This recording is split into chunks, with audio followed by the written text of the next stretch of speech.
time, gonna make it fade. Your heart is gonna shine and you're gonna make us proud. Send a little light, gonna shine for you. Things will be alright, gonna get you through. Searching for a silver lining on this cloud. Amnesia, you forgot your name.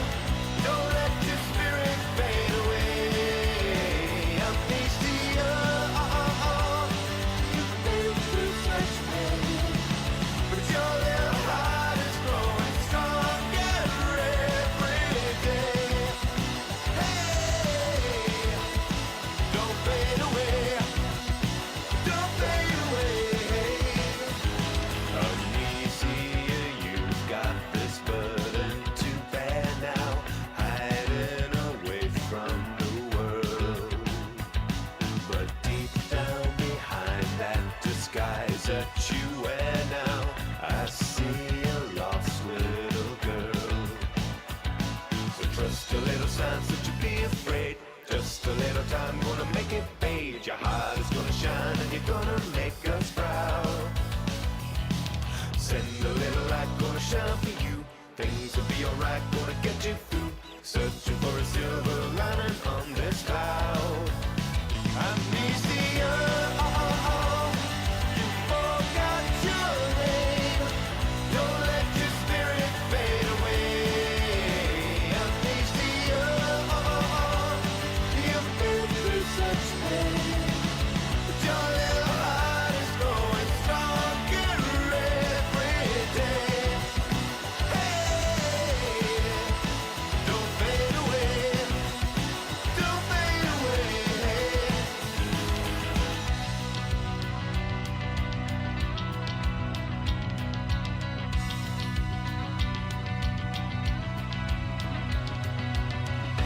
Under your favorite full moon. Under your favorite full moon.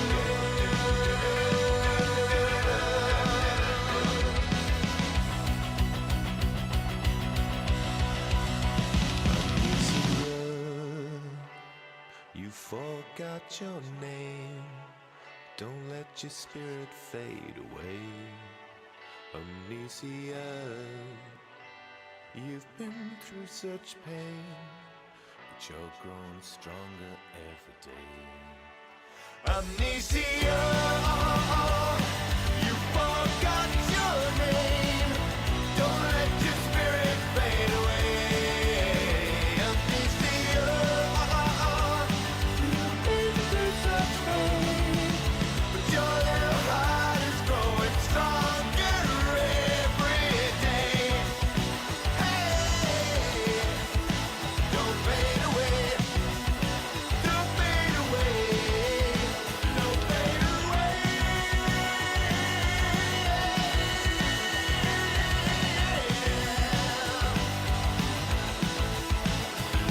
Come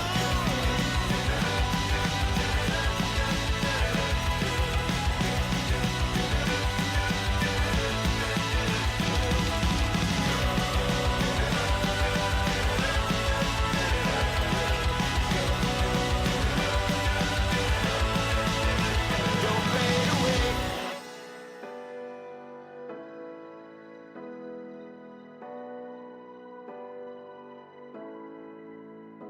When the world is on your shoulders, stay. Don't fade away.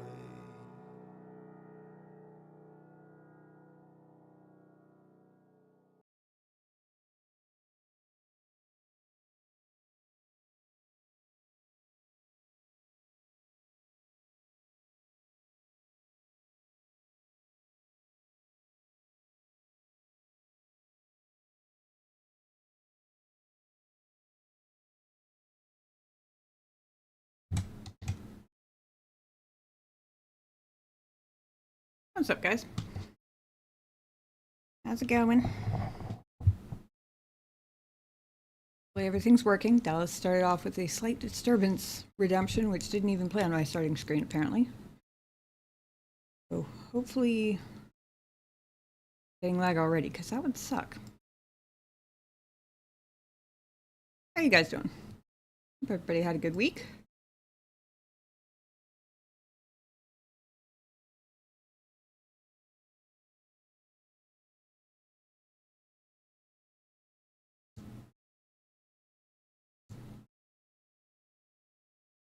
Yeah, I'm pretty sure I just don't have the channel point redemptions on my starting screen. Or at least not most of them.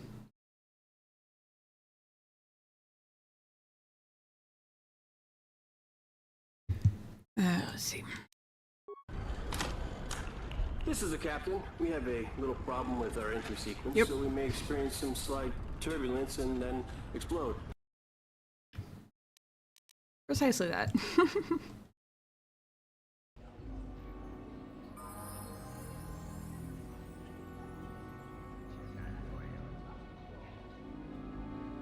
I'm a complete disorganized mess today. How are you guys doing?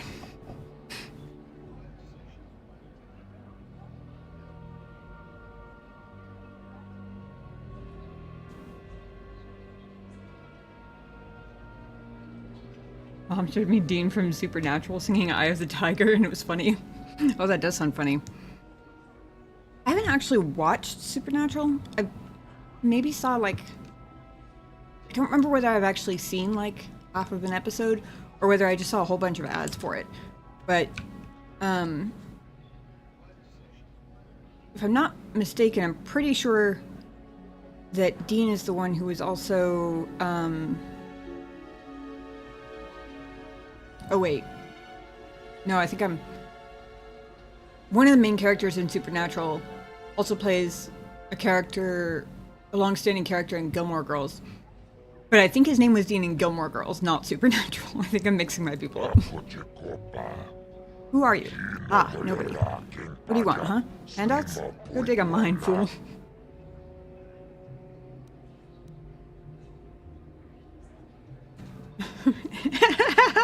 Hey, Robbie Kitty, welcome back. How's it going?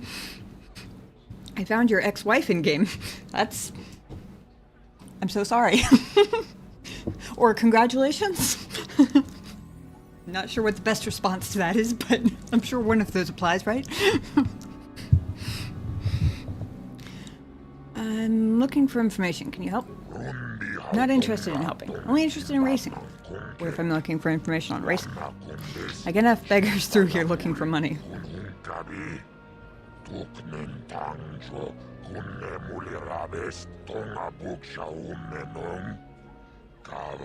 Let's have a look at you. Just a human. Nothing really special. You race? Maybe you own a swoop? Yes, thank you. I escaped the rancor pit.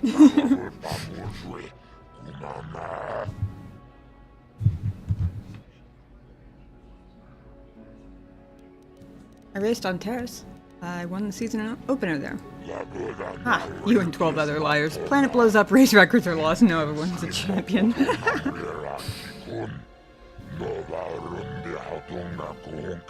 Nobody here can compare with the racers you rode against on Terrace. You'll wipe every record from the books this backwater track. Okay, enough funny stuff. You think you're a racer, you'll be one. You have your own bike?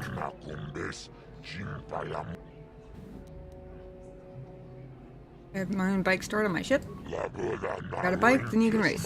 Don't care about experience, so long as you can get out on the track.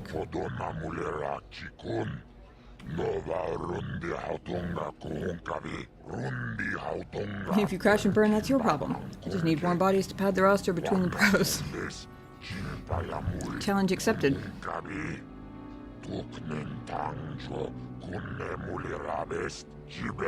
There's a matter of small track maintenance fee, 100 credits. I didn't pay the docking fee. Do I really have to pay this either?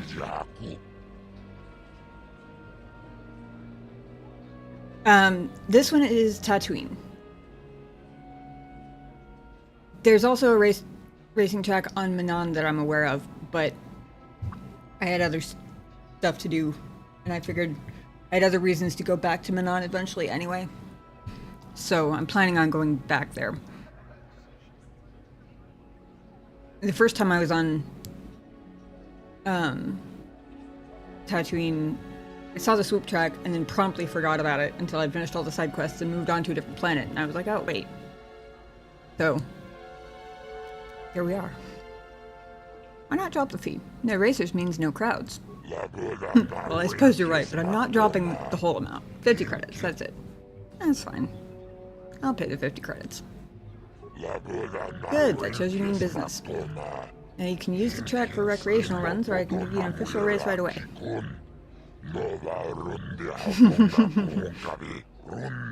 Just ask me when you want to start, and there's some business I need help with, if you're serious about promoting racing.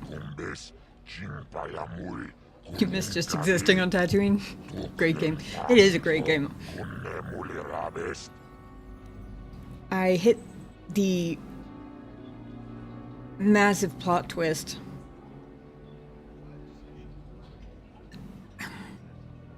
Does it mean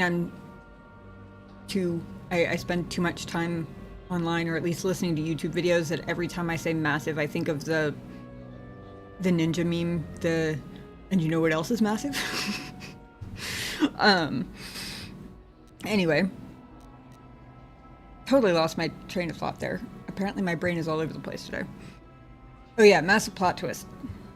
Last stream. Holy shit.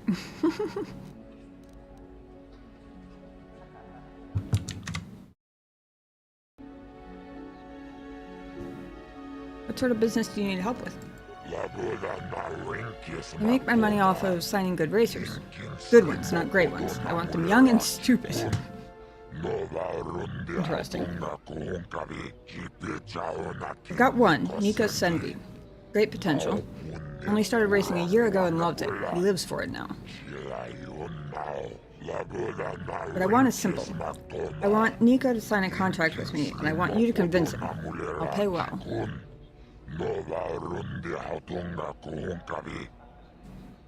Still finishing Oblivion Remastered? Nice. Are you enjoying it? I've seen a little bit of it, but I haven't played any of it. I did play the original one, but it was a very long time ago. In fact, I think the original... Yeah, the original Oblivion was actually the first RPG I ever played. I think. Yeah. Yeah, first RPG I ever played. Because it was on sale and I couldn't afford Skyrim.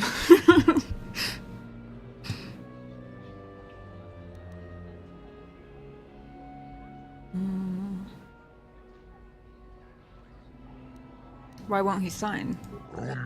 The deal basically says that I fund his bike and repairs, but in return I take a hefty cut of his winnings.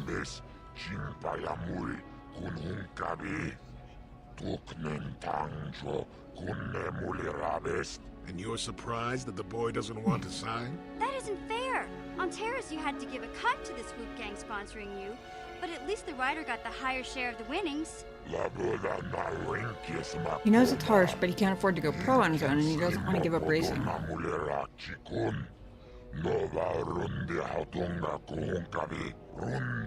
Got him where I want him. Great. I just need you to give him a little push in the right direction. Or a big shove.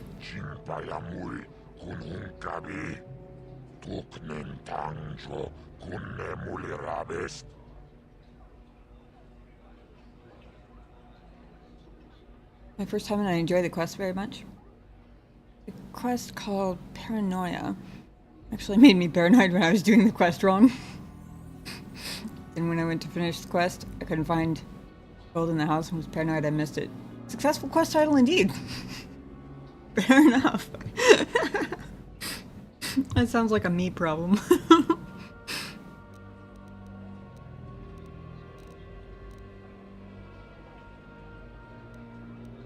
Let's go back to some basic questions about Nico.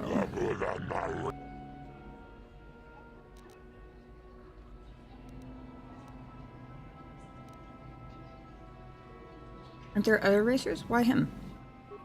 Masterful game design, right? It'll be great one day, I can tell.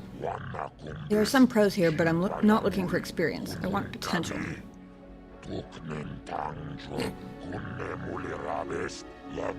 Besides, he's young. He won't give me trouble like the older riders or someone like you. That's right, I am trouble. I'm proud of it.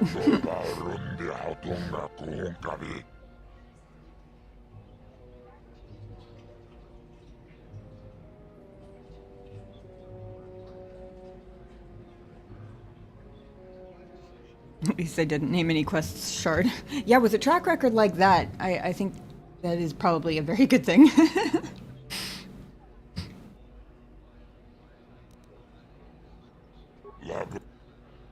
Why would he listen to me? He doesn't trust me. Actually, none of them do. And the promoter, I do it for money. They all just want glory. I bet you just can't understand why they wouldn't trust someone who's only in it for the money. You're a swoop jock like him. You're new, but if you win enough, he'll respect you. I'm counting on it. And if he doesn't, make him choose correctly. You look like you could scare some sense into him.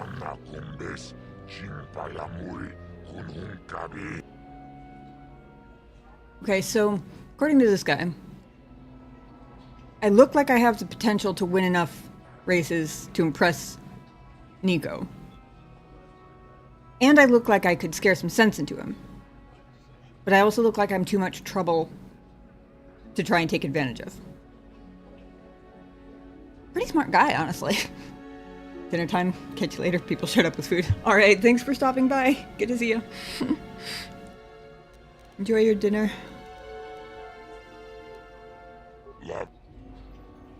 And what will you pay me? There's 20 racing bonds sound. I don't know what a racing bond is worth. Cover all your swoop costs on Tatooine nicely. Make it all back if he signs the deal, I know it. What are racing bonds? Monetary notes I issue so local vendors know who my friends are. Oh, got it. So you invented your own currency. Any vendor on Tatooine will buy them. They're worth 10 times their number in credits, and sometimes more. Depends on how much of a friend you are.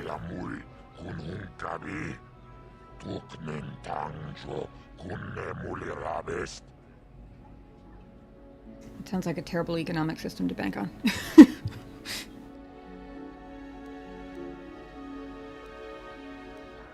I think you should give him a better deal. You're not going to pull that typical swoop jockey attitude, are you? This is business and I know what's best. Oh, so now you believe that I've raced before. What do you care whether I make money off the kid or not? He wants to race and you'll get paid. We all win.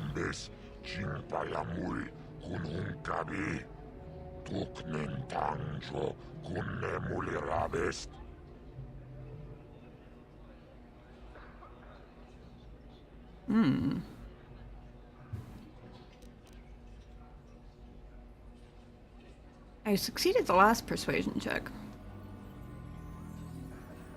Treat him fairly or I'll start rumors your races are rigged. Partially I'm going for persuasion because I try not to use forced persuasion too often for just like random little things. Actually, this one would probably be more justified than some of the things I've used it for, but also because I don't actually know if forced persuasion is permanent or temporary, and if it's temporary, that's not going to do Nico much good in the long run. So, try regular first. Treat him fairly, or I'll start rumors your races are rigged. I don't think you would. It would taint the racers that won on my track. That includes Nico and others.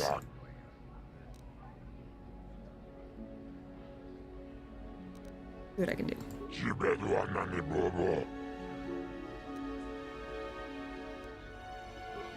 Rewards for racing. I set up a quick 3-tier system so people know where they stand. I pay for the first time to reach each tier. Show me what the different tiers are. Tier 1 is strictly amateurs. Might get a good race out of them now and then, but they aren't going anywhere. Reach Tier 2 and you show promise. You're still fodder for the pros, but you're pretty good. Tier 3, only one of my local guys in that range, Nico. Good chance to go pro if he knows what's good for him. What does each tier pay? Tier 1 is 10 racing bonds, Tier 2 I pay 30, Tier 3 I give 80. You will agree the amount is fair. I pay each level only once. I'm not here to support you, I only pay to encourage constant improvement. Are there any pro racers here? There aren't a lot of pro racers anywhere with Tarascon. I'm going to try and build up one or two of my own. But I suppose there are a couple of pros here. Some has been and never were types, that sort of thing. Zora's Buff Cub is the best of the lot, outside my local champ Nico. Most racers in her league never stop here.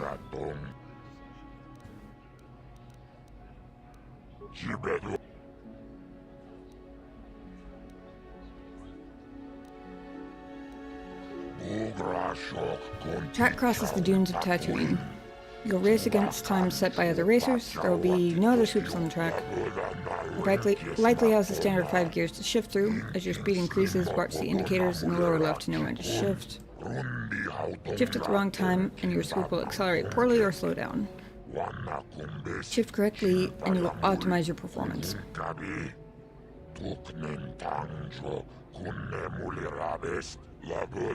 Can steer over swoop boosters placed along the route.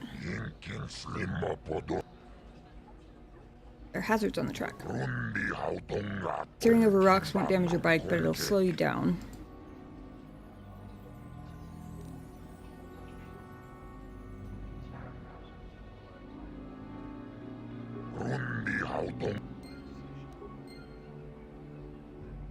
I want to see... When you started talking about shifting, I realized that it's been long enough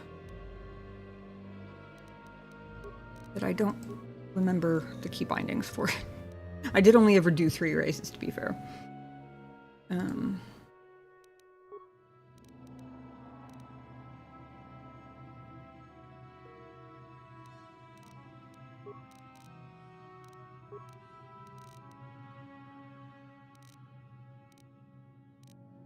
Guessing it counts as a mini game, right?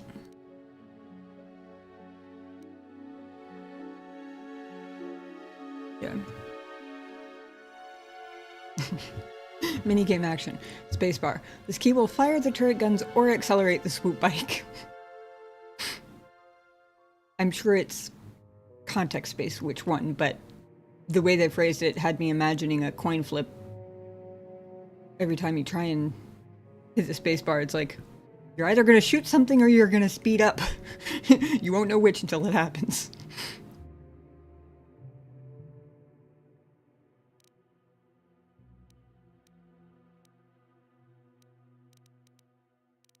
Okay.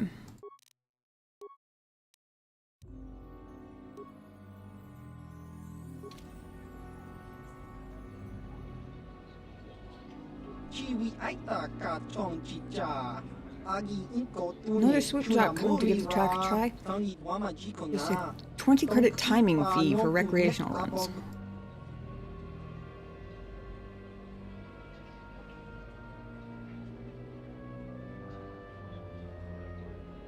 Why is there a fee?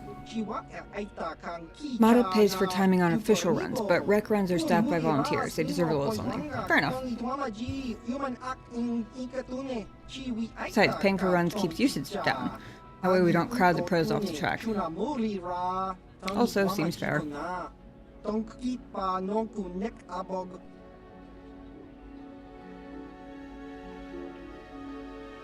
me 1 second, let me turn that AC down a notch.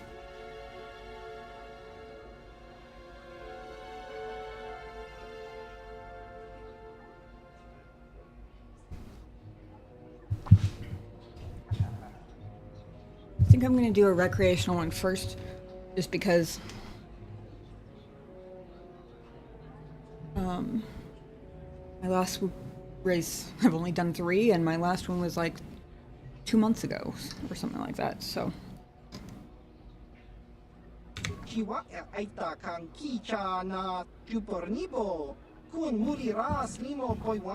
good, we'll have your bike put in position for the next time trial. Get ready, it won't take long.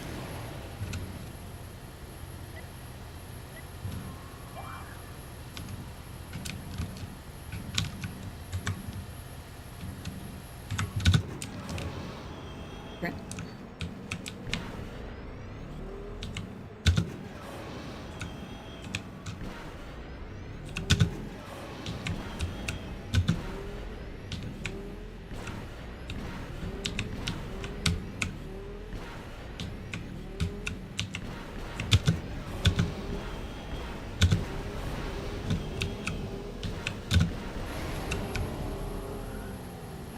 this is why. Because I don't know if it was a thing I didn't have to do on the last one, or whether I'm just forgetting, but I did not at all remember that I had to hit space before I could start moving forward.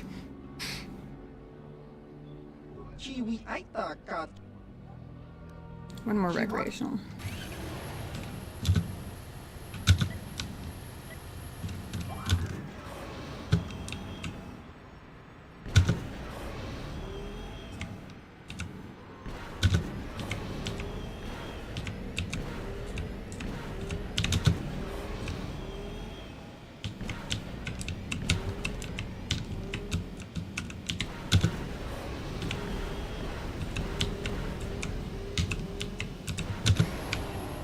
That was better.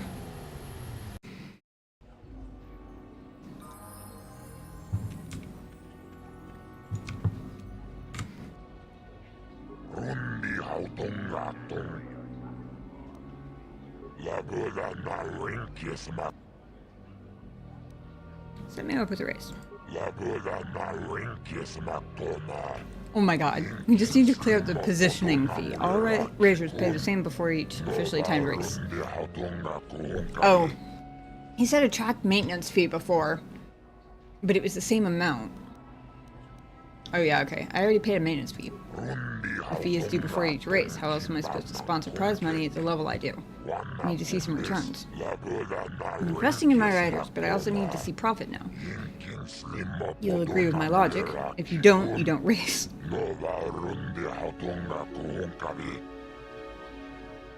Will you negotiate? I don't feel that I need to. The price is reasonable.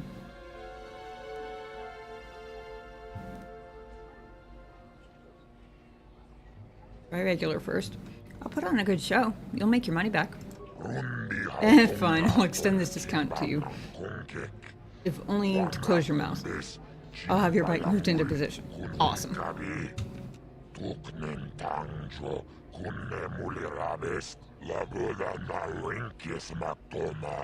But I warn you, I have people to make sure I don't give too many favors. You won't get this discount again.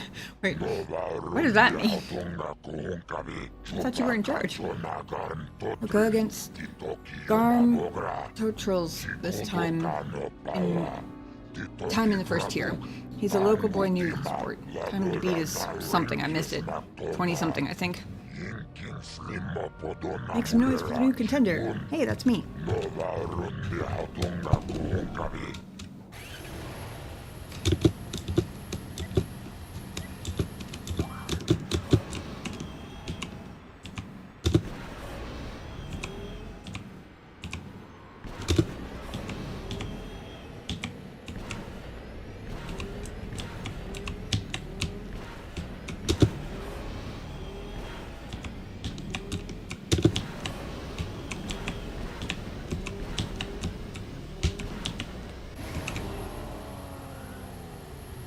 $24.53.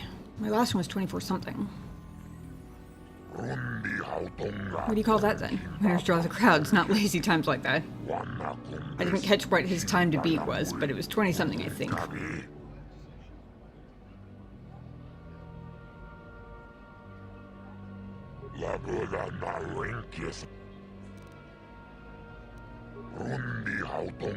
I've already given you a free raise. Don't anger me further by insulting the reasonable nature of my prices. Pay or don't raise. Fine.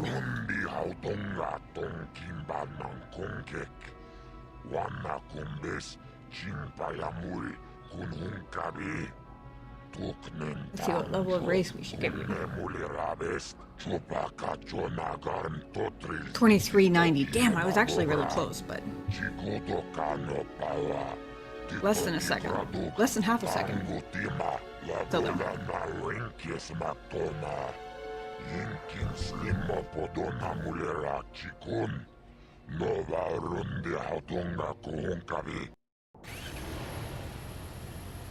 Hey, son.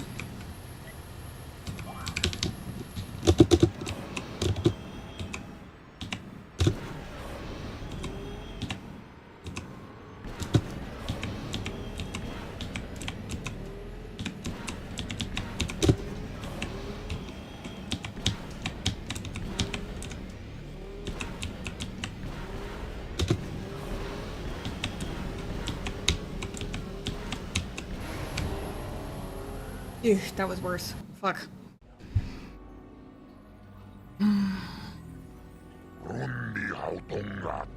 There's something I'm forgetting about actually starting. I think.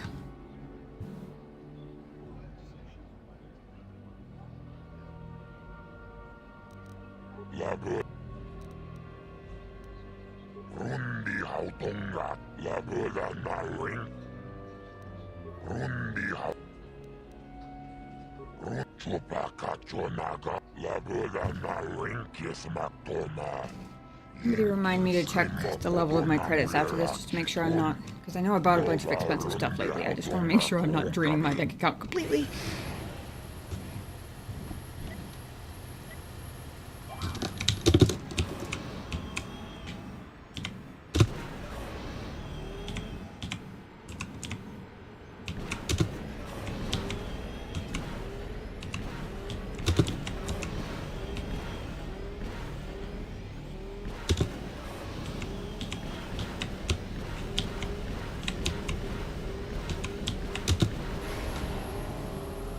I think that was my best time yet, but it's still not enough to beat his, damn it.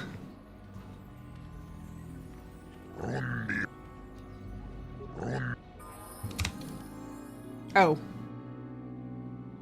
Okay, I knew I had a lot of credits, but I also knew I bought a lot of expensive stuff. Turns out I'm just fine on credits.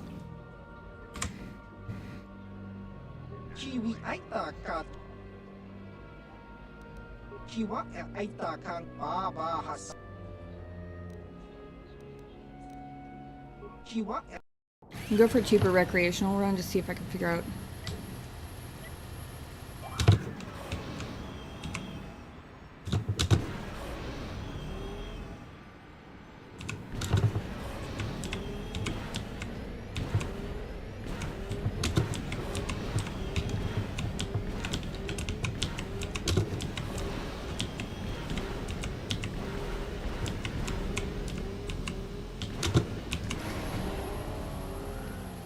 Of course, the recreational run I beat this time, damn it.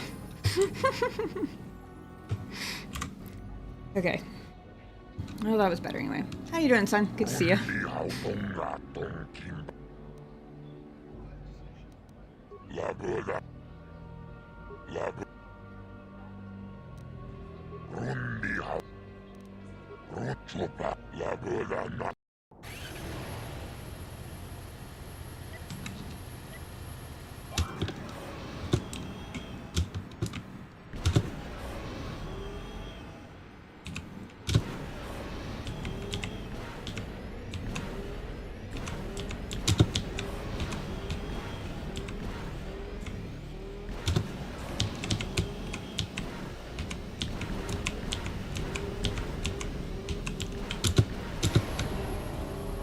Okay, second best time. I beat him by 2/100ths of a second, I guess? Or, yeah. Passed the first tier and have earned 10 racing bronze. Not a bad showing for a beginner. You beat Garm's time easily. So he's already forgotten about my, like, 4 failed tries or whatever. Take this with my thanks. We'll see if we can do any better in tier 2.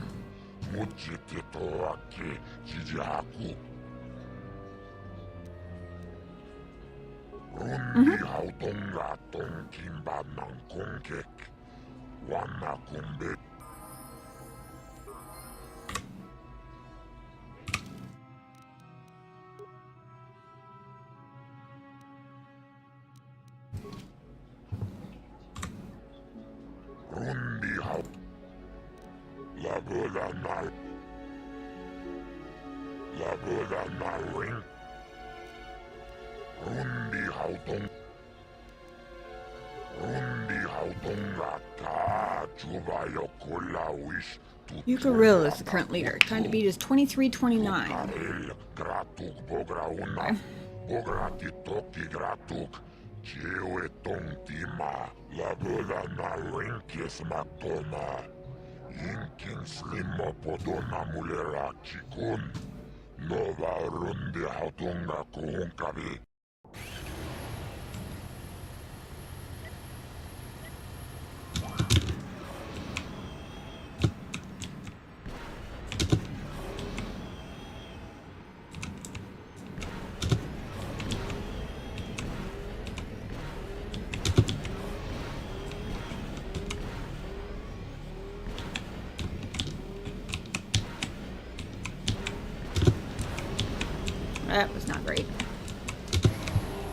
Nope.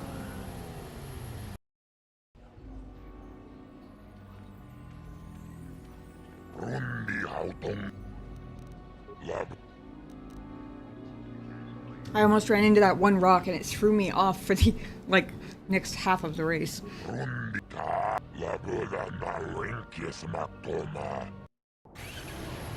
It would be really easy to waste all your money here.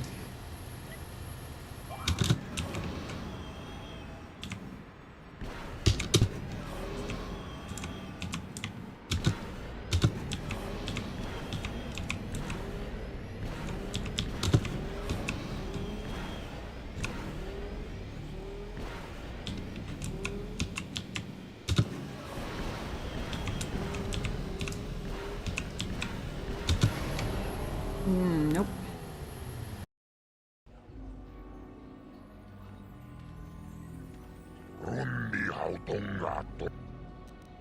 I did warn you guys in my Discord announcement. I said probably very bad swoop racing. See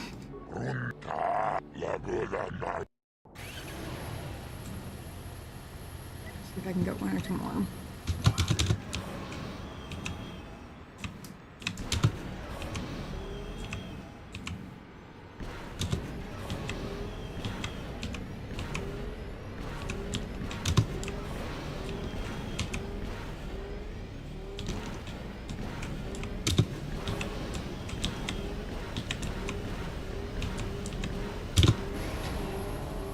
$23.64. That was better, but not good enough. I don't think. Yeah.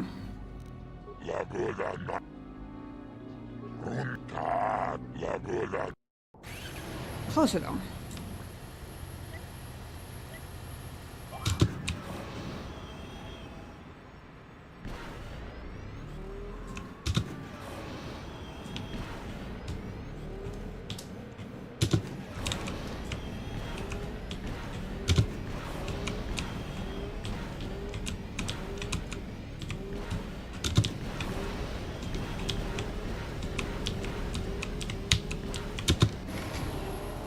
Nope.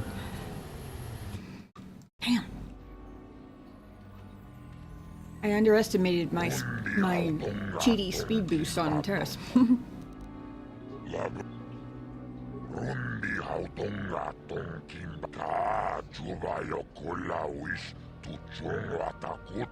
Was trying to play Witchers and this new Doom game came out. The backlog never ends. Relatable.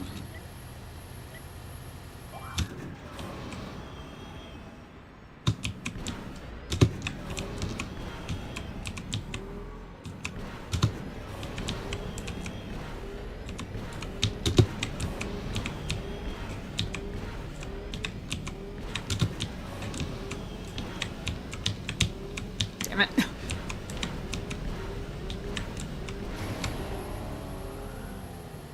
It was under 24 seconds, but not fast enough.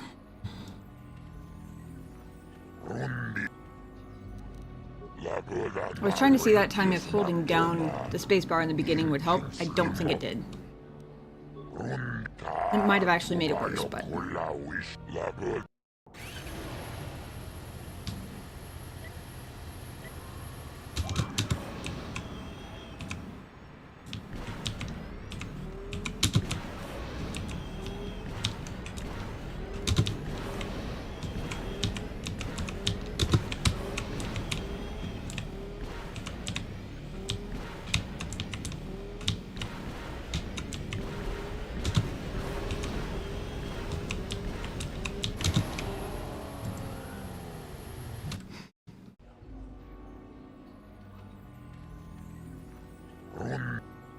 I don't know whether it's better to focus on hitting more of the speed boosts or whether it's better to focus on hitting spacebar as soon as the thing lights up. I've been kind of chaotically going back and forth between the two, and that's clearly not working.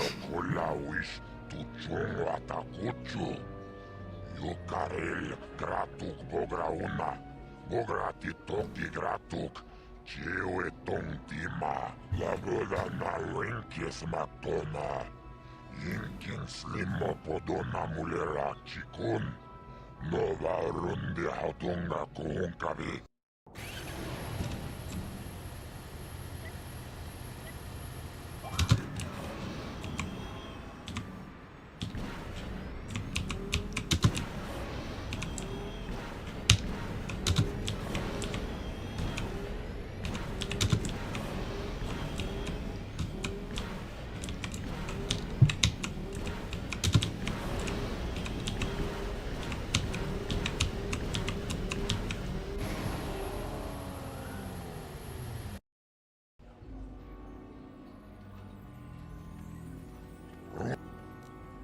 This is getting me nowhere.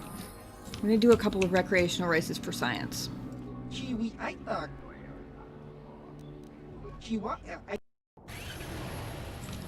First, I'm gonna worry more about the spacebar than the speed boost.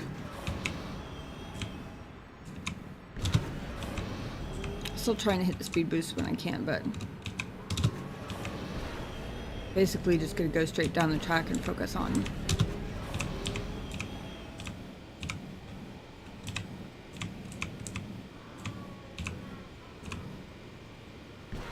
oh, I see. The speed boosts fill it up, don't they?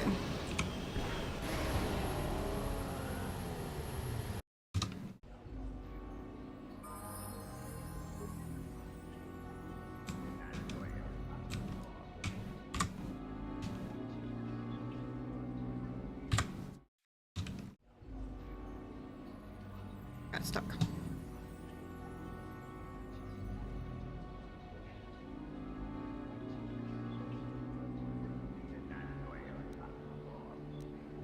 Uh-oh. My speed racing was so bad it broke the game.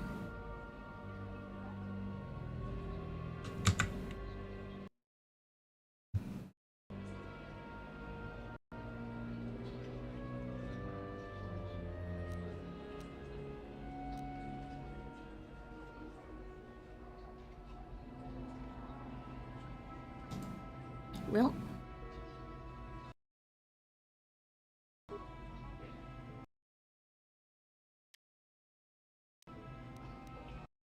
It just quick save.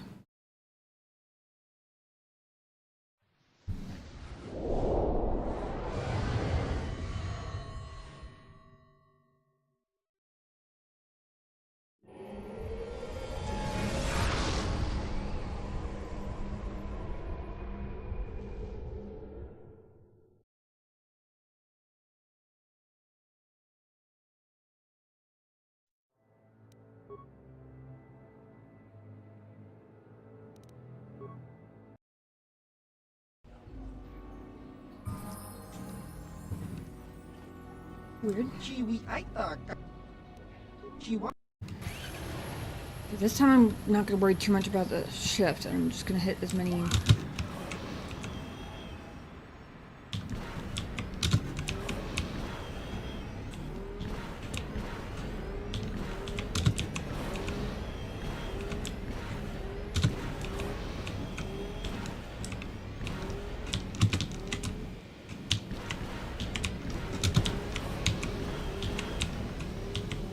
Well, I failed to do even that. Sometimes I swear I accidentally end up steering around the speed boosts because I'll like go toward one and I'll be like, wait, that one's a better decision, and then I end up missing both of them.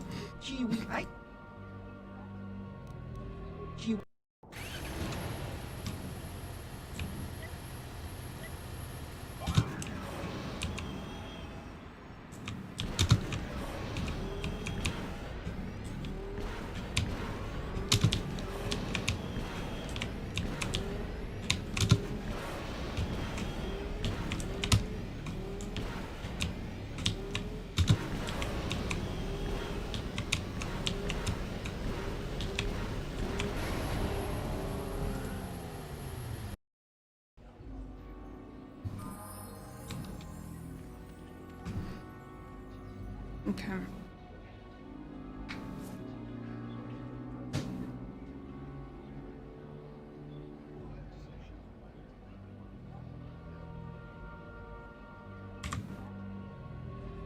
룬디 하 I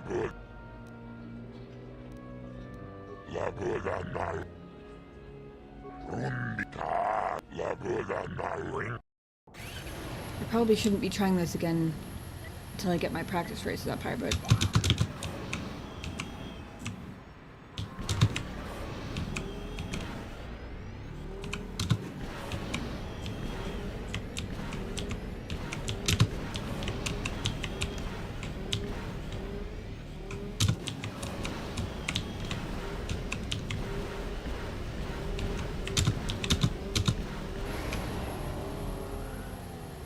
I might have actually beaten that one. It was 23 something. The game heard me talking about getting ready to... Oh, for now. Hey, Redman. How's it going? Apparently, yes. This will be up against my pro attractions in Tier 3 next. We've already ruined Yuga Rill. Only took me 10 million tries.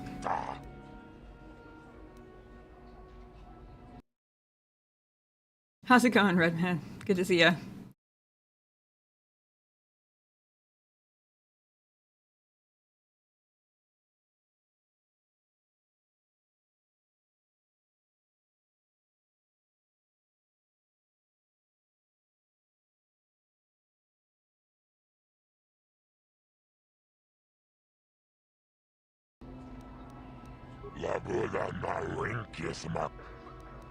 Rundi hautonga tonkimba ng kongkek. Wanak. Rundi hautonga tonkimba ng kongkek. See how badly I butchered Tier 3. Wanakumbes chimpayamuri kunhunkabi. Yes. Yes, I'm aware. Kunemulirabe. Labuda na rinkis maktoma. Where's Bobka? Maybe since 2251. Oh boy, I haven't hit a 22 anything yet. In fact, that last one was my best time yet. At least without the extra boosted cheaty swoop bike.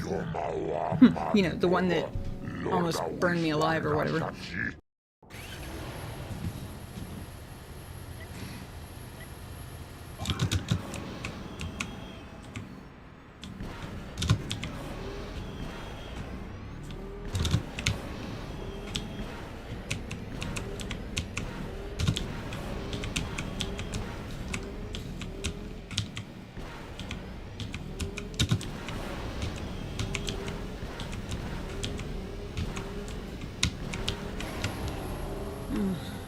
Not good.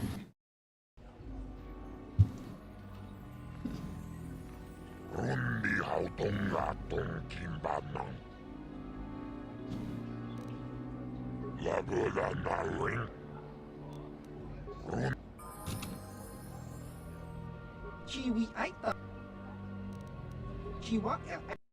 Recreational races are cheaper. I want to get it at least close to. I've already forgotten what it was. It was 22 something.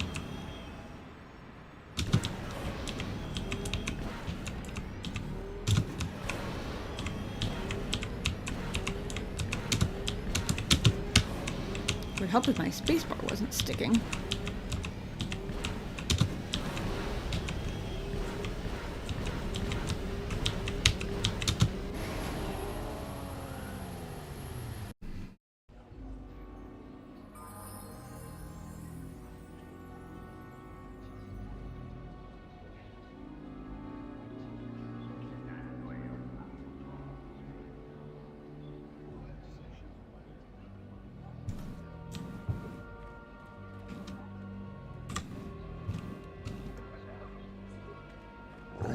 Hautonga tonkimbanang kongkek.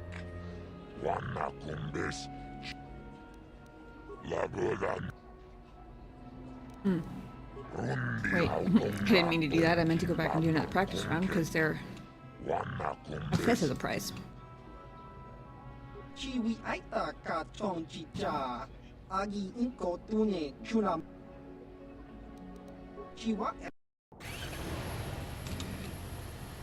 Okay, focus 10.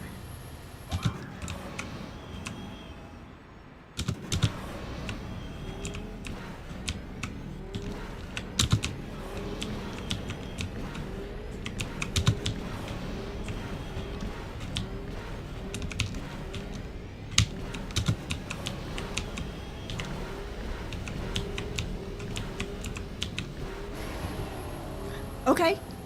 Okay. 22.97. That's a new personal best.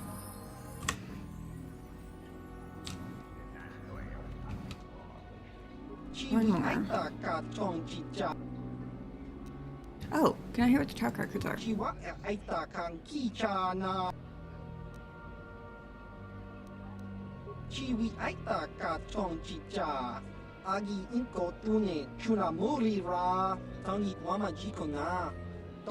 I guess they don't count practice runs. That makes sense.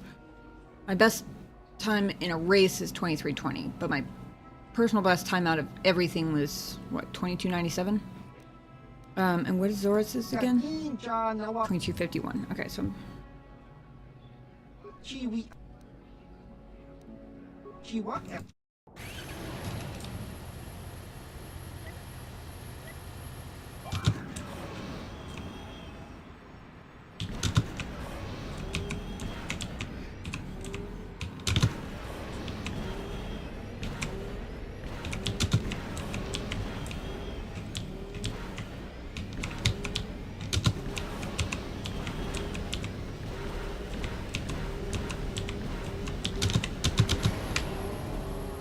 Mm, 23.28.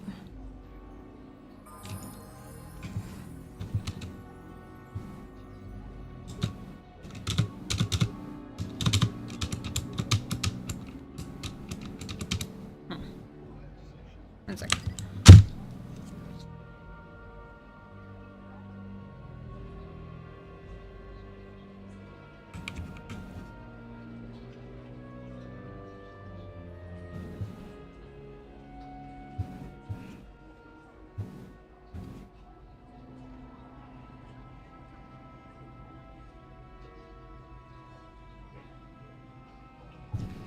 I'm attempting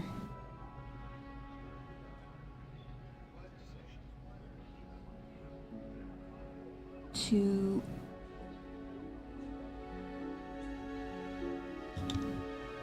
figure out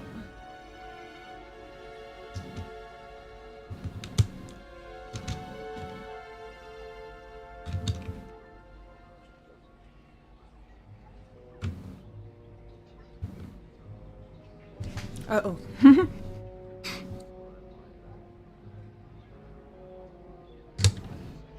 Well, I pulled my spacebar off because I was trying to clean out any cat hair or anything that got onto the left side of it, because I noticed that if I was hitting it too far on the left-hand side of the key, it wouldn't press, so I'd have to hit it multiple times.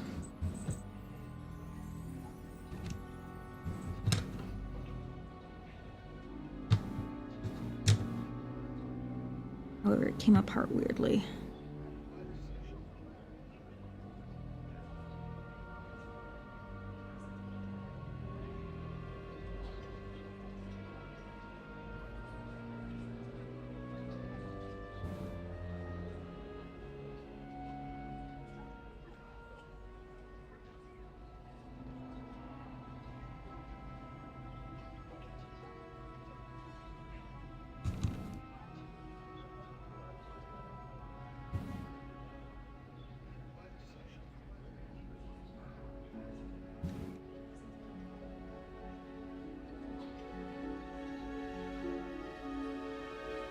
I really shouldn't have messed with it.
Well, I had a moment where I thought I'd broken my keyboard, but I seem to have fixed the sticking problem, so... Aside from that momentary cause for great concern...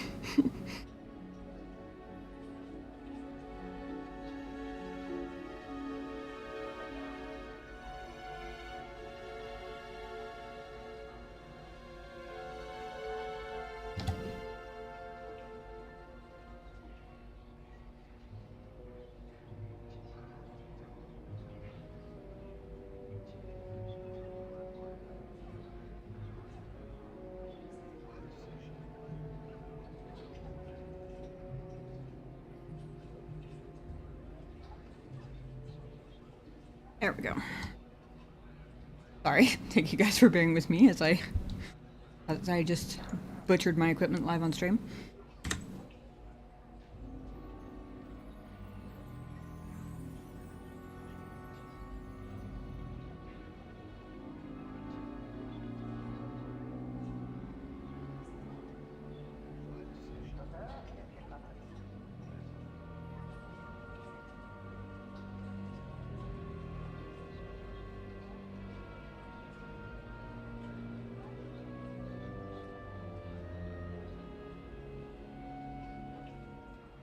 He's just carrying his fuzzy worm around.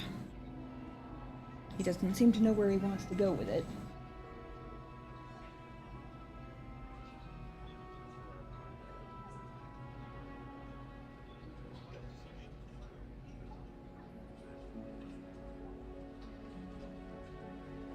Apparently all the way in the other room. Well then. One more recreational run to see if that really helps, because I think it did.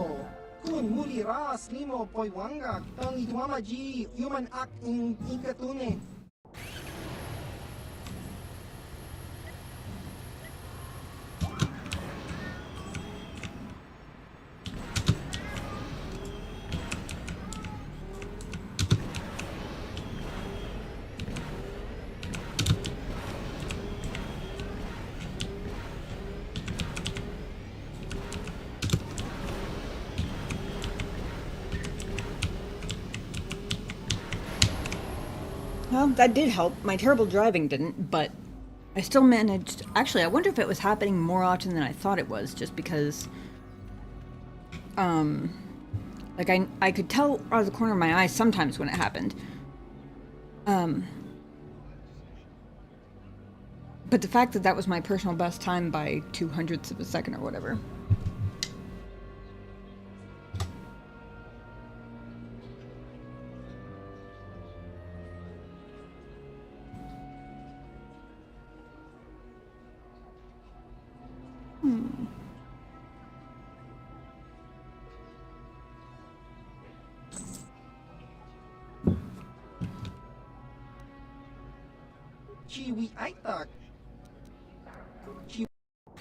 I know I said one more, but...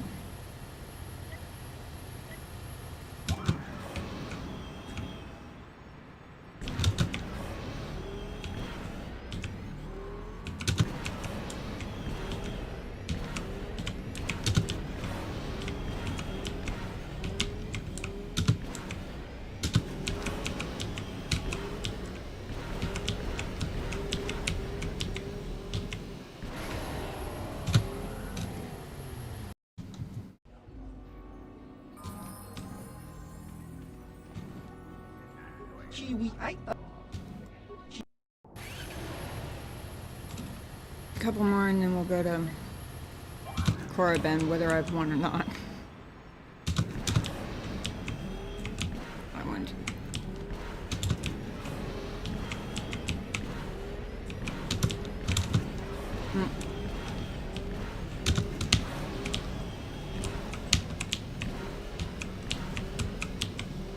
Damn it, I did the dodging them thing again.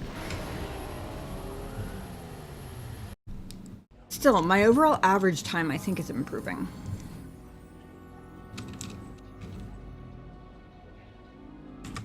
It did stick once that time.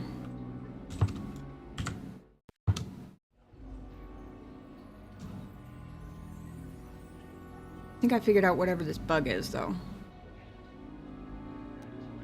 If I click on the person while I'm standing in the doorway, I get stuck. And if I try and quick save and quick reload in order to get myself unstuck, the screen dies. So no more doing that. Hi. Yeah. Yeah. In the meantime, the kitty has come to visit. He's like, no, I didn't come to visit. I came to beg for play. Silly mom.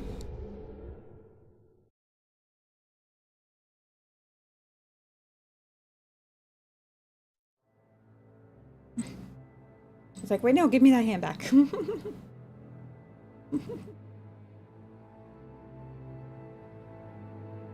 Thank you. Son says hi. See? The cat. It even kind of looks like you. Look at that. How about that?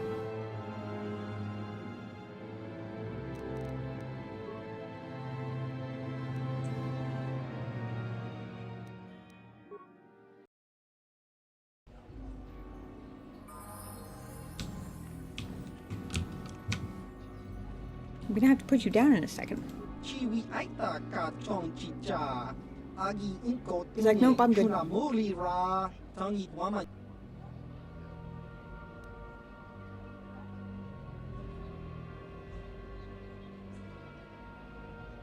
gotta put you down so I can race. We gotta go to Korriban.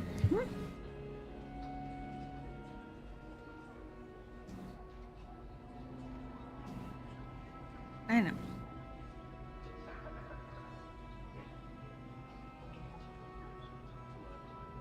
Take your fuzzy worm to Genobi. I might be able to play with you.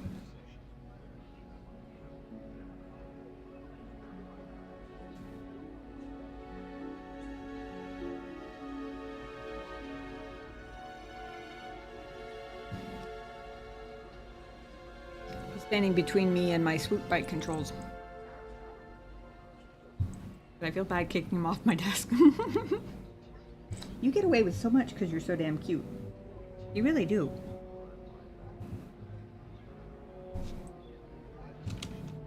Can I race the swoop bike now?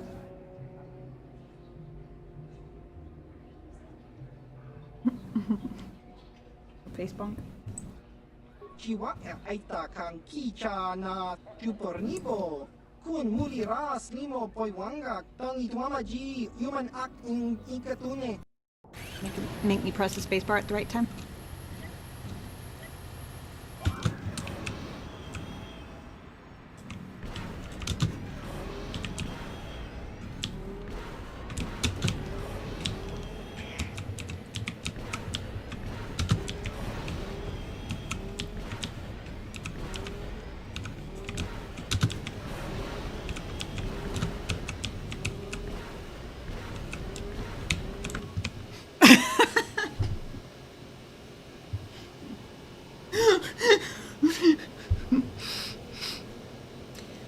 Yeah. Thank you for that.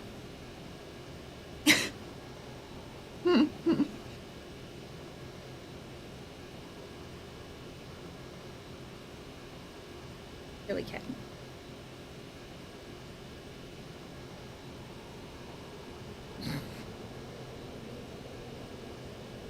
He paused the race with his face. And then he came over and poked me in mine. Silly cat you are, huh?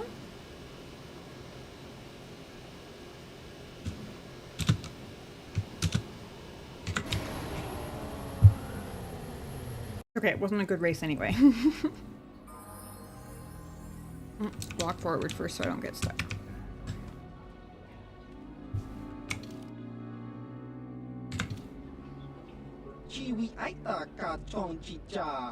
Why are you turning into an arm cat instead of a lap cat? Used to be you'd sit on my lap. Now it's either prowling on my desk and poking me in the face, or content to just sit on top of the arm. But I need that arm. Little toes curling down here. Getting down here just going like this in the air. Being a silly boy. Lap? Please?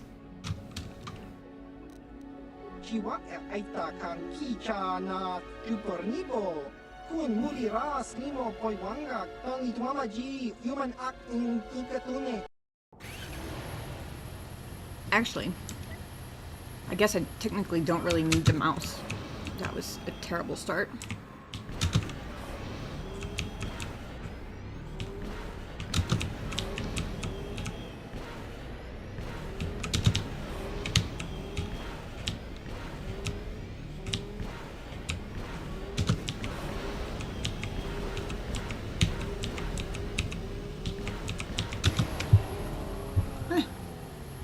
Could have been worse, but I've still only managed to make it below. Oh, god damn it.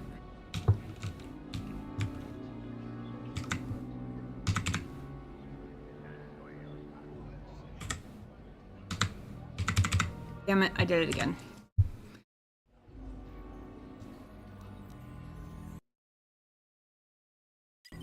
Sorry, guys.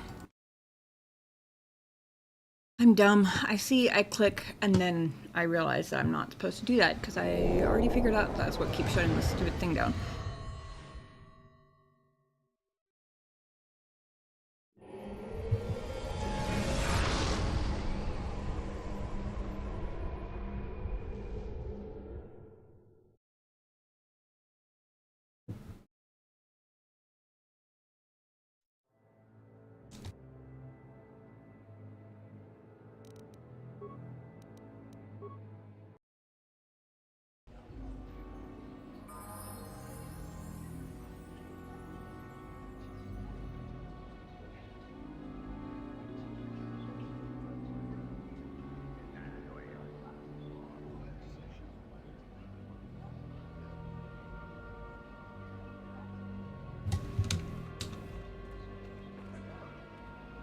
Jiwi ay takachong ji. Jiwa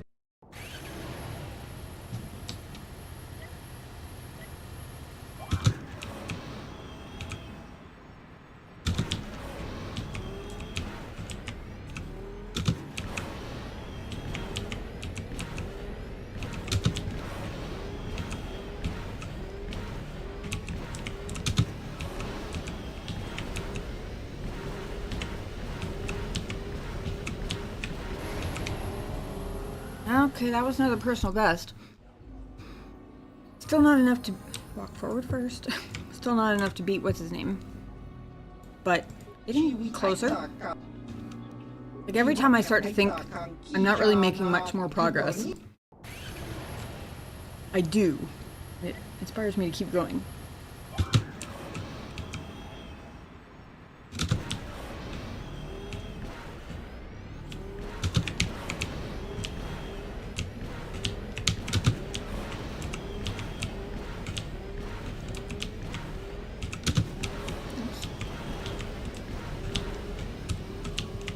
Damn it. Oh! I missed so many of those last ones.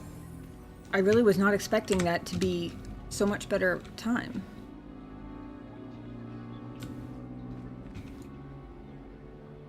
Maybe I will start paying 100 for these now, because that was twice in a row that I got a 22 something time.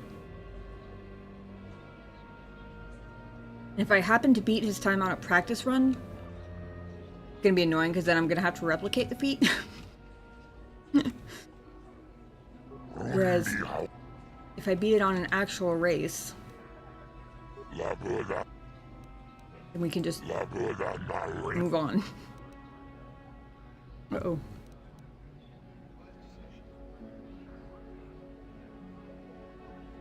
Yeah?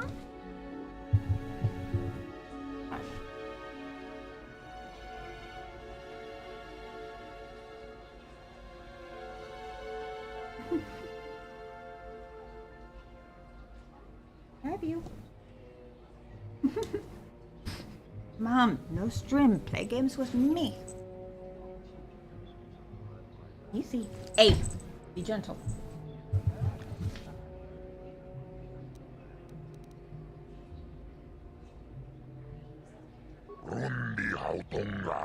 Kim Labola Nawe Motadahat Rundi Ik Chawa Tombola Joniku.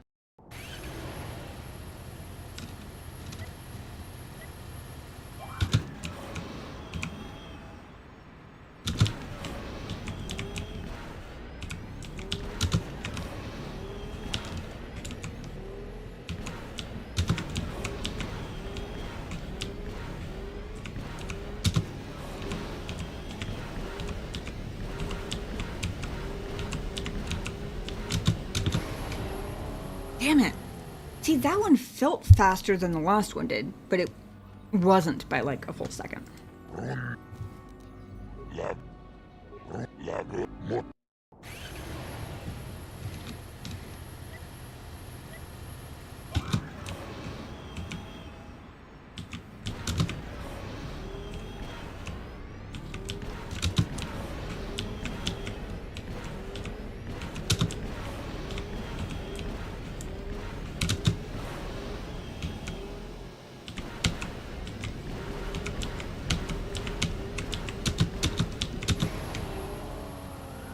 Okay, 2261. I've gotten that one twice now.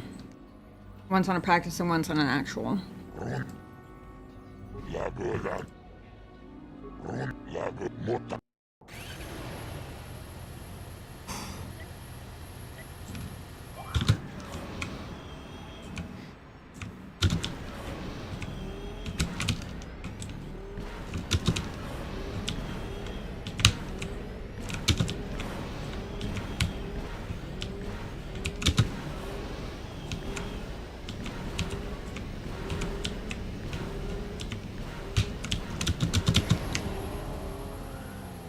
Oh, 2256. I'm so close. 0.5 of a second from tying.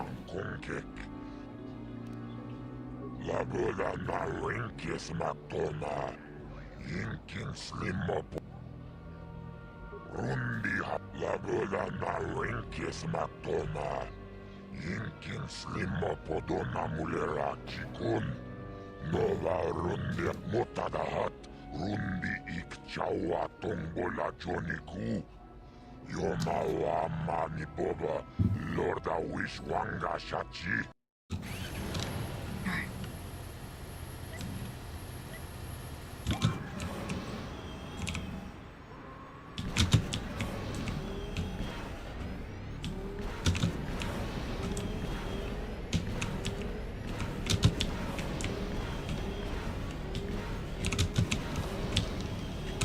Damn it.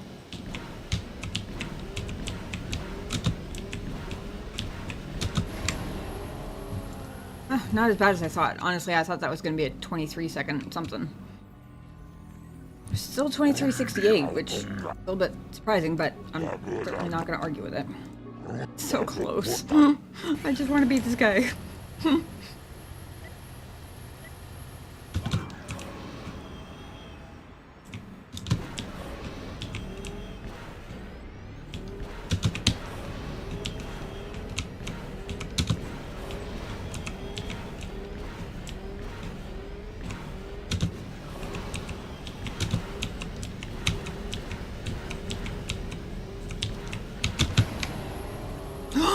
I did it!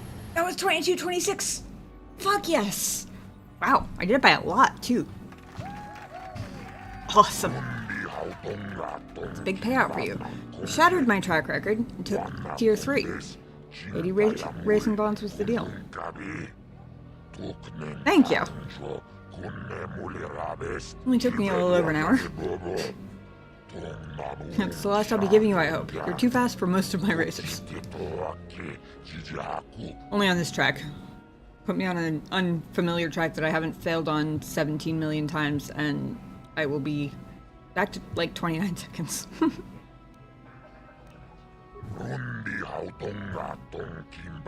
Don't hog the track with ref grunts. I need my pros to keep their skills up. You depress them.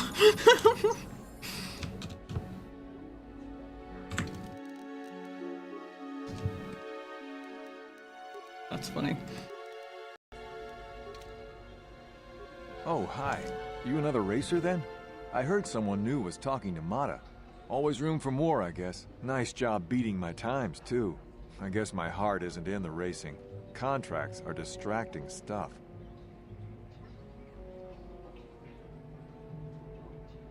Ask some questions about racing. Not sure there's much I could tell you. I mean, you have the track record. Ooh. You get bike upgrades? What's the best place to get bike upgrades around here? If there's anything around, it'll be at the Zerka store in their office in the center of town. Stock is scarce on this rock. How long have you been racing? Just a few years. I used to run down in the canyons, but nobody sees you down there. I wanted crowds. You any good? I've been told I am. I might go pro. I'm looking at some contracts, but that's between me and Mata. What does racing pay?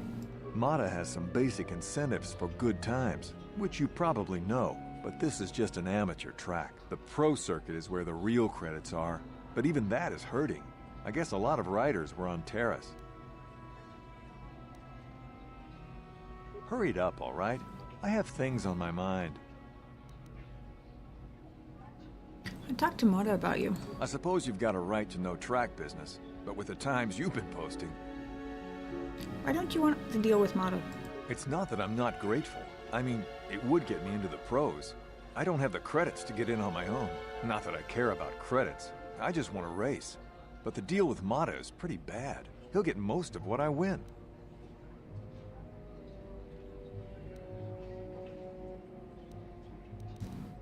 I was wondering if I was going to get an option to subsidize his going pro. You know, sponsor my own swoop racer or something.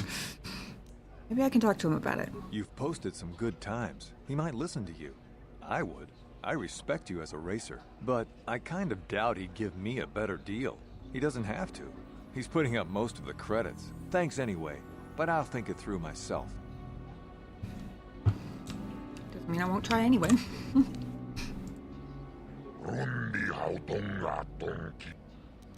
Talk about that business with Nico. I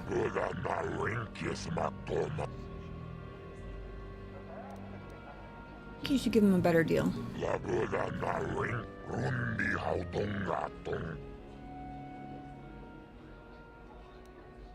I'm gonna try the regular persuade again because I'm curious if...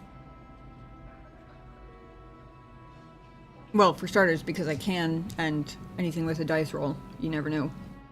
But also, I wonder if I do get a boost from having won all those. Treat him fairly or I'll start rumors your races are rigged. Now they'll listen to me. Nope. Alright, let's try this. You want to give Nico a better deal. Of course I could just give him a better deal. Did I say that? Wait, I guess it does make sense.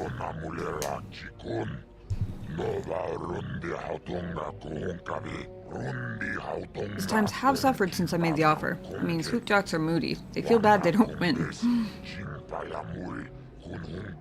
See? Told you it made sense. Alright, I'll give him a better deal and make it back in the long run, I guess. You, of course, are not getting paid. That's fine. Not interested in your fake economy anyway. I trust this is the last I will have to hear about this matter. Is there anything else?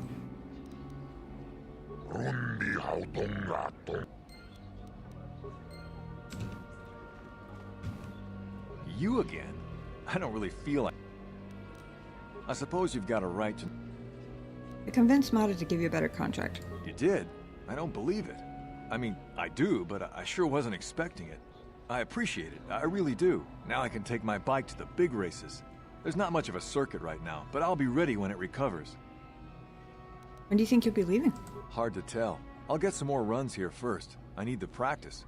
I have to top your time. Goodbye then. Good luck. Thanks again. I meant it. Makes me feel good about myself.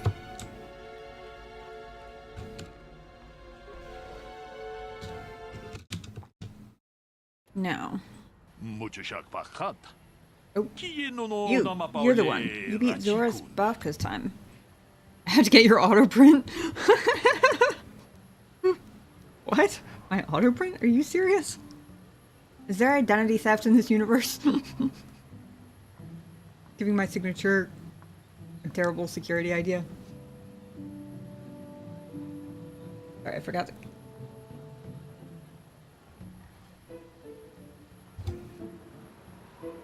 I forgot the cat cam was still up, but he's wandering around a little too much at the moment anyway. What? What? My auto print? Are you serious? Sure I am. You are fast for a human. Once the races are running regular again, you'll be famous. Well, maybe you will.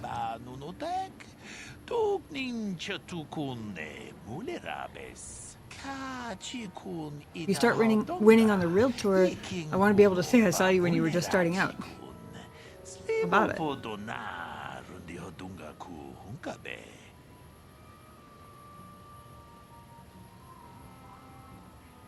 wonder if my auto print is going to show up as Darth Revan. Sure, why not? Really? That is great of you. You will be a fan favorite. Some of the racers sell their prints, but that's just rude.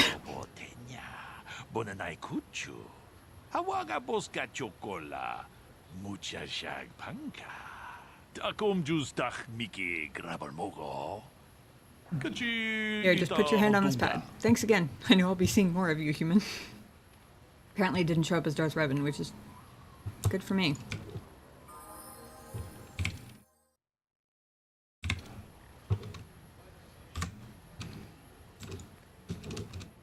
Famous enough to give autographs, and not for the reasons you might initially assume.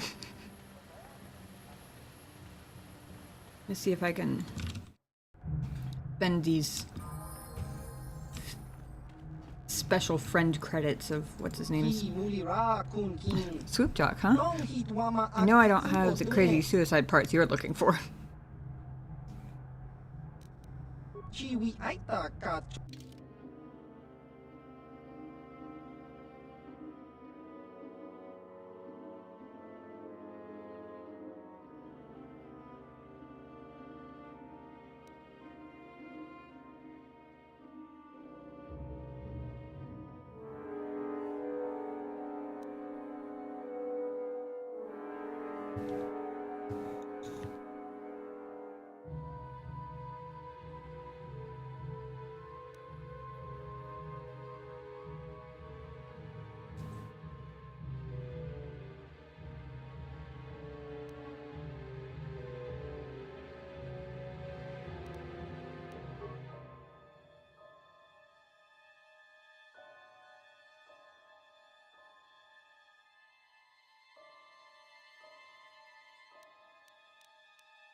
Alright.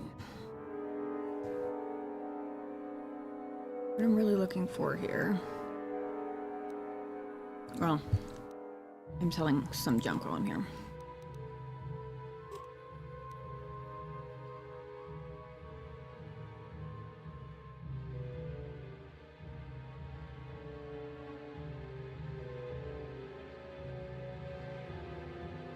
But I'm primarily looking for...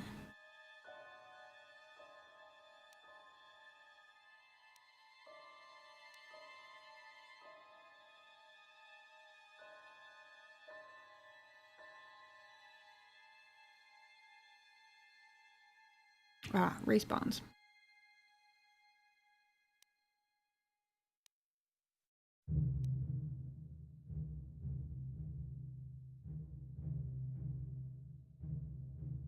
Oh. Throughout the galaxy.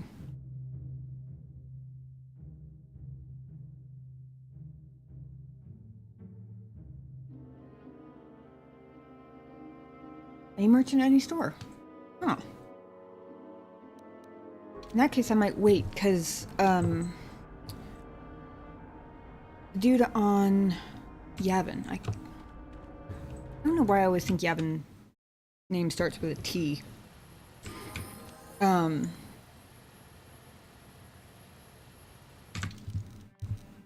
was told he pays more for stuff in general. If I can sell them anywhere, then I'm not worried about getting rid of them before I go off-world.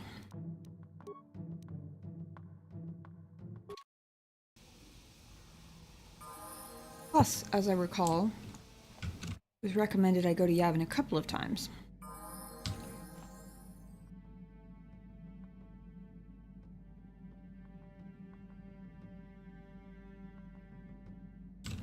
Stop and think about what I was doing here for a second. Getting stuck in the doorway, apparently.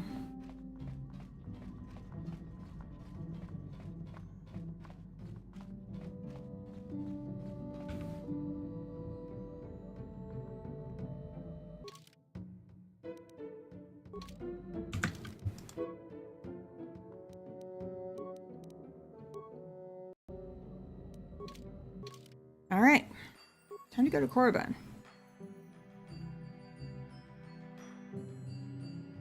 Volcanic mountain range. No known native species. Now settled. Fresh Day settlement.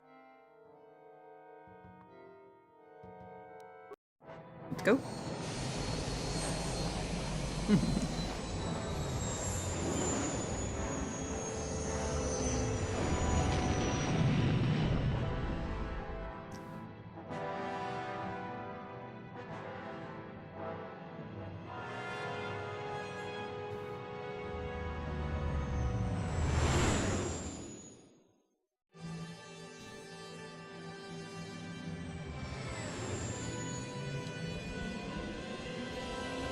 Every time it does that, and it gives me the inside the cockpit view, I get nervous I'm about to have to do point defense. Every time. Oh, vision time.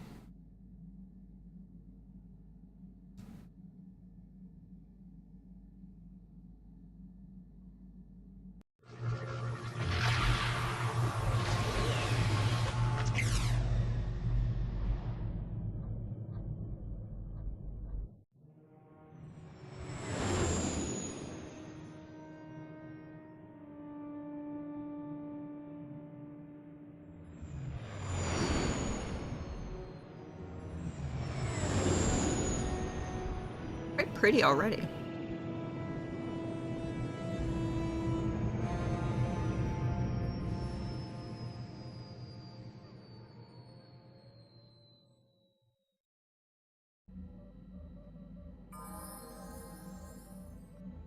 Yes, what's on your mind? Know anything about this place? Korriban's a desolate world and a Sith planet. There's only one small colony here, I'm pretty sure. Well, that's all I can think of, at any rate.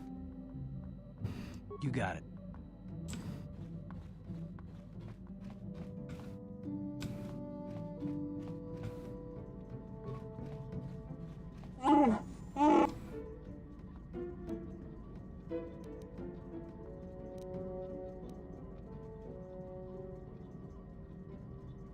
You know anything about the planet we're on? Don't know much about the planets we visit, but I suppose I should learn.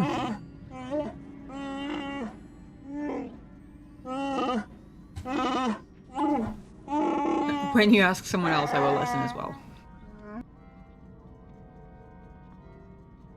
This question has been here since I met him, and I still don't know what problem it's talking about. I wonder if he could help me with the problem. Nope. Maybe it's just so that he can give that particularly funny answer about bashing things in.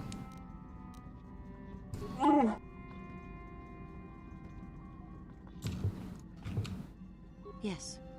What is it? Something wrong? I was remembering Taris.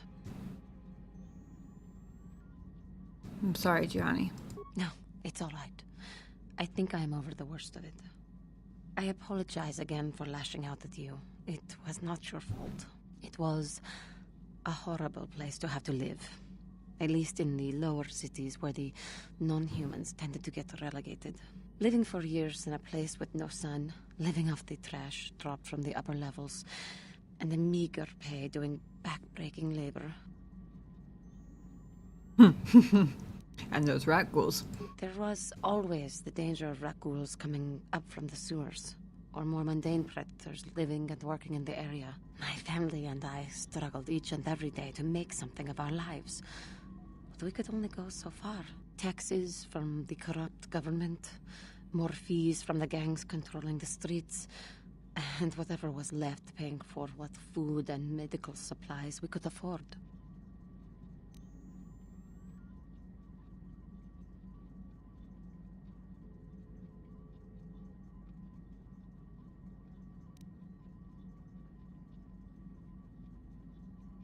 How could such a government last? It did not. But only because of the Jedi who came. It was very bad, with no money to spare for any amenities. Even the Enclave on Dantooine seems a paradise in comparison. And of course, there was the constant bigotry and hate from the more affluent and human citizens, lording their wealth over us living below.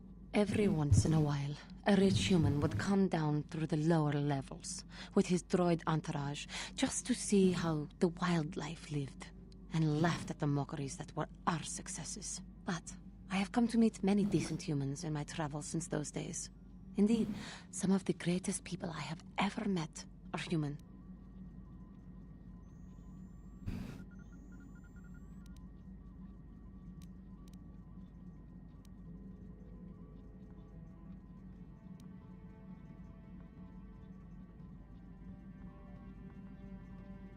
Because I keep forgetting to even think about romance as being an option,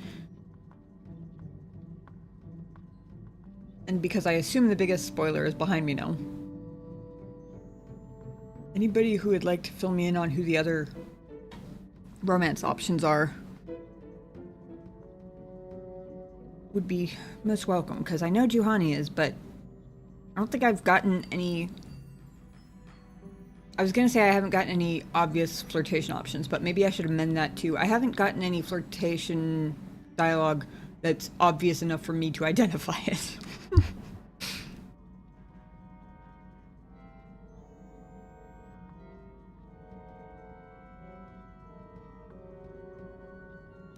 Like who? The Jedi who encouraged me to join the Order. The one who was with the group going to fight the Mandalorians. She was human. I suppose I see something of her in you when I look... I am sorry. I am getting away from my point. If there even was one. Only Karth? Sometimes Okay. I curse the day my parents fled to Taris. But then again, if they had not, I would not be where I am today.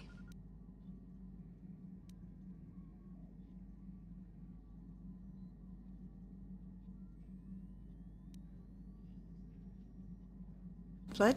Fled from where? Another story for another time. For now, we must continue our own epic. To save the galaxy, if we can. How may I be of assistance to you, Padawan? What is it you... Of course. Apparently she doesn't know anything about any planets at all, which, I mean, I guess sort of makes sense, but...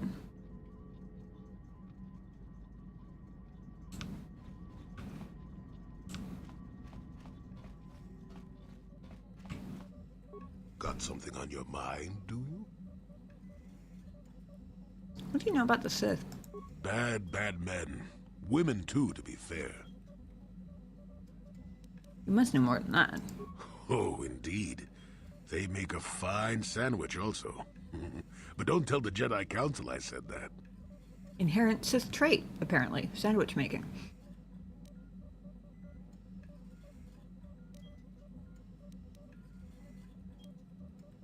You're being elusive on purpose. And just what gave you the impression that I know anything more about the Sith than you do? You fought them? I'm barely a Jedi Padawan, at least in my own memory. You did. You said you fought them. Oh, that's right. Damn the years of the young. I was expecting you to be your usual inattentive self when I mentioned that. Inattentive So my it's ass. I've true, been yes. poking and prodding you I to fought talk more plenty of this whole Sith. time. That was during the time of Exar Kun. Oh, 40 years ago now. Has it been that long? Are these Sith the same as the ones that followed me? No, of course not. The Sith have come and gone for ages.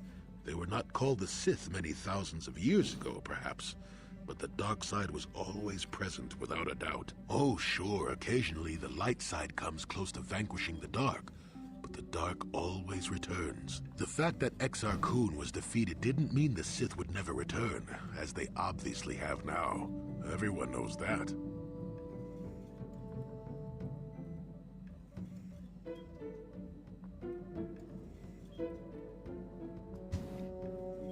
Who is this Exar Kun? Exar was a Jedi who was corrupted by ghosts of the old Sith, or so they say. He attempted to conquer the Republic and create a new golden age of the Sith.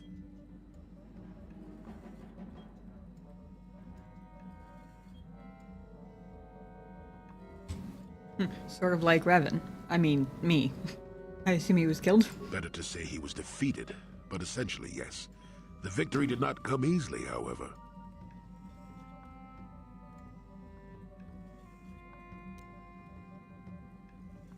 What happened during the war with Exar Kun then? That is not a pleasant time to remember. After Exar Kun fell to the dark side, he attempted to recruit other Jedi to his cause. What surprised us, what took us completely unprepared, was how utterly successful he was. Many Jedi joined him and became Sith themselves. Why they did, I will never truly know, but they did. Battle broke out throughout the Order, pupil against master. We fought ourselves. That must have been difficult. Yes, more than difficult. Next to impossible. How do you fight against someone you love? Pah, I dislike such memories. It leaves a taste in the mouth that... it is a sadness I thought I had put aside long ago. Ask me about the war some other time, just not now. I would prefer to be by myself for now. Sorry. Got something on your mind? Korriban's a rock. Mind the Sith. And that's about all I got to say about that. Okay. Now, let's get going. Oh, I get it. Let's play. Rocks and Sith.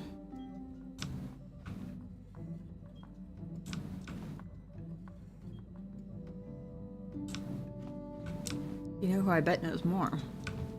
Yeah, what do you want? You know anything about this world? Korriban is a Sith world, that's for sure. I mean, just look at this place. Rumor has it that the leader of our clan at the time, Mandalore, did go down. They say the Sith performed terrible magics here. Do you have anything else you want to ask?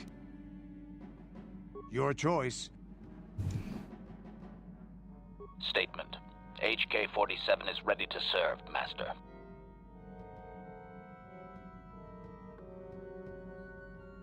So, you belong to Revan originally? Statement. Yes, Master. You created me shortly after you and your apprentice began your war to conquer the galaxy. I was sent on an assassination mission into Mandalorian space, but I was damaged and unable to return to you. Exclamation. I find this most distressing. I could certainly have protected you from the Jedi and your pupil's betrayal had I returned. Probably better it worked out this way. Observation. You may be right, Master. This way we are reunited, and neither of us has suffered permanent termination. Am I very much like the Revan you knew? Observation. You are different in many fundamental ways, Master. You have a concern for life that is unsettling. This cannot solely be caused by memory loss. I do not know how to explain it. Regardless, you do seem to be improved overall from the human I once knew. Despite my unfortunate and unsettling concern for life. Okay, I'll take it. Do you know anything about the Starforge? Answer. No, Master. You never did make me privy to any of the Starforge's secrets. What can you tell me of Malak? Commentary. Your former pupil is efficient and brutal, even for an organic. I rather liked him when you first introduced me to him. If I had known what he would do to you, Master, I would have gladly removed his entrails right then. Somehow I have a feeling that Revan would have too. Why all the meatbag references? Answer. It was you who programmed me thus, Master. Was it? Your pupil once asked me what I thought of him, and I informed him of his meatbag status. He was unimpressed, but you found the reference humorous. You changed my programming so that I would continue to use the term. It drove your pupil to extreme lengths of frustration. Well, the humorous part hasn't changed.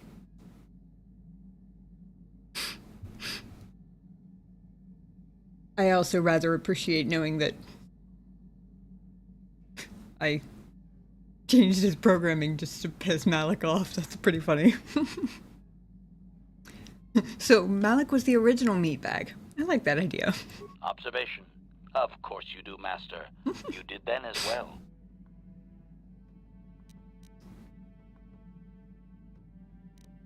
As you desire, Master. Signing off. I was going to ask him about the planet, Statement.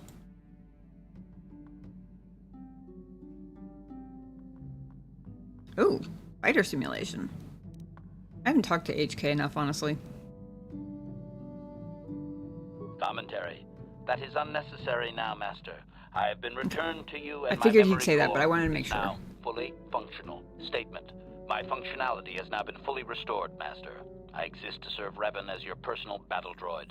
In time, my assassination protocol can be restored, and at that point I will once again endeavor to eliminate any meatbag opposition you may have. Including the OG meatbag himself.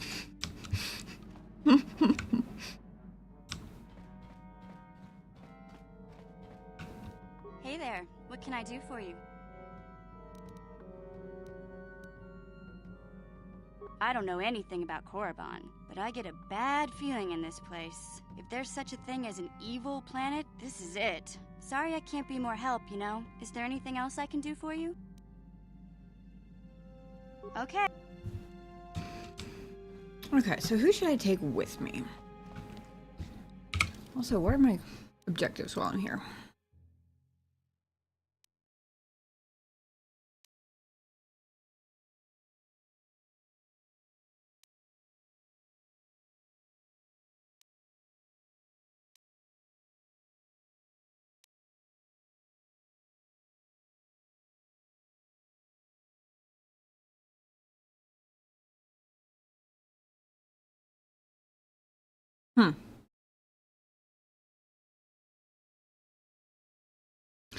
When I tried to click on Dantooine before, I wasn't able to.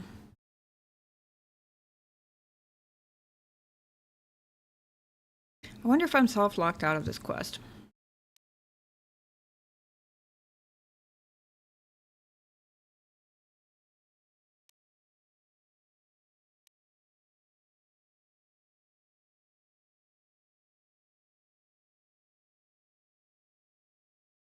Ah.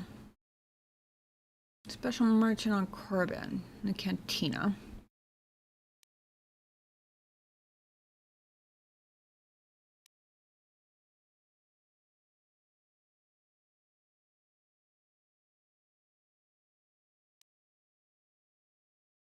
Okay.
I remembered to hit add once and then I forgot the second time.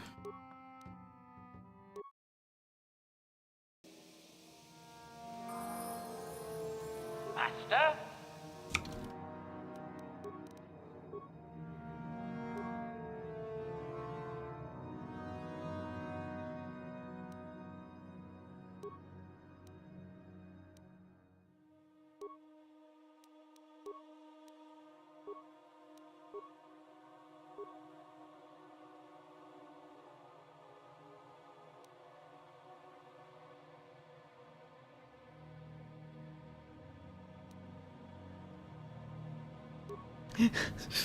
I can't say I'm honestly surprised that charisma is HK's dump stat.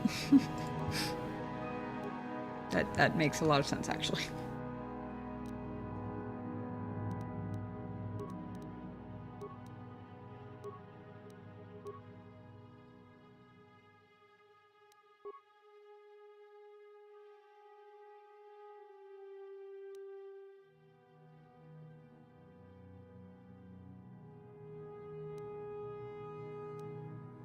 Wait, he doesn't have weapon focused blaster pistol already. Damn. I had a something for that. Some bit of gear, and I think I sold it because I thought everybody already did. Or everybody who could use it anyway.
Security is +6, security +4.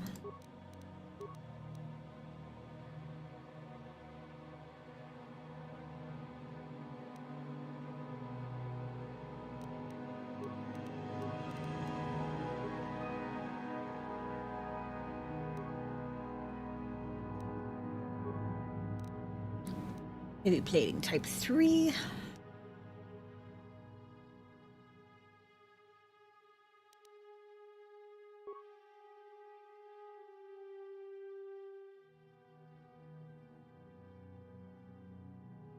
Wait a second.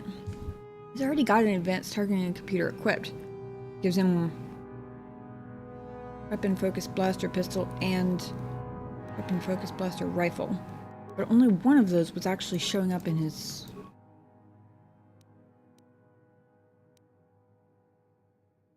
Oh, maybe the blaster rifle is a duplicate. And it doesn't show up at all in his level up thing. Whoops. I guess that would make sense.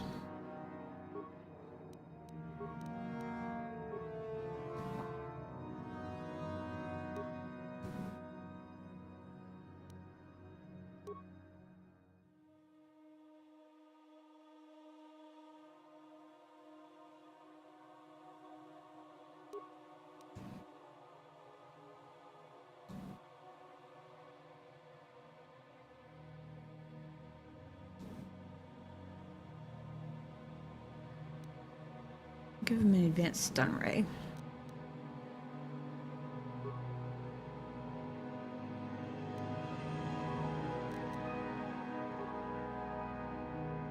Oh, he's got Chindar's bowcaster. 20.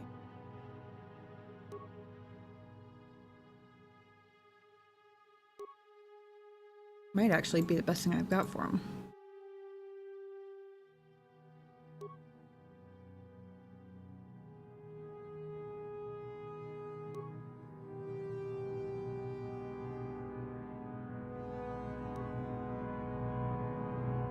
Albar's bowcaster has an extra 1 to hit, but it's also 2 to 11 damage instead of 7 to 16. Alright, you can keep Chindar's bowcaster then.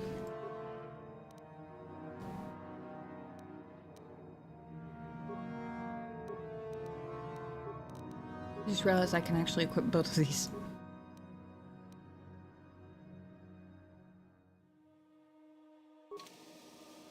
What?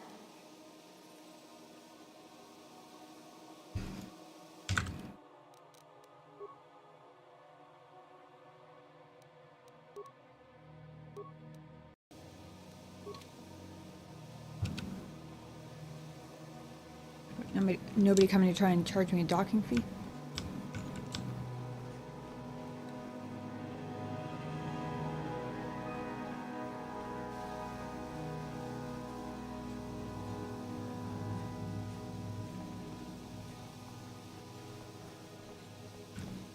Just ran in a whole circle in the wrong direction, didn't I?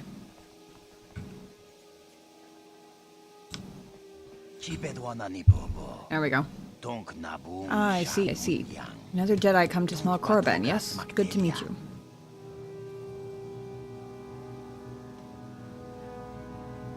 How do you know I'm a Jedi, aside from the fact that I'm wielding a lightsaber? Well, aside from the lightsaber you're carrying naturally. Only Jedi carry ones like that, check?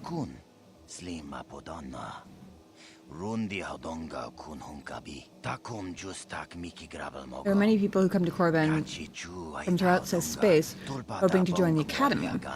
Some of them are Jedi who have left the Order.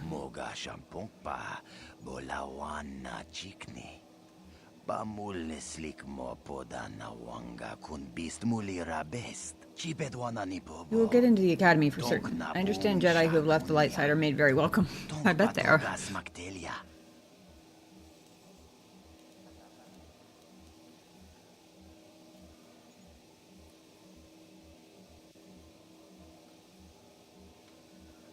I guess if there was ever someone to just straight up admit that I didn't know that there was Academy here too, it would be the Port Authority rather than the Sith themselves, I suppose. What's this Academy you mentioned? Oh? I thought that would have been why you came here. There's a Sith Academy just outside of Dresde where they train their students and such.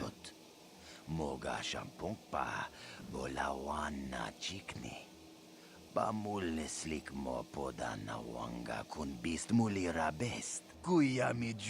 enough about that. It's very nice to see that the Ebon Hawk has returned. Not seen that ship for some time indeed. My ship's more popular than half the people I know.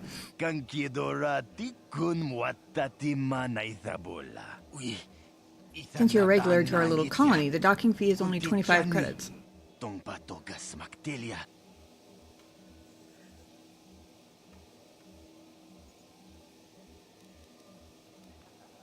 You know of the Ebon Hawk?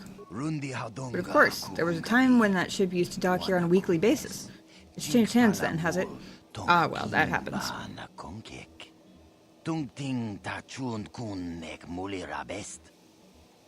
But of course... Oh, wait, never mind. I thought he said something else. That's not really necessary, is it? I suppose there's no need to charge the owner of the Evan Hawkins. He has a crush on my ship. What the hell? I'll open the door for you. Thanks.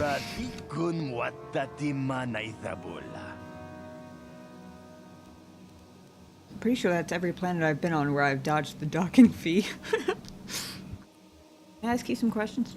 What information do you wish?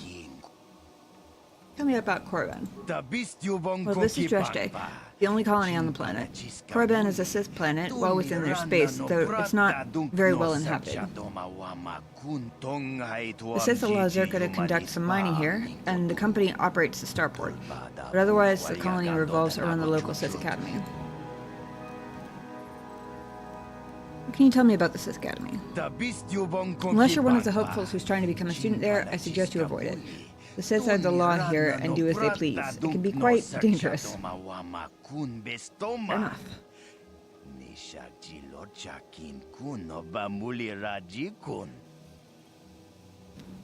I'm not gonna ask.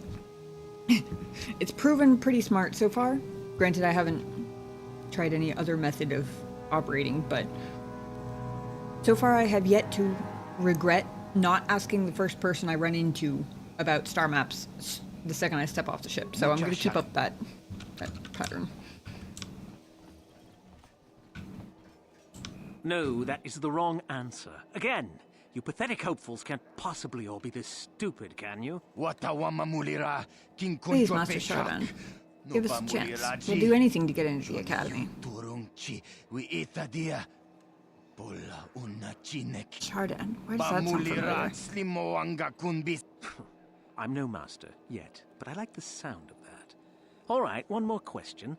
The lot of you is trying my patience. All right, let's say you become a Sith and I am your commanding officer. I give you an order to spare the life of an enemy. Do you do it? Oh, of course, Shardan. Anything you command us. We would never oppose you. No. Do you honestly believe that the Sith are in need of such sniveling cowards? Mercy is a weakness. If your leader shows weakness, it is your duty to kill him and show true authority, true power. That is why the Sith are strong. Thank you, Shardan. We understand now. No, you don't understand, and you probably never will. You wouldn't survive 5 seconds in the academy. The other students would tear you apart. Bah! I can't be bothered with fools. Perhaps I should, You, Jedi, you're looking to get in the academy, are you not? Well, of course you are. Why else would you be here? Let me pose a question to you. These hopefuls will never survive in the academy. A lesson must be taught here, but I am at a loss as to what form it should take. Well, if you can't think of anything cruel, you really shouldn't be out here, young man, should you? I wasn't talking to you. I'm thinking to spare them the effort of being killed and do it myself.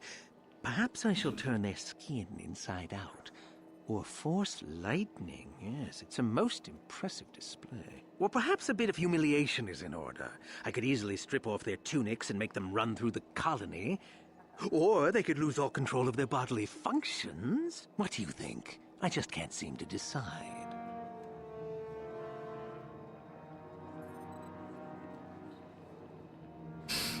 Little does he know.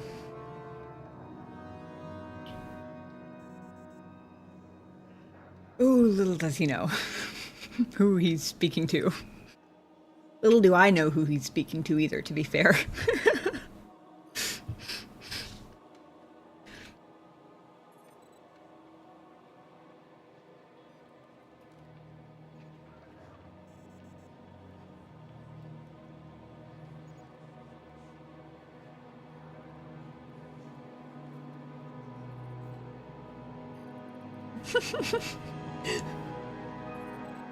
Darth Vader sipping coffee. You have all the best Star Wars emotes.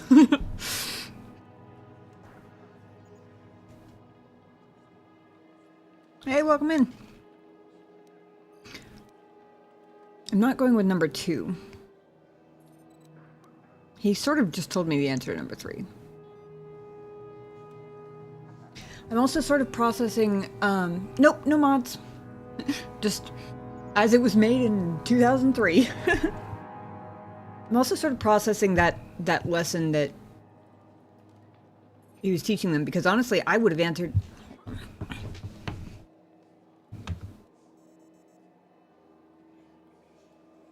Sorry, there was a little bitty spider on the wall that had to die. I would have answered that question wrong too, because I would have assumed they would want obedience. But now that I'm thinking about it, it actually kind of makes a lot of sense. The way he put it. That being said,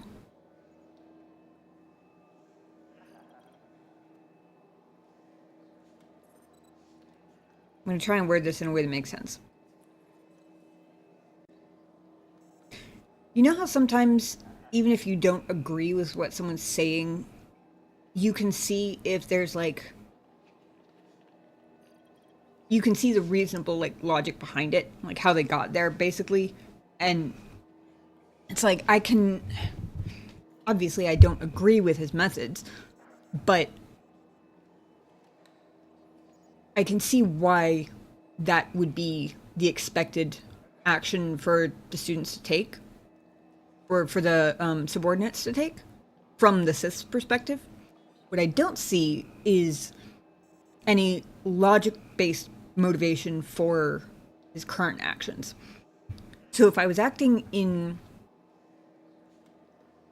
the persona of Darth Revan, for example, well, if I was Darth Revan, I suppose I wouldn't be worried about it at all. Observable illogic everywhere. I think it's worth playing. I've been enjoying it quite a lot. Looks pretty good for a 22-year-old game, too. I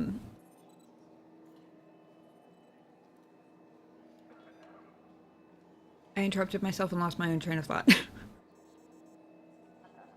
Oh yeah, if I was coming at it from a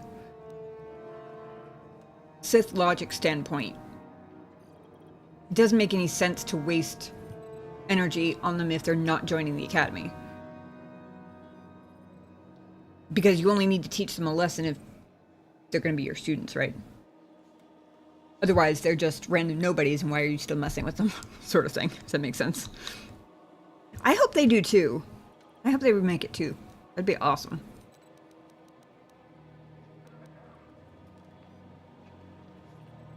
Why? What did they do? We didn't do anything. Please, help us. Silence. It's not what they did so much as what they didn't do, which is prove themselves worthy. I'm exhausted from dealing with their mulings, so please decide for me, will you? You're so exhausted, maybe you shouldn't waste any more energy on them.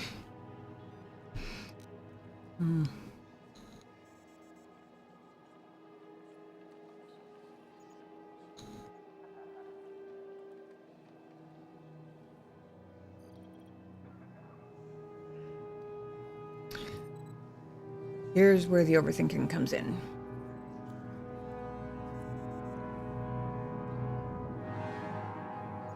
My decision would be, obviously, to let them go. But I don't know if such an obvious Jedi answer is gonna piss him off enough that he's gonna kill them out of spite.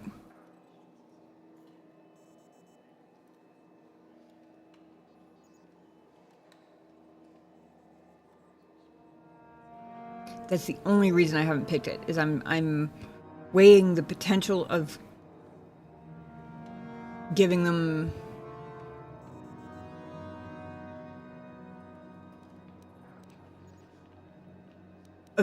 giving him a non-lethal decision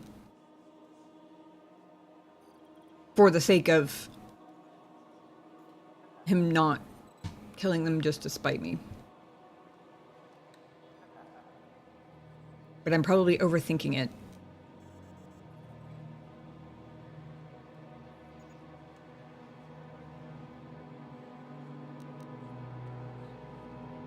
I wish there was an option that was like, if you're tired of dealing with them, then just let them go and stop dealing with them. Dumbass. I might regret this in a half a second. Let them go, that's my decision. Let them go? And what could possibly convince me to do that? Sorry, option 1, because I'm Darth Revan and I'm telling you to let them go.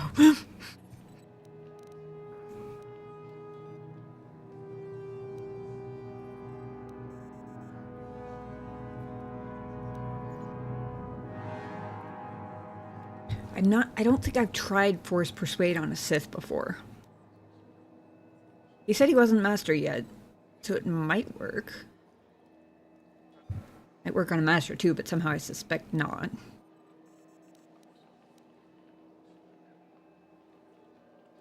I'm guessing the DC is going to be much higher on the killing them is wrong option.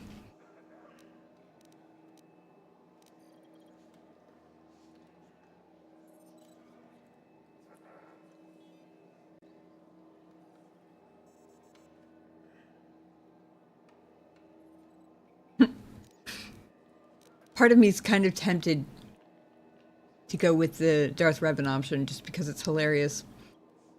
I have a feeling he won't believe me, and if he does believe me, he just finished telling them a lesson about how if a leader shows mercy, you have to kill the leader, so I think it's going to end in a fight regardless.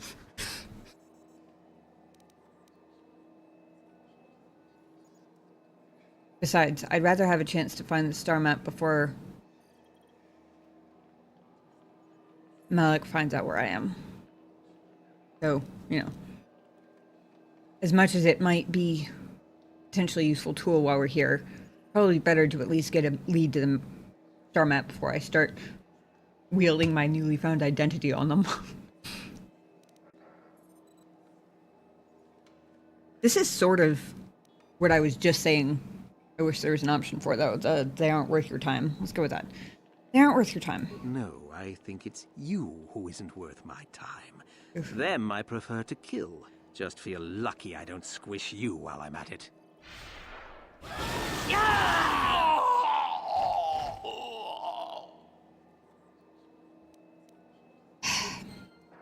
Well, I tried.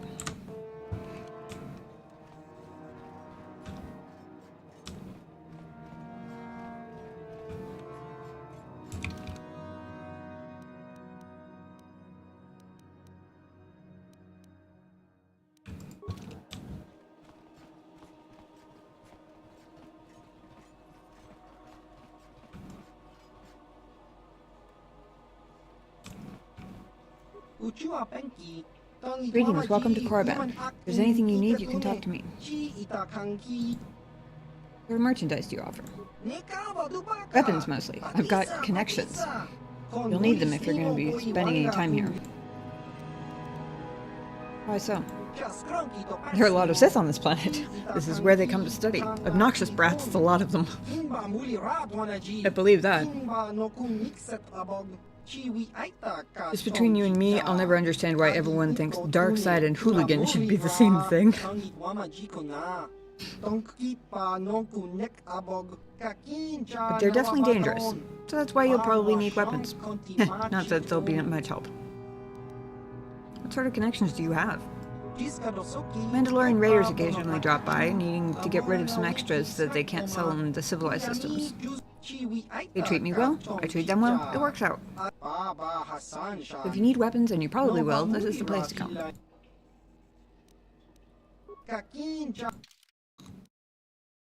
I did accidentally sell all my Mandalorian heavy blasters. I could use another one. Cassus Fett's heavy pistol.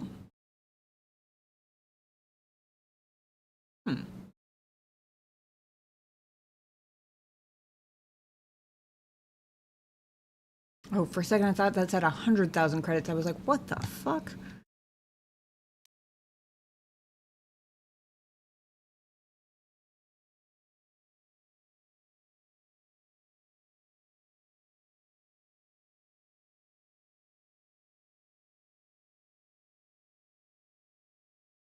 Ooh, plasma grenade.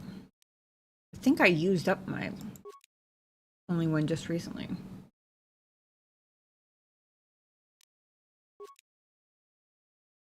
I'll buy a couple of them, because the only one that doesn't do friendly fire damage are very useful.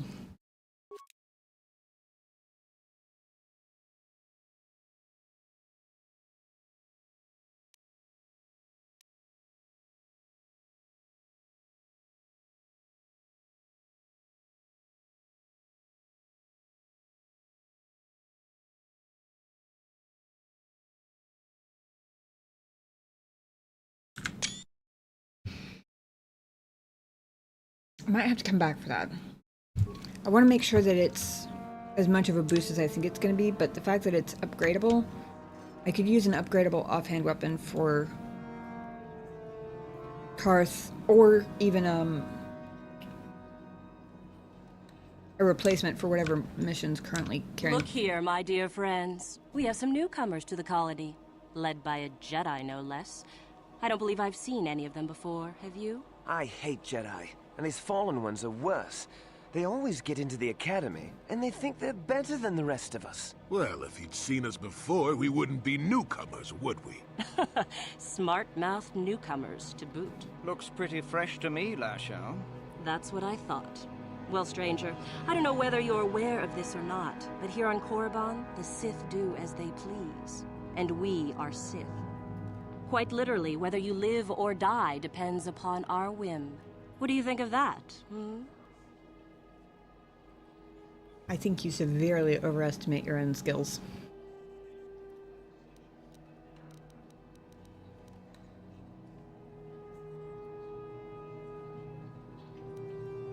Oh man, there's so many good options. And by so many, I really mean two, because she's annoying, and despite what my meter might claim, I'm not that angelic. Not angelic enough to not be perfectly content with teaching this bratty bitch a lesson. Trying to go with. It is a lot of responsibility for simple scum like them. With option 2, though, I can at least say I warned them.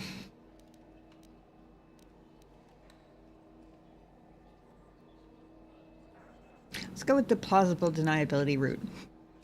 You can try to kill me. You'd fail, but you can try. Commentary. That's the way to tell the meatbags, Master. Charging weapons just in case. This should be fun. Those are very brave words for such an insignificant person. Do you not realize how many Sith are here in Dresde? 12. No, wait, 13. Let me kill this one, Lasho. Let me do it. Now, let's not be hasty.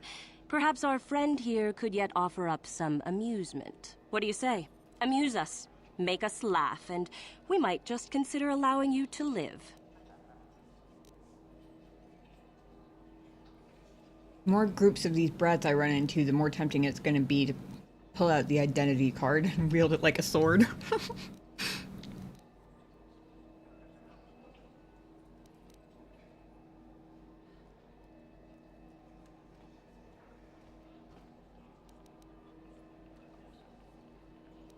Please don't hurt me, I don't want to fight.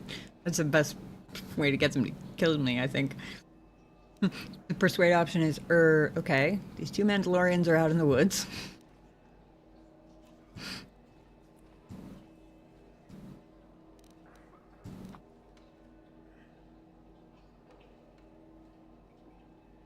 If you really want to fight, just make the first move. It'll be your last.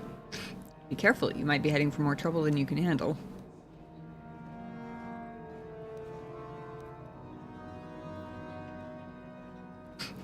You know who I am. I'm Darth Revan. Watch your tongue or I'll rip it out.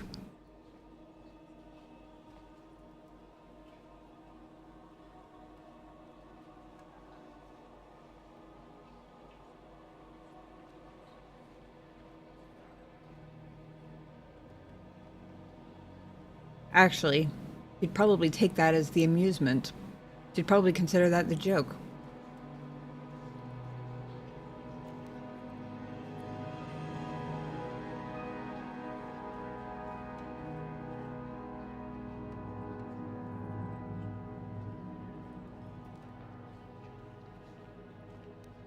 I suspect that's what would happen, actually. And now I'm trying to decide whether that's the outcome I want.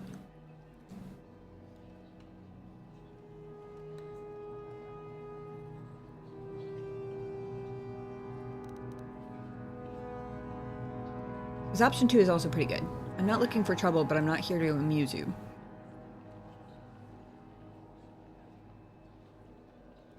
if it's one of those fights where I get them down to 0 and instead of dying, they beg for mercy and run off, could be a good lesson for them. Could also be good for me if they go and spread the word not to mess with the new Jedi in town. Of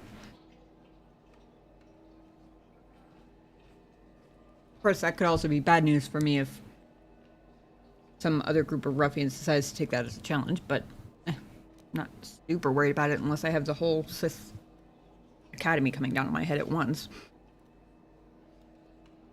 They don't seem that disciplined at the moment, though.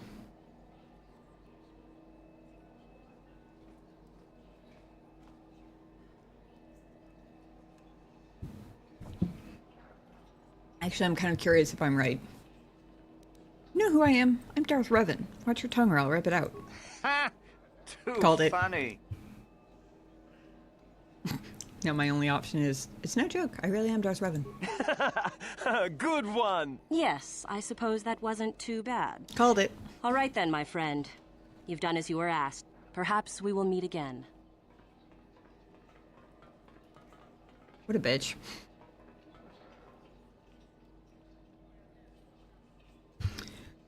But it confirmed that nobody's going to believe me anyway.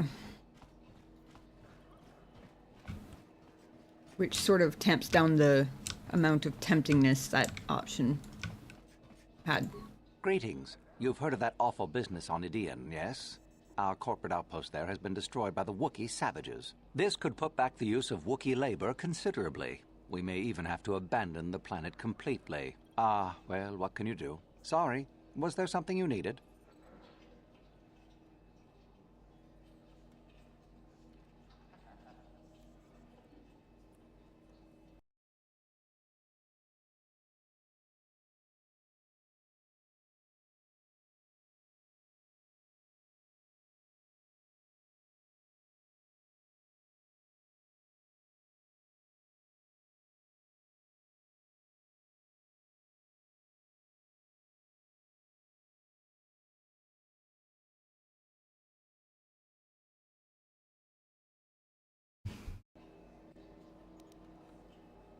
What does Zerka do here on Korriban? We do some mining here, and are responsible for local shipping and support of the Sith on Korriban. Our starport is mostly just freighters and such.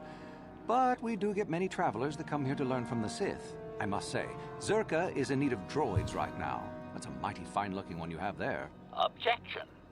This unit is not for sale, meatbag. Yes, of course. No offense meant. Touchy, isn't it? This office is actually our administrative headquarters for this region. Rather inauspicious, isn't it?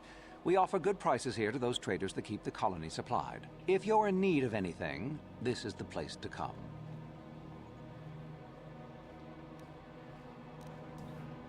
I think I kind of knew this already, but Zerka works with the Sith? Well, why not? This is Sith space now, and the company has to survive regardless of who is in charge. The Republic, the Sith, the economy has to keep going. Now, was there anything else? Certainly. What can you tell me about the colony? There truly isn't much to tell, citizen. Dreshdae was established by the Sith, and we arrived to take advantage of some of the planet's mineral wealth. The only thing that's really unusual about Dreshdae, I suppose, is that the Sith built their academy on the east side of the colony. You don't find those just anywhere. What do you know about the Sith Academy? Not much. The Sith are a rather secretive lot, and they don't allow many into the academy.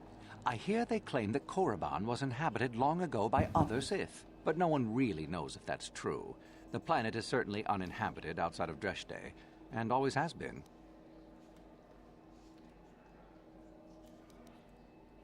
Who's allowed in the academy? Only prospective students. We get many who come here each year hoping to get picked. Many are simply considered too weak, I'm afraid. I understand there is one main person amongst the Sith who decides which students are worthy. Euthura Ban, I believe her name is. Where do I find her? Other than in the academy itself, I'm sorry, I don't know. Do come again.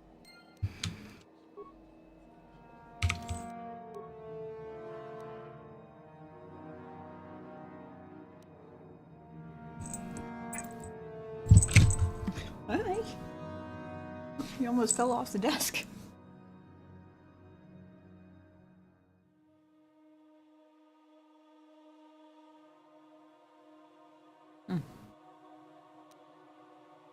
Sure, I'll have a quest to get in there at some point.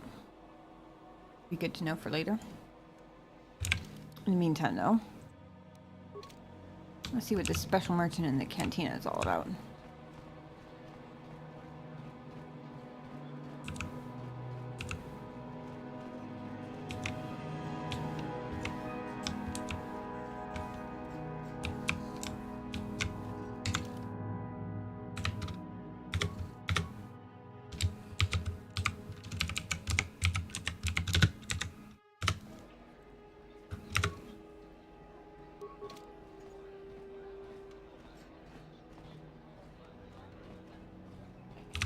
So to talk to the bartender, right?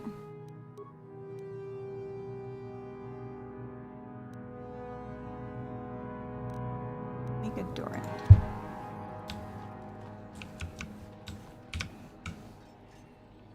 in.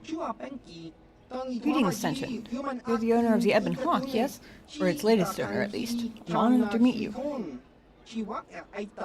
My ship has its own reputation. I'm Mika Doran, manager of this establishment. Is there something you are needing, Sentient? The owner of the Ebon Hawk is always welcome in the State Cantina. Okay.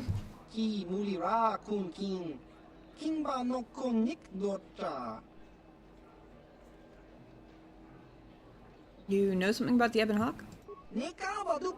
Only what I hear from rumors, Sentient. The Hawk has been a frequent visitor to Korriban in the past, though often with a different owner. In all fairness, I should tell you that many of the past owners were suspected of being smugglers, slavers, and pirates. It was even whispered that some worked for the exchange. It really is the ship's reputation. That's intriguing to me. I always found the Hawk's owners to be excellent citizens of fine character. The kind of people I prefer to do business with. Much better than the Sith, at least. Oh, right. Sorry, I forgot that the guy who referred me here, if I'm not mistaken, was the guy who was like, we always do business with the owner of the Ebon Hawk or whatever. I still don't know why or what that's about or why my ship has its own reputation, but, you know, I'm not going to argue.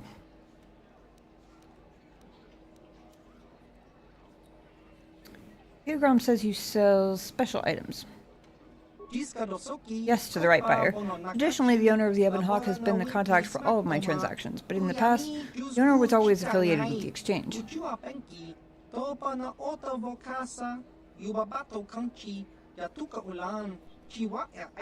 That was why Korriban did not approach you earlier.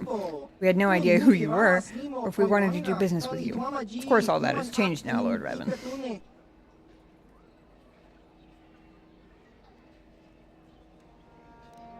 What kinds of things do you have for sale? Yes, let's get right to business. I carry only the rarest items. Expensive, yes, but worth every credit. Weapons, armor, equipment, I carry a little of everything.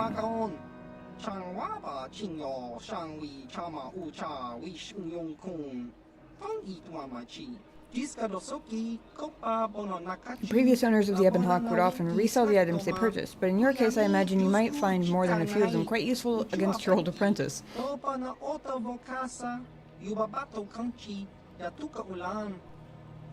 I won't lie, I'm not entirely comfortable with how much they know, but I guess everybody knows that Malik was Revan's apprentice, so that part isn't so weird. Still, a little weird that they knew who I was barely half a second after I did. You know a lot about the Ebon Hawk and its previous owners? I know very little about the owners of the Ebon Hawk. Most were affiliated with the exchange, and they only revealed enough to enable us to do business with them.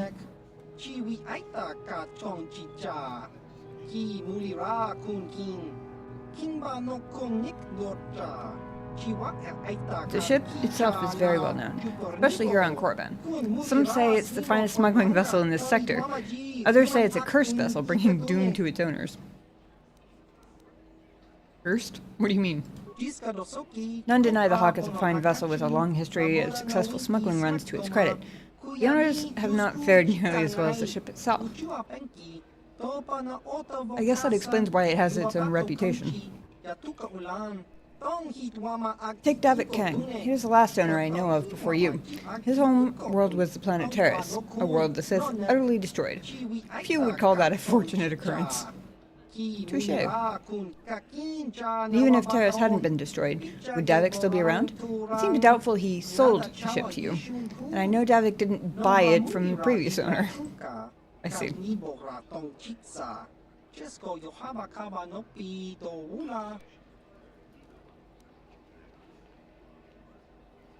These events have more to do with the type of owner than the hawk itself.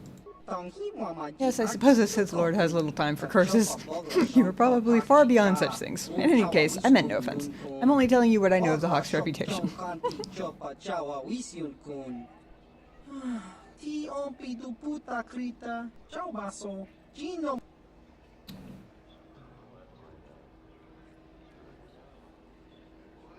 You see your premium items.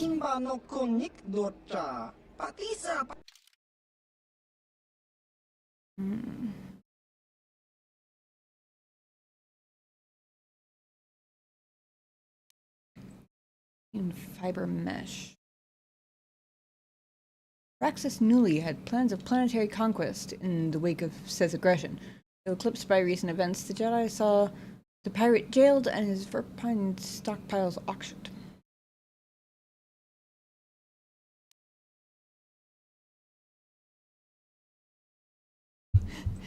It still keeps going. I think every single, unless I've missed one, every single set of armor that has heavy in the name is unwaveringly, is without exception a light armor. Every friggin' time, unless I've missed one. Jurgen Kalta again. It was his guns that we found on Dantooine. And maybe Tatooine too? I feel like there was one other somewhere. Ooh. Upgradable. Aided by custom armor like this, Jurgen Kalta had no combat equal. Though his enemies tried more exotic attacks. It was a Gaxan brain slug left on a pillow that proved his undoing. Yikes. Upgradable. 10 cold fire and sonic resistance. Defense bonus of 10. Dex bonus of 0. I think Canderous is currently wearing the next closest thing, which is 11 defense with Dex of 0, I think.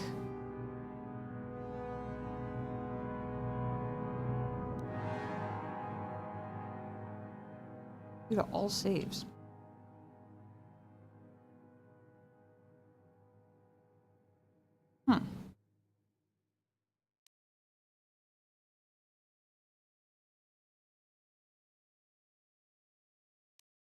Dominator gauntlets. 5 strength.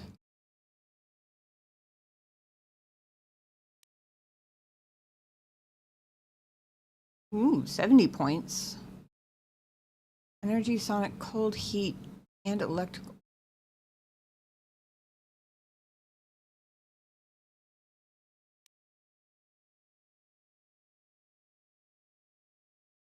+4. Ooh. Regeneration +2. Didn't even know that was a thing you could get.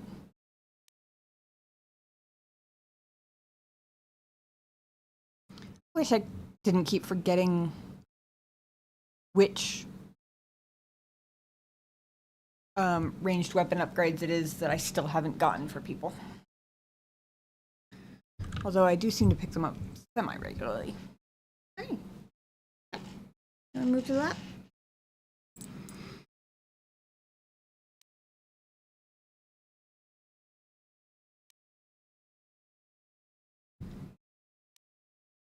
Constitution +4.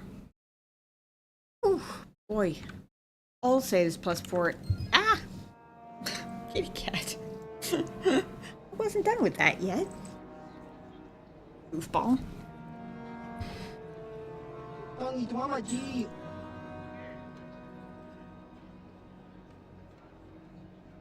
Oh, wait a second. I've heard a disturbing rumor, Nadai Sankari.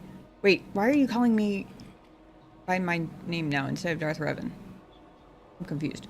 Hunter matching your description is reported to have slain a crate dragon on Tatooine. Please, tell me it wasn't you. What business is it of yours if I hunt crate dragons? Do not mean to pry, Nadai Sankari, but a crate dragon is a fierce and deadly beast, a monster even one of your power would be smart to avoid. Well, I killed it. Something should happen to you. If you're injured or even slain by such a beast, then Malak will never be toppled. Interesting.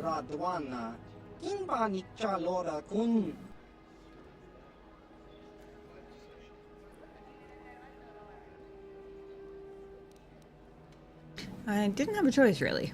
I suppose if there's anyone in the galaxy who could reasonably expect to survive such an encounter, it would be you. Yeah, stop calling me Darth Revan, which is interesting.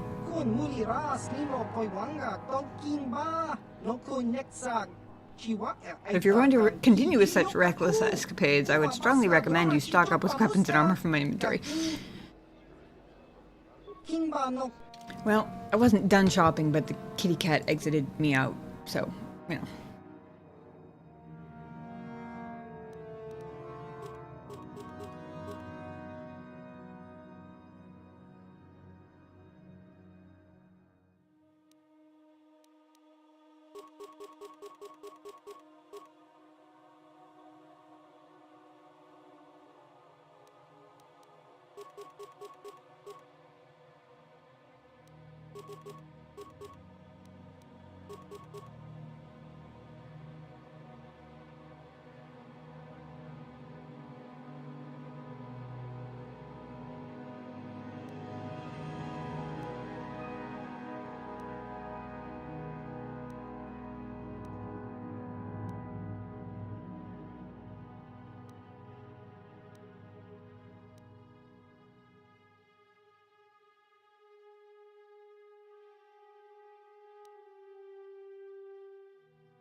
Okay.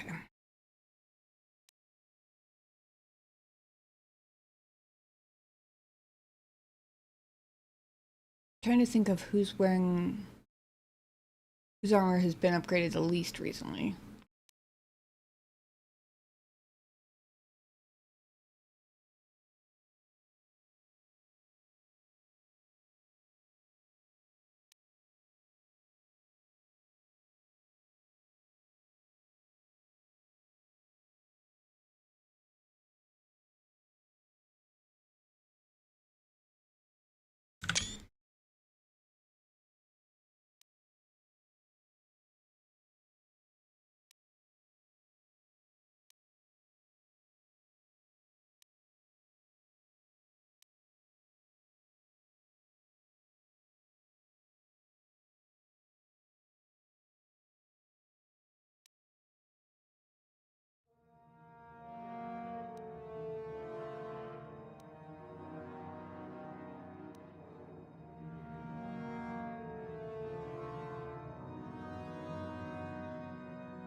Hmm.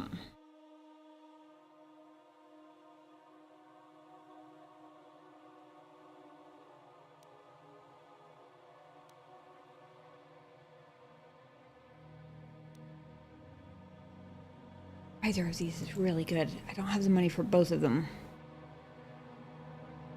Either one is going to significantly dent my...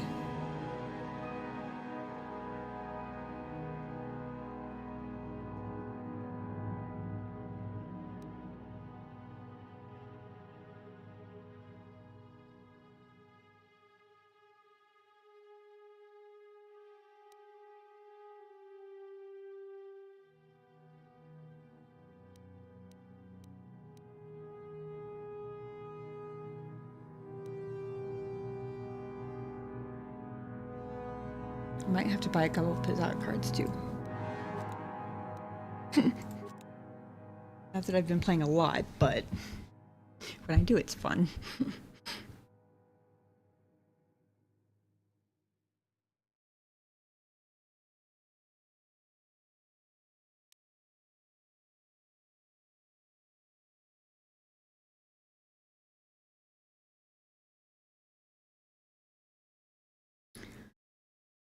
I need to remember I can get upgrades here. Because somebody's ranged weapon has 2 upgrade slots open, and I can never remember which 2 they are.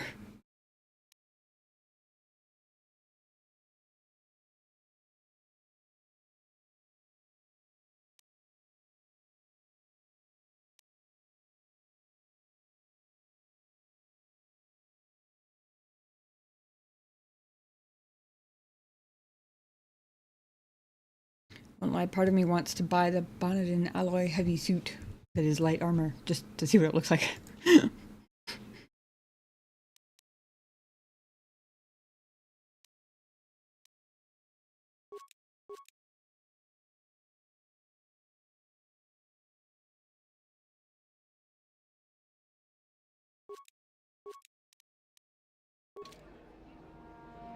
We'll come back.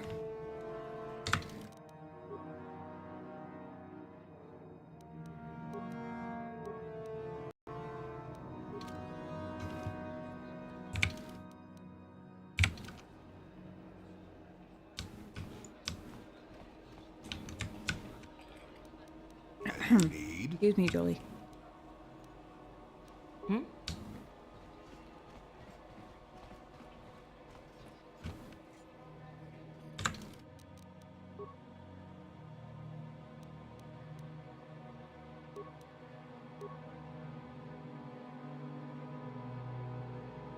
If you guys will give me just a second, I can hear the kitty cat clawing at his plate. I'm gonna go get him some dinner real quick. Before we venture into Korriban. See what there is to see. I'll be right back.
Oh, damn it. I was muted. I was sitting over here talking about OBS got rid of all my saved images and I had to reload them all. So my BRB screen is weird. That I'll have to do for now, though. Now I'll be right back.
Okay.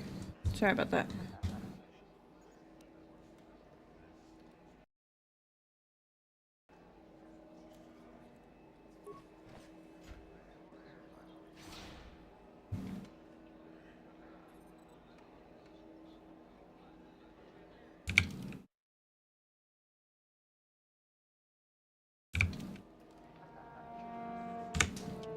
I know I just saved, but you guys know I save when I get nervous. So it says Academy entrance, and yeah, it looks like it. Okay.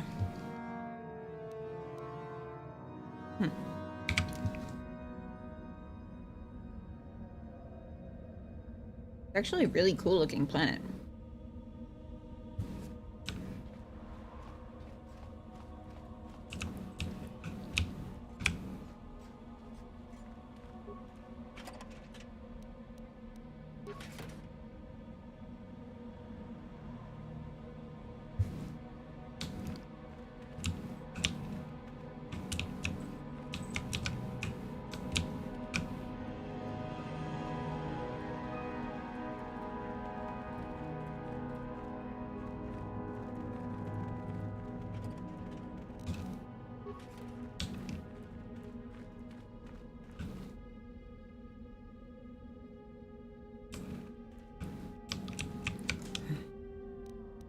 Ready.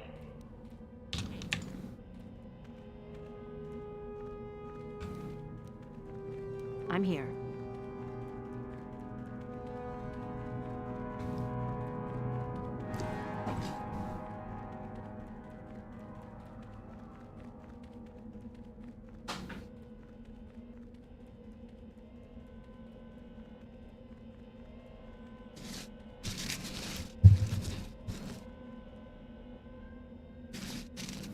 Actually, I'm second guessing.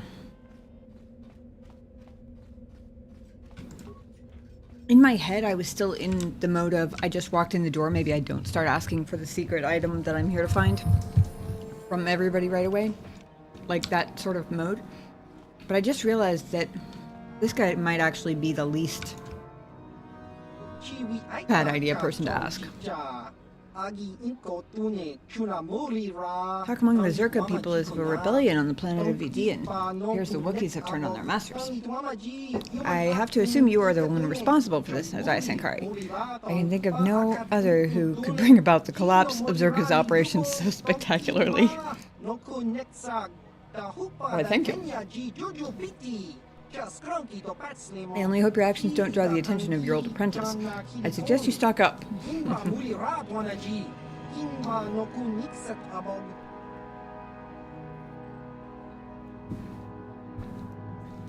Some questions for you.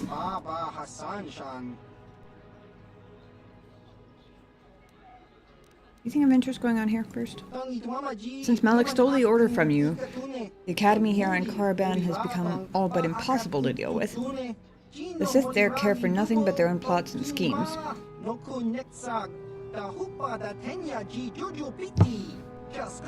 hope that once you destroy your old apprentice, things will return to the way they were before. The Sith and the Exchange should work together. It could benefit both sides.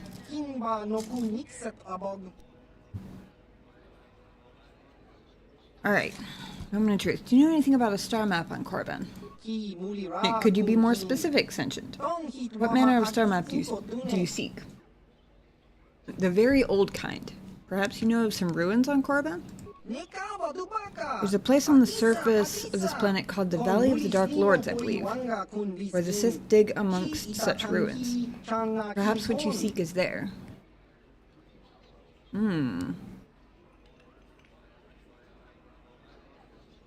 What can you tell me about the Sith excavations? Very little. None are allowed in their ruins other than the Sith themselves, as I understand it.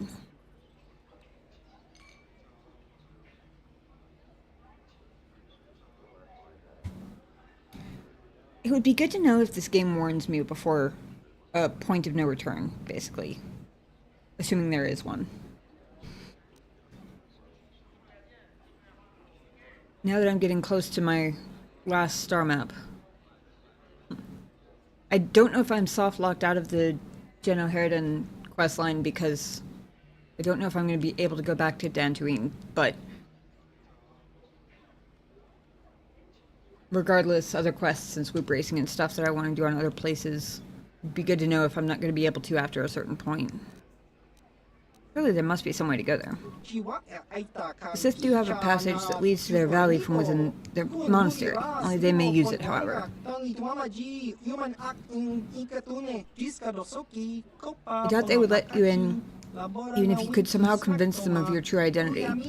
Most of the Sith at the Academy are loyal to Malak now. They see him as the true master. Good to know.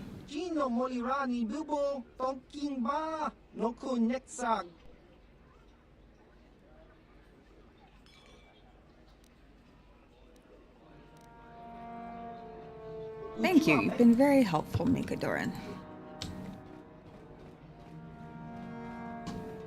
Very helpful indeed.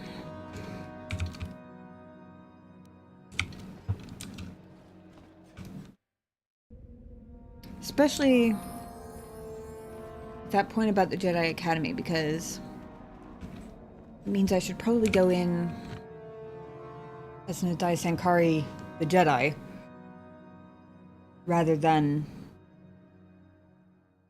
attempting to pull rank or anything. So it's kind of already been established they wouldn't believe me anyway, but, you know. What do I take with me?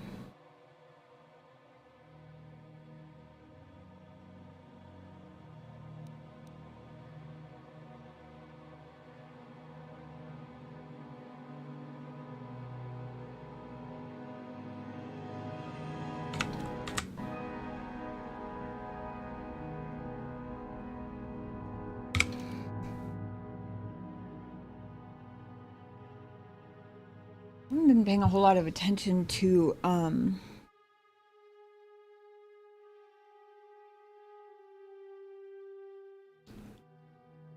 relations between the Sith and the Mandalorians. I was considering taking Canderous with me, but I don't actually know whether that would be a really bad idea.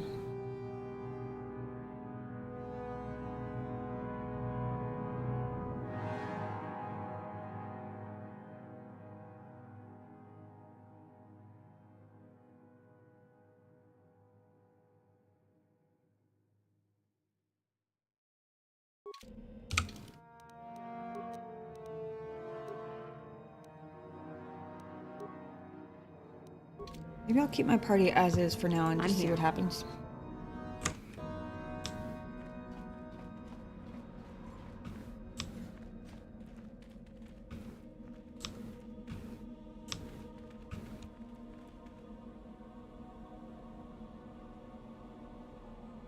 You have a name. Leave me be. Can't you see that I'm busy? Are you one of the Sith from the Academy? Isn't that obvious? You must be very sharp to possess such an astute sense of perception. Obviously death, however, since I asked you to leave. Ask you some questions? No, you may not. I'm busy amusing myself, and I'm not going to miss any of the fun. Now get lost before I teach you a lesson. Fine. Jeez. A grump.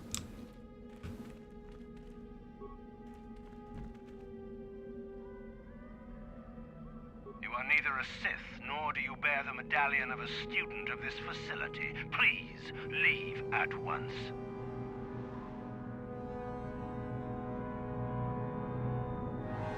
Interesting that I get to back up the Darth Revan thing with a persuasion now. How's it going, Dallas? Friendly fellow indeed. Absolute delight.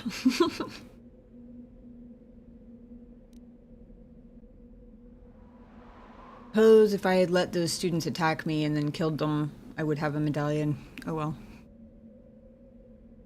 Right? Even this Sith is nicer. At least he's saying please. For real.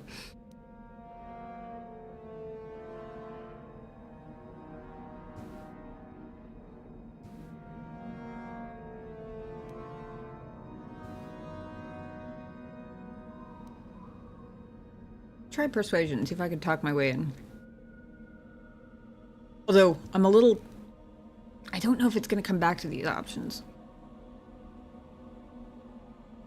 What's this medallion you mentioned? It is the device given to one who has been accepted into the Academy, but has not yet proved their worth as a student. If one of the Sith decides you are worthy, you will be given one, which you must then take to Ban, who I believe is in the cantina. It is she who decides which hopefuls enter the Academy.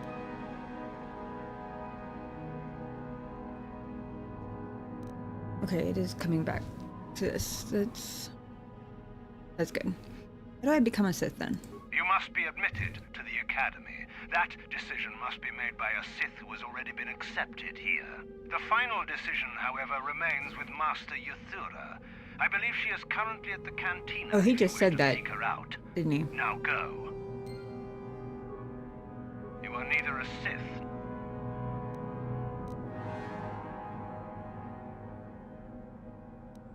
Hang on. On your way. Since now I know I get to start the conversation over again, I want to see what happens if I try and persuade him I'm Darth Revan. You are neither a Sith. I'm Darth Revan. I was Lord of the Sith. Let me in. I see. Nope. And who might your friends be? It's obviously you don't believe me, but I really am Darth Revan. On your way, citizen. Okay. You are neither a... I need to get inside. I've been sent to speak with the Master of the Academy. I assume he's going to send me to the cantina to talk to her. No one gets inside, nope. Citizen. Messages and deliveries must be relayed through official Sith channels only. On your way, citizen.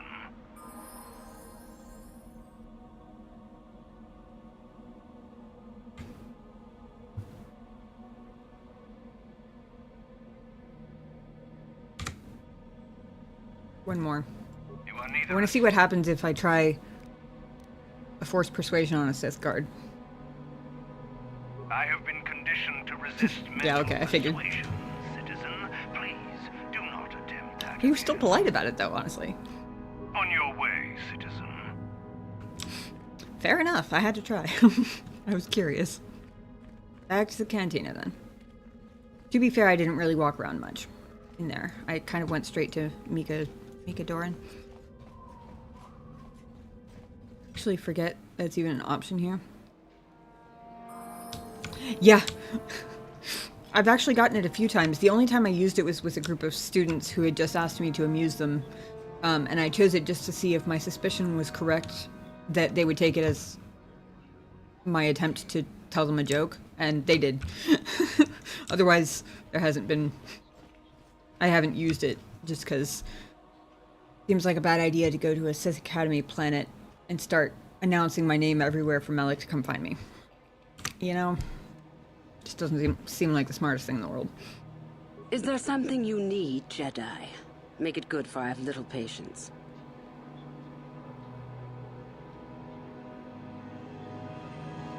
It's so funny that I always get to ask people why they call me a Jedi when I'm walking around with my lightsaber out and in my hand.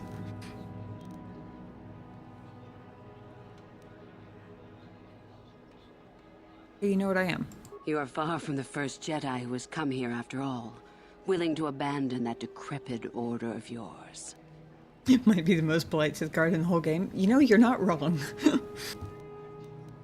Are you Yathura Ban? I am. Obviously, you have been told of me. Is it your desire, then, to train at the Academy? Do you wish to become a Sith human?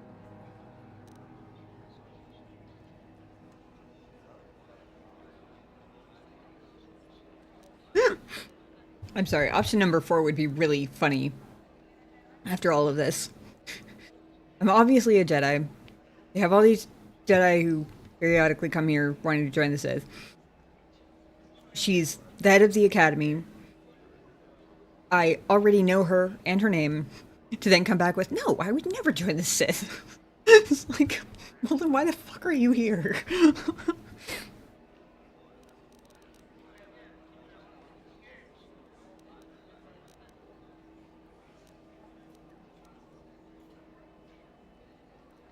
Or even maybe I haven't given it much thought is also a pretty funny comeback given the context. What if I said I was already a Sith? I would consider that an amusing ploy to try and enter the Academy. Why? Who will you claim to be? Darth Malak himself? I'll do you one better.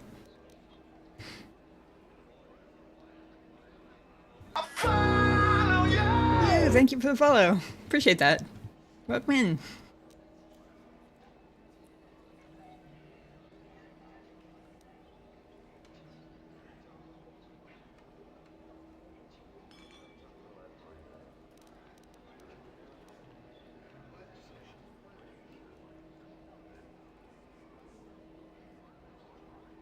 Says a lot for his character, I think, considering he acts this way while literally standing on planet red lightsabers.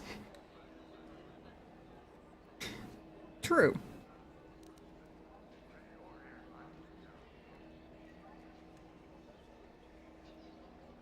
It's a shame it's wasted on all the rude Sith Academy brats.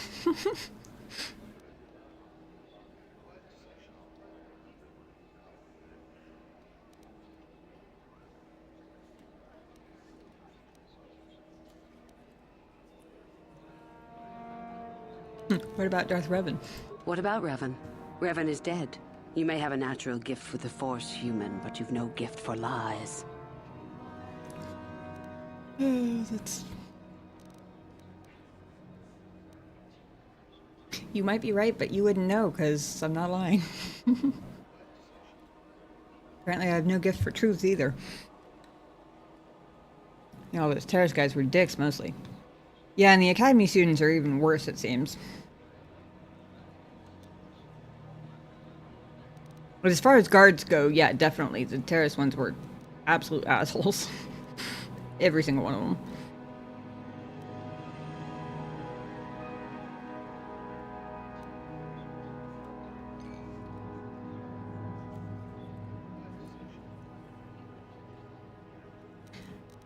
I feel like I can go through these in order, and it'll probably make more sense than not going through them in order. A lot of the hopefuls here end up dead. That doesn't seem glorious. We make no apologies for the weak. If you cannot clench your fist and know when the moment comes to strike, there is no place for you amongst us. Of those who come to train, those who are weak return home. If they are both weak and foolish, they die. But it was their choice to come. And what about the Jedi? Hidebound relics who burden themselves with tradition, and with the protection of the weak and ungrateful. They are pitiful and misguided. Why would you take a gift as glorious as the Force and squander it? Weaken yourself deliberately and shackle yourself to outdated mores. Our gift has made us superior. It is our rightful place to rule. How can any deny that? Yet the Jedi do so, and call us evil because we do not.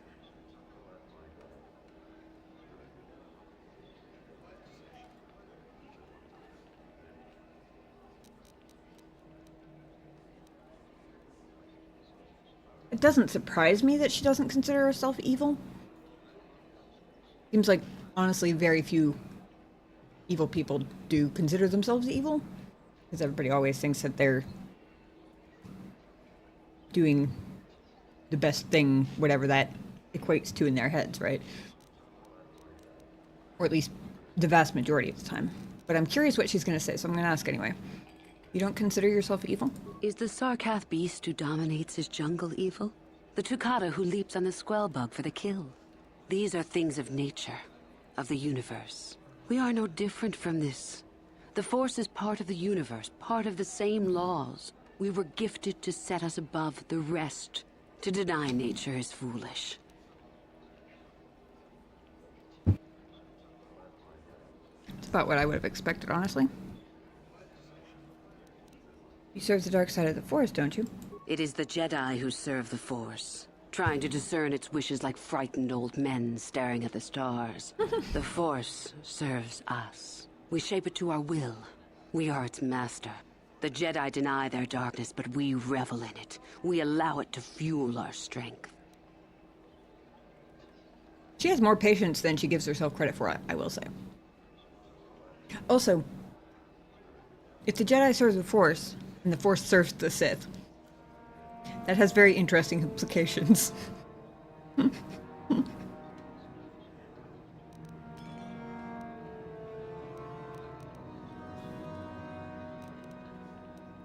Where does Darth Malak fit into all of this? You know the name. Malak is the strongest of us, and the strongest always rules. At least until one who is stronger can take it from him. That is our way. Survival of the fittest. You are always on guard, always lean for the kill. We promote it, for through this, the Sith are stronger.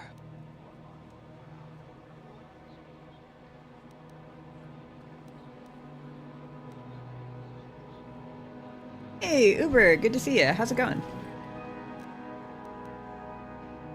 Did you have a good week?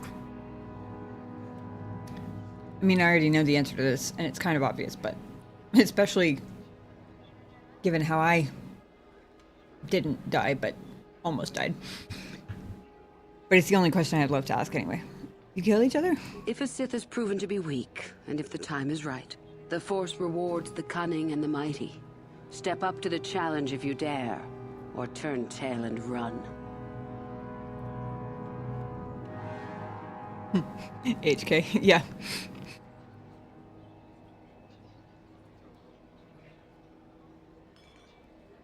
I like that HK seems to like my new self. Even if it is, how did he put it? Unsettlingly concerned for life or something like that. Like your concern for the preservation of life is unsettling, I think is what he said. I'm doing good, thanks.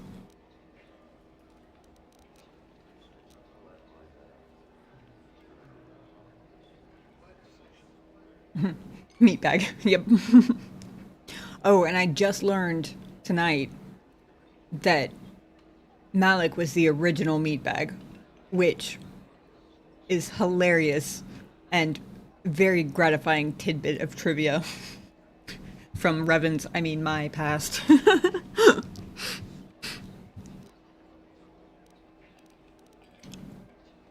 I see. About joining you. You've heard enough, have you?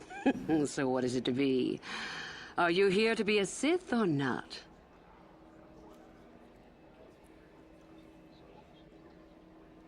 Well, I need to get through your academy, and that seems to be the only way to go.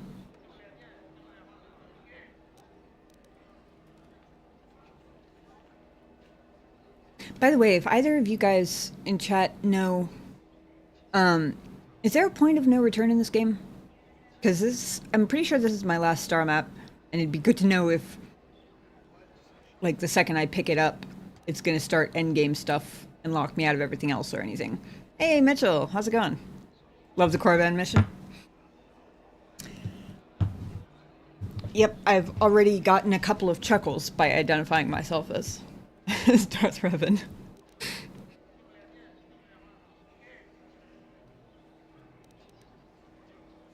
Couple chuckles, couple eye rolls. I haven't done it very much because I didn't, on the off chance someone actually took me seriously, I didn't want to draw too much attention to myself, but the planet after this one locks you out. I'm guessing finding the last star map makes a new planet show up, but you don't have to go to it until you're done with side quests. Is that how it works?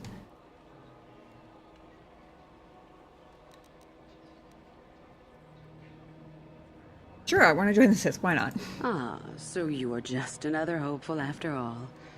Or are you? There is something odd about you that I cannot place. Obviously, you are a Jedi.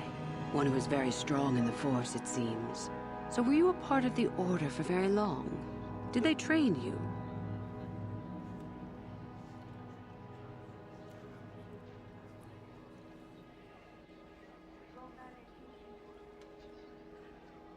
Yes, okay, cool, thank you. It's good to know. That means I can find this star map without being worried about side quests. Does Dantooine ever come back? Because I have one of the Jeno Harridan assassination quests there, and I don't know if I'm soft-locked out of that quest line. But I know that last time I tried to click on Dantooine, I couldn't on the map, so... let's see.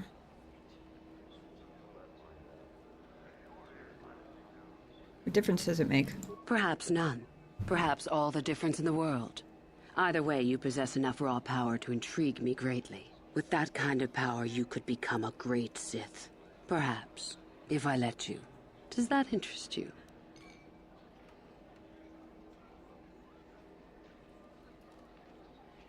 Mitchell says, I think you might be. Ah, okay. Well, good to know anyway. That's okay, Uber. Thanks anyway. Hey, Golden Caterpie. Thank you for the follow.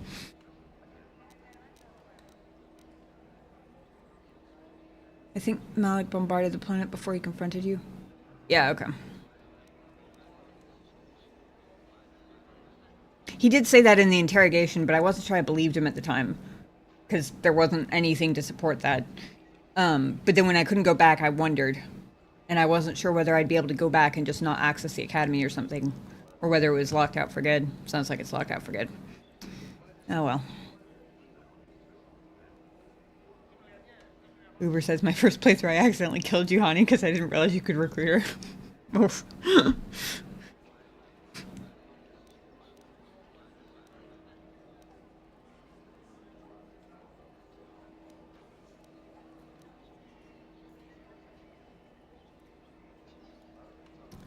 If the Sith guard was resistant to Force Persuade, surely she's going to be too, right?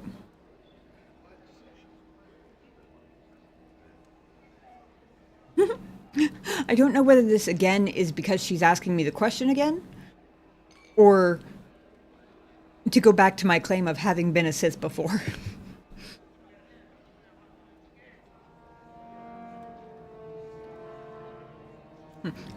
I want to find out which one. Again? I suppose that would interest me, yes. A strange response indeed. Is your mind maladjusted in some way? You should make for an interesting pupil indeed. I will take you to the academy, and we shall see if you are ready to join the ranks of the Sith. I have only one other question. These companions of yours, they will not be coming with you, I presume?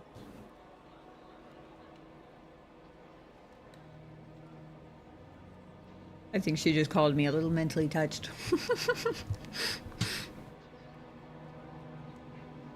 Oof.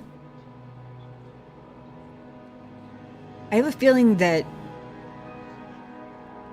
HK, weirdly enough, might be the only one of my companions who might be able to tell when I'm bluffing. I have nothing to base that on, but I've bluffed in front of a number of the other companions at a number of different points, and they never seem to be able to tell that I'm bluffing. But if I created HK, surely he can tell, right?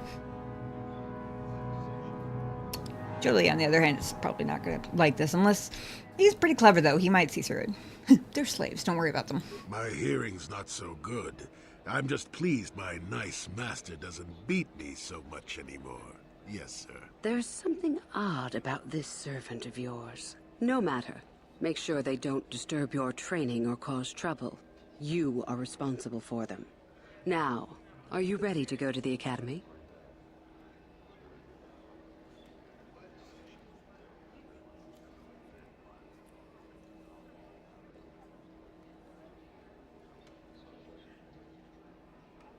Alice did the same thing. Oh, man.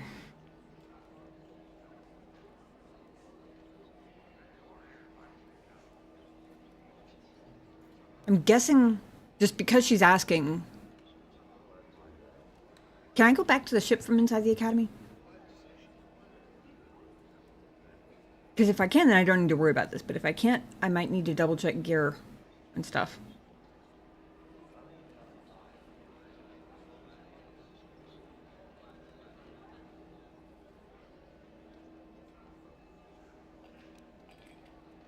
Also, didn't realize until he started playing along, but Jolie is also one of my companions who I haven't tried to run a bluff on someone in front of before. It doesn't really surprise me that he's clever enough to see through it. But it delights me anyway, because I was so frustrated. Like, I bluffed that one guy... The example that comes to mind is the doctor's assistant guy on Terrace, who wanted me to sell the rat ghoul serum to Davik instead. And I bluffed with him, and Mission thought I was serious. Sure, I guess. Then let us leave. The Master of the Academy awaits you.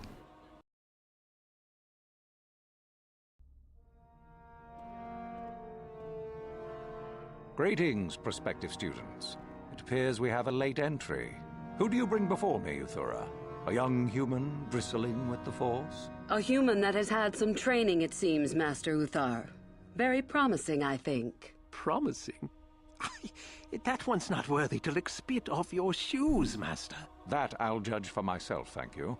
Tell me, human, what do you know of the ways of the Sith? What preconceptions has your mind been polluted with?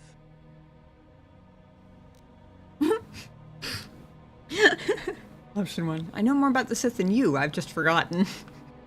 Does it still count as knowing it if you've forgotten it? I feel like that would be more of a I used to know more about the Sith than you.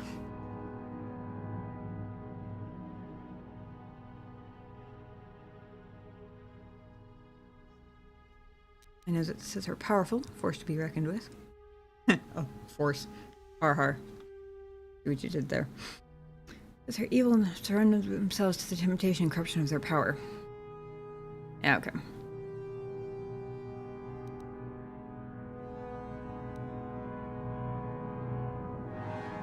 That's obviously the scripted Jedi answer. Based on the Sith that I've run into on this planet, though, this seems like the most accurate.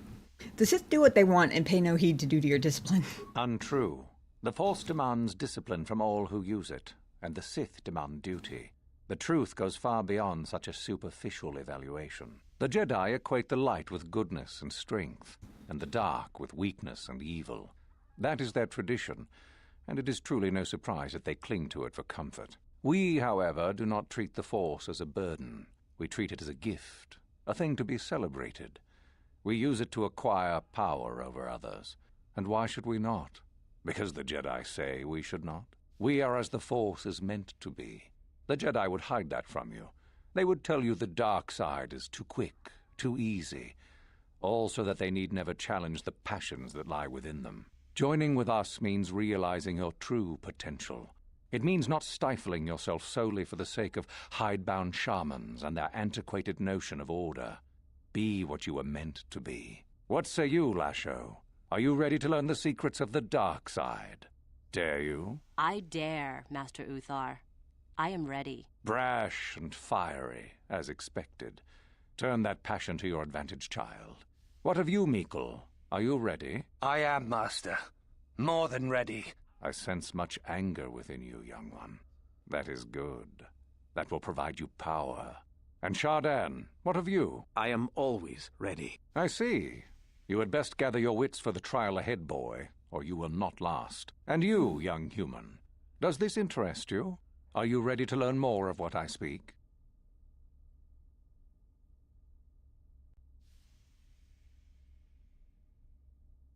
Part of me wants to ask, and what of my companions, and part of me doesn't want to draw attention to them.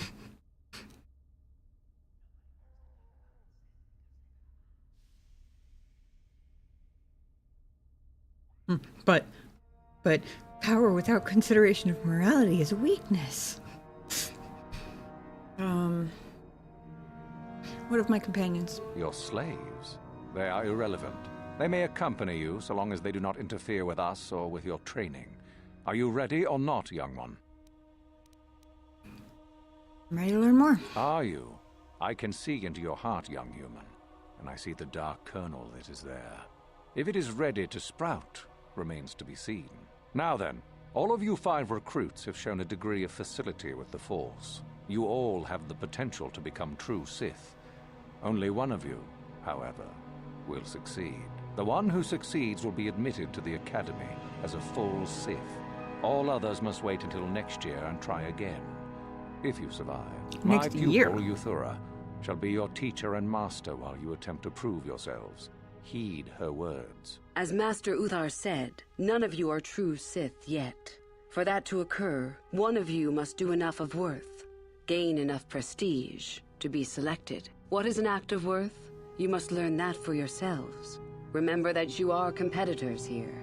Fight for your destiny, or go home.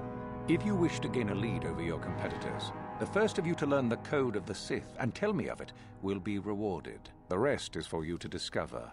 Welcome to the dark side, my children. Your one chance at true greatness lies here.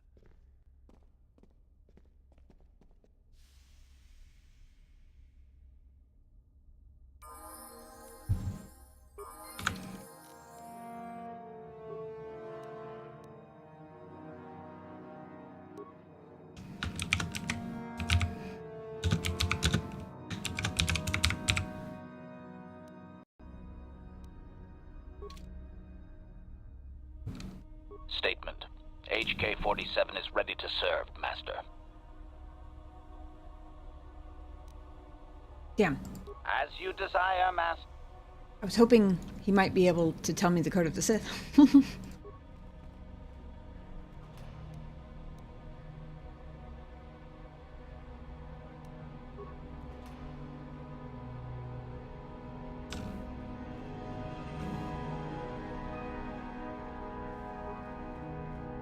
Got something on you.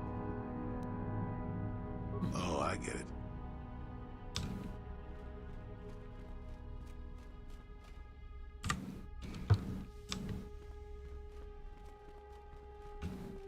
Ah, there you are. My favorite prospect for the year. Your favorite prospect? Absolutely. By my estimation, you are far more likely to achieve the prestige necessary to join the Sith than any of the others. As a matter of fact, I am so certain of that I'm willing to offer you an opportunity of the once-in-a-lifetime variety. Would you like to hear it? But I don't even have any prestige yet. I have Force, though. Absolutely. Good. I do so adore someone who's willing to take a chance. As I said, you're no doubt going to be the one whom Uthar chooses to become a Sith. With my help, of course. Once that occurs, he will take you into the Valley of the Dark Lords to the tomb of Nagasado to administer the final test. There you and I will be alone with him. The perfect time to, shall we say, arrange for a change in the Academy's leadership. Interesting. I hope it gives me the chance to ask her if she's made this deal with any previous students before. What's so important about this tomb? The tomb is an ancient ruin on the surface that was visited years ago by Darth Revan and Darth Malak. They discovered a star map there of great importance. You don't say. Well, the Master loves tombs, don't you, Master? Reaching that map, as they Shut up, did, Julie. is part of the final test. At any rate, it is not the tomb that is important. That Uthar will be alone is what is important. Actually, don't shut up, Jolie. I have no regrets about bringing him. That was funny.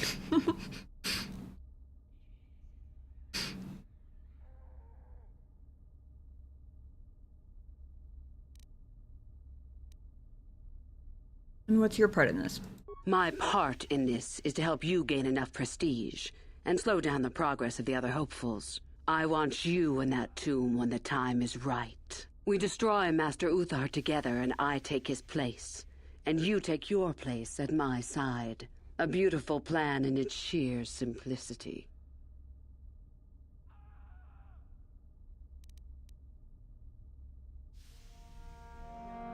How do I know this isn't some test? You must not know much about the Sith yet. If Uthar were even to suspect that I might be trying to supplant him, true or not, well, let's just say he wouldn't likely stop to ask too many questions before ensuring I was dealt with. I thought the whole modus operandi of the Sith was to assume that everybody's always trying to supplant you. Isn't that what we were just told? Survival of the fittest and all that? What's to stop me from telling him about this? I suppose you could do that. Even the hint of betrayal from his pupil and Uthar would move to eliminate me. But this is a very good opportunity for you. You can start off your Sith career as the right hand of the head of the Academy. Me, Uthar will not offer you that. Do you believe Uthar would not be aware of this? He would quickly figure out what you have to gain by betraying him, and would never believe someone would pass that up. Tell Master Uthar what you wish. Were I you, I would think first of what the consequences of such an action might be. You want me to kill him? Is that such a daunting prospect?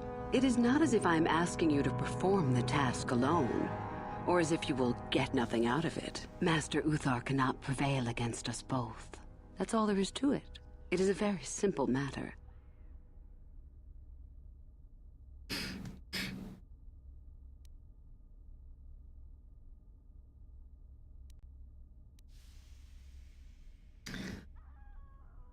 I might have to just commit to the bit at this point.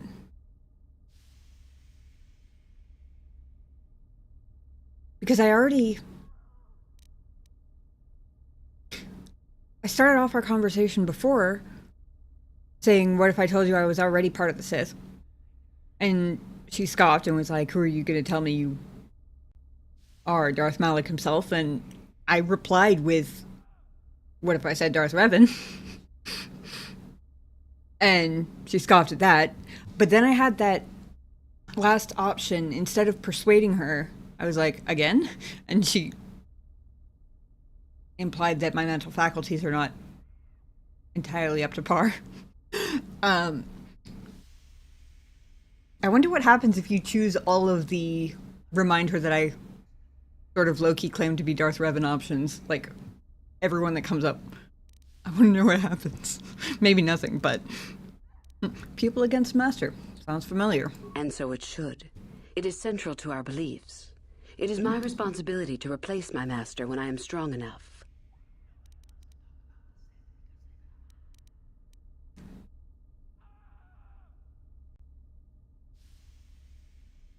I imagine going back on one's agreements is part of that as well, no? Very well, I agree. I'm so glad you see it my way. I will begin to make preparations Not that I've for your decided final yet. test. Your only worry now is to get there. Don't disappoint me.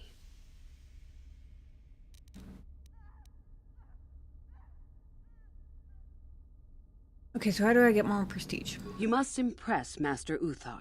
Go to him with news of your deeds, or artifacts you have discovered. The first and easiest way would be for you to learn the code of the Sith and speak it to him. I can teach you that, if you like. Shall I go on?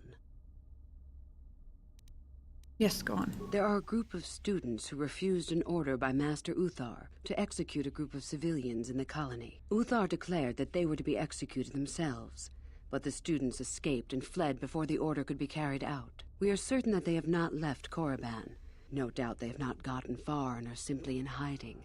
We just do not know where exactly. If you were to locate them and carry out Uthar's order, I am sure he would be most appreciative. Shall I go on? Sure. I would suggest you talk to the other prospective Sith and find one you can gain an advantage with. I believe Lasho would be an excellent choice. She is too trusting. I have little doubt you could talk her into letting you help her somehow. Just make sure it is you who gains the advantage. She's such a not pain in the her. ass, though. Be ruthless if you must. That is the only thing that will impress Uthar. The only other idea I can suggest to you is that you head into the Valley of the Dark Lords on the surface. There are ancient ruins there which can be explored. That's the It's idea. possible you might find some artifacts or information in them which would please Uthar. It's difficult to say for certain. Tell me more about these ruins.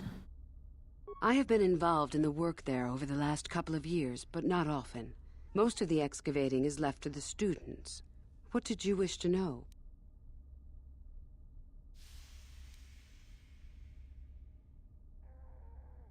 Why is this so interested in these ruins? We could learn much about the history of the ancient Sith, why they were on Korriban and why they left. Perhaps we could learn more about the origin of the Force itself. With that knowledge could come great power. Is there any way into the tomb of Naga Sadao? Not unless you are accompanied by Master Uthar, no. It is strictly forbidden. And I truly doubt you could bypass the doors to the tomb with anything less than ship blasters. Even then, perhaps. There's no other way inside? None. I do not even know how Master Uthar gains entrance, to tell the truth. Though I look forward to discovering that fact. I have searched many times, so do not bother. There is no other way.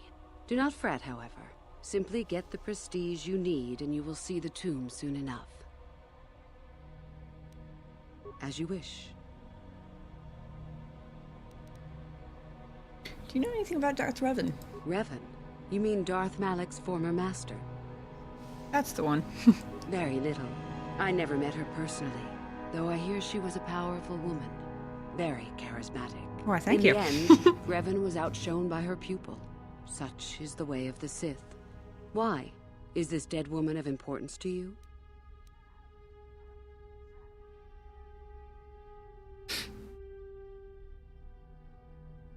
They're really testing what I just said about committing to the bit, aren't they? Do you think it's possible Revan might be alive? Anything is possible. Uthar's former master still lives, though he is in no condition to challenge his former pupil for leadership. Perhaps the same is true for Revan. Perhaps Revan is out there, somewhere, waiting to take revenge upon Malak. More likely, what we were told is the truth. Revan is dead. Malak would be foolish to leave his old master alive, considering all the knowledge Revan held. Foolish indeed.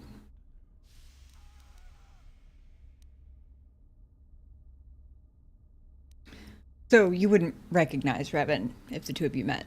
Is there any reason I should? Beside the fact I did not know Revan in life. Revan was known for wearing a full helmet and cape. Perhaps Revan's body had been disfigured by the power of the Force. It is not unheard of. Regardless, I doubt I shall be meeting Revan anytime soon. You mentioned that Revan came here before. Both Revan and Malak came to Korriban when they discovered the tomb of Nagasado. That was before my time. Fair enough.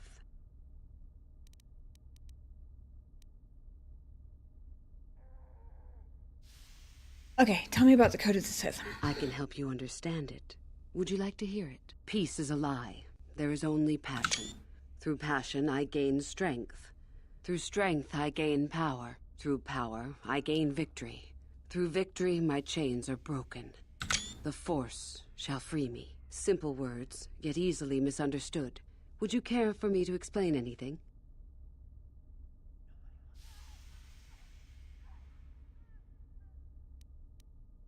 Screenshots just in case I need a cheat sheet. Peace is a lie, there's only passion? The Jedi would have you believe that peace is a desirable goal. That peace of the spirit is the way the Force is mastered. That a lack of conflict betters man. We know different. It is our passion, our hate, and our desire that fuels the Force. It is conflict that improves the lot of civilization and single being both. Conflict forces one to better oneself. It forces change, growth, adaptation, evolution, or death. These are not our laws, but the universe's. Without conflict, you have only stagnation.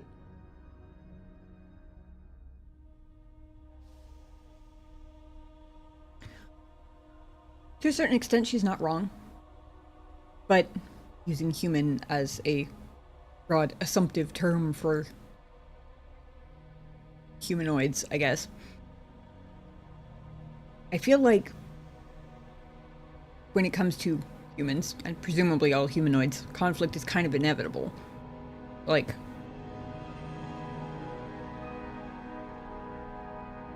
it's part of the nature of things. As in, you don't have to lean into it in order to create it.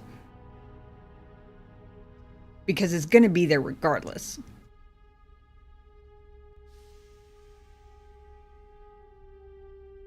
Interesting. Your passion against strength? What fuels your power with the Force but your passion? The stronger, darker emotions. Anger, hatred, fear. These passions empower us. What about love? Love is more dangerous than all those things. Love leads to anger and hatred more often than not. But it also leads to mercy, which is far worse. That, however, is a lesson for another time.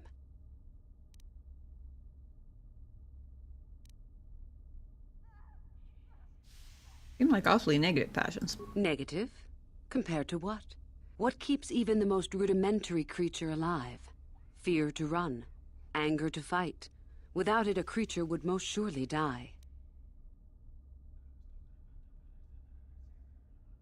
Are you saying we aren't anything more than a rudimentary creature?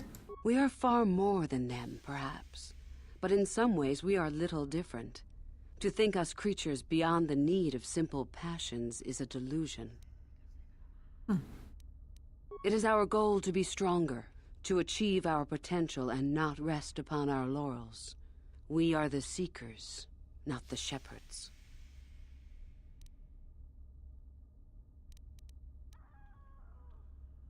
Strength, I gain power. The stronger you become, that was pretty in the self-explanatory, force, the I think, more but power you will achieve. But always must you fight for your power. Without strife, your victory has no meaning. Without strife, you do not advance. Without strife, there is only stagnation.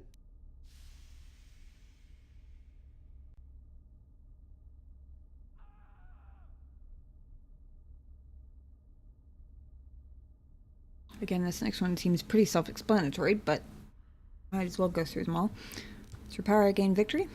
How many sorts of victories can you imagine? Peaceful victory, victory by sacrifice, a truce, an achievement. Unless the victory is achieved by demonstrating that your power is superior, it is only an illusion, temporary at best. We seek more. Through victory, my chains are broken. This has been argued over, and often.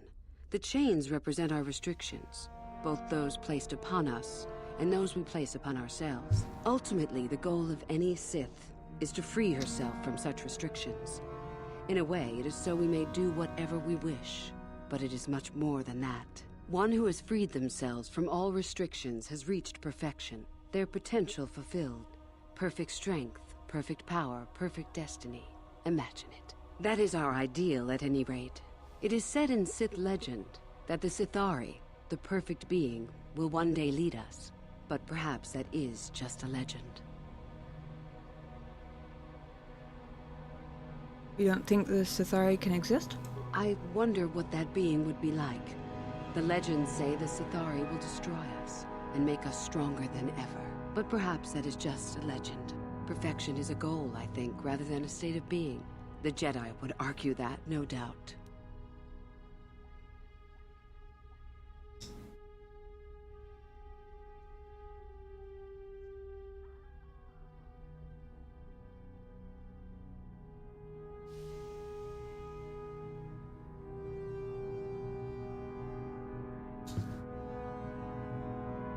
Interesting. I had to write that down because, I'm not gonna lie, that'd make kind of a cool character name. Sithari. I don't know, I like it. The Force shall free me? The Force is our servant and our master, our teacher and our companion, a weapon and a tool. Know it, and you know the universe. Master it, and you master the universe. Strive for perfection, and the Force shall reward you. I think I got it. I am not surprised. The Force is strong with you. Master it, and it shall serve you well.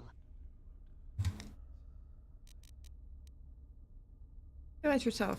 About myself. I'm originally from Sleheyron, if you must know. I was a slave to a cruel master, Omish the Hutt. I'm sure you don't need to know more. I'll be going. You have had an excellent start. Go, gain more prestige.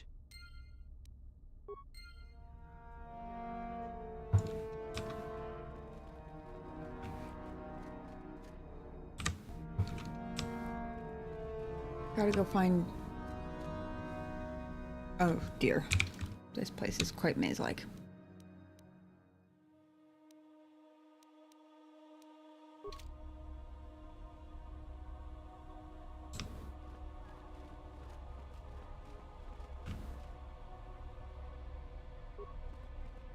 Oh, hello. I don't remember seeing you here before. My name is Kel Alguin. Something wrong? Nothing. Are you sure? Yes, my master always says I'm too trusting, too willing to show weakness. You're a Sith, so I really shouldn't, you know. But I'm not a Sith yet. Oh, I know that. I mean, you aren't yet, but you intend to be. I mean, you're just like everyone else here. You're not? Well, I didn't mean it like that. How did you mean it then? I shouldn't trust you. I can't trust you. Can I? I'm guessing this is how this guy ended up here. Or you can. I just don't feel I belong here. I thought maybe I did at first, but now, I don't know. I just have so many doubts.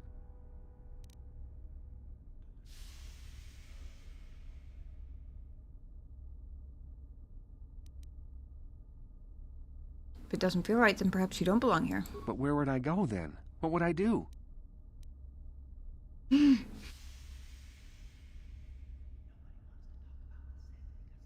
Have you thought about the Jedi?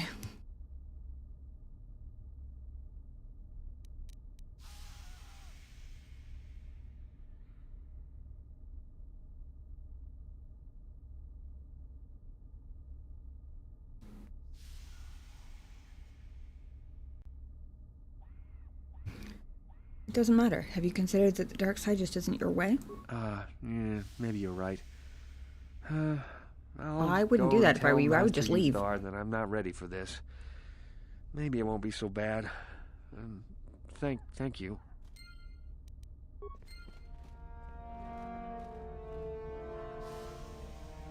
I hope he doesn't end up dead. I'm gonna feel bad if he ends up dead.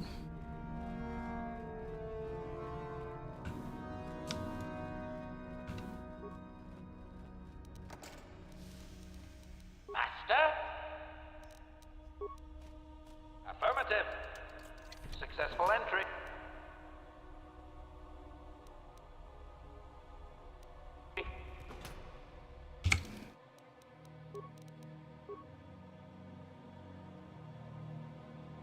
One of those was a...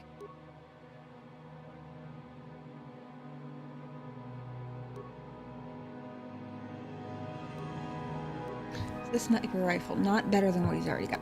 Okay. It was worth looking. What?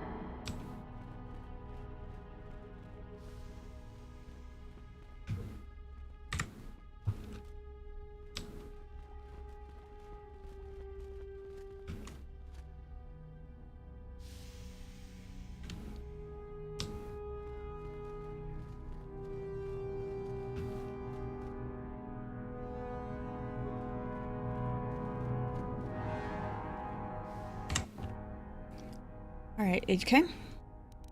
Ready. See if you can break into the master's room. Affirmative. Unsuccessful attempt. That's okay. Worth a shot.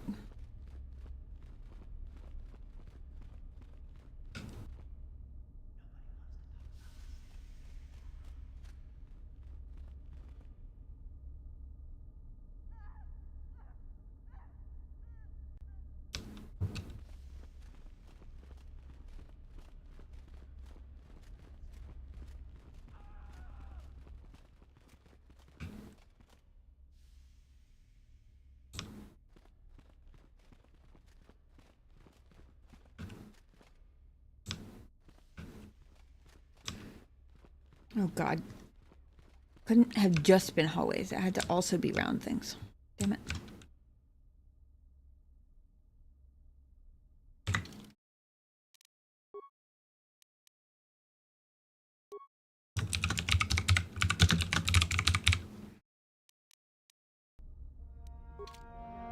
Greetings, young one. You have much to do yet. You have gained little prestige. You will have to work quickly if you hope to best the others. It has a code of the Sith. I hope. Then finish the code as I speak it. Peace is a lie. That is only... Passion. Through passion, I gain...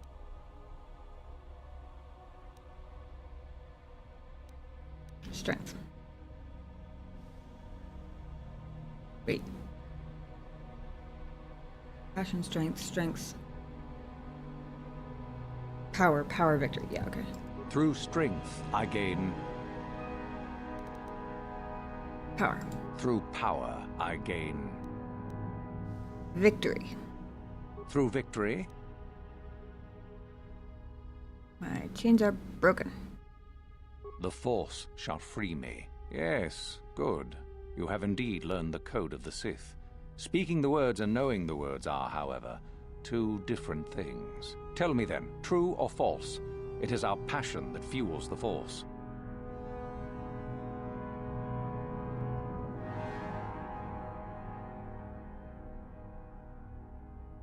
Did she say that?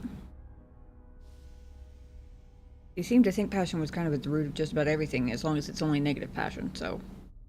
Well done. Okay. I will test you no more. You know the code. Very impressive. Go now. You have done well, but you have not impressed me enough to declare you the victor. I have matters to attend to. Oh? It is no more complicated than I said. Perform impressive deeds, or bring me a... Observation. We could begin by slaughtering the inhabitants of this building, Master.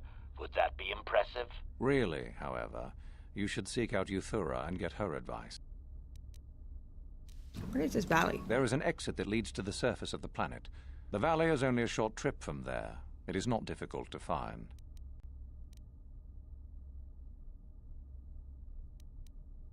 What's more about you? You wish to know more about me, do you? And why would I indulge your idle curiosity? Will we be good friends, you think? I strived many years to hone my power, until I was able to drive out my predecessor and rule the Academy. If you are smart, you will aim to do the same, or better. There is nothing else you need to know. Do not ask again, young one. Very well.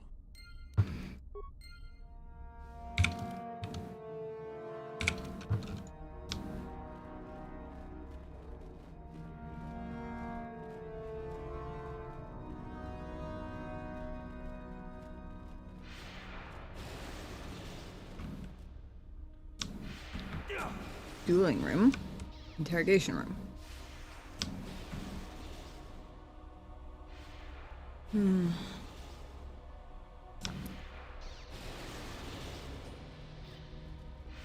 I don't want to go in there yet. Because I have a feeling whatever's going on in there,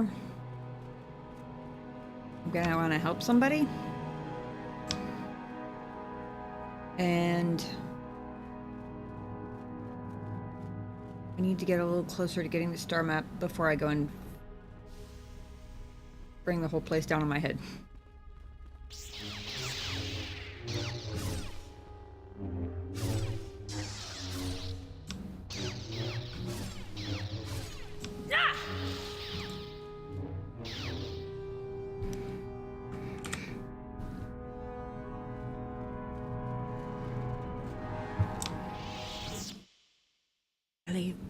Dark Lords.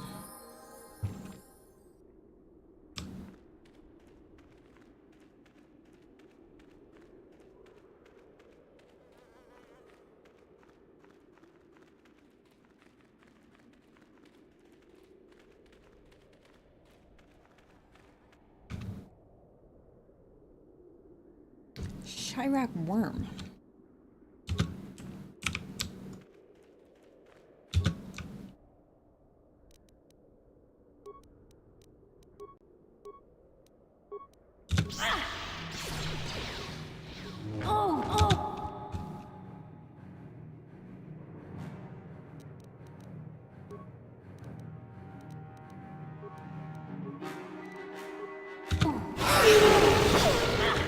Oh my god, that was so loud.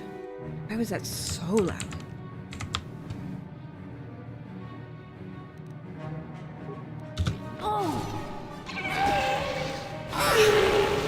Take that!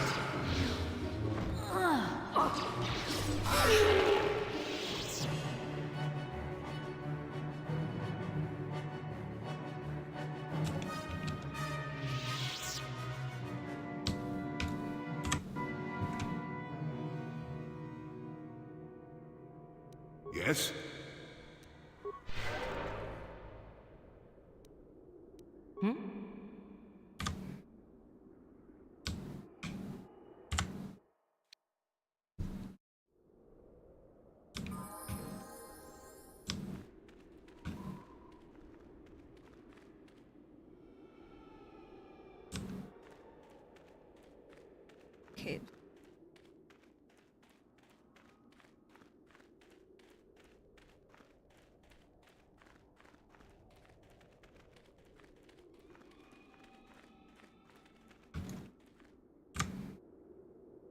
Greetings. I don't think I've seen you at the Academy before. Here to investigate the ruins. Who are you? My name's Dak Vesser. I'm assigned to the Valley Ruins, as you can see. We've been painstakingly uncovering these tombs for many months now.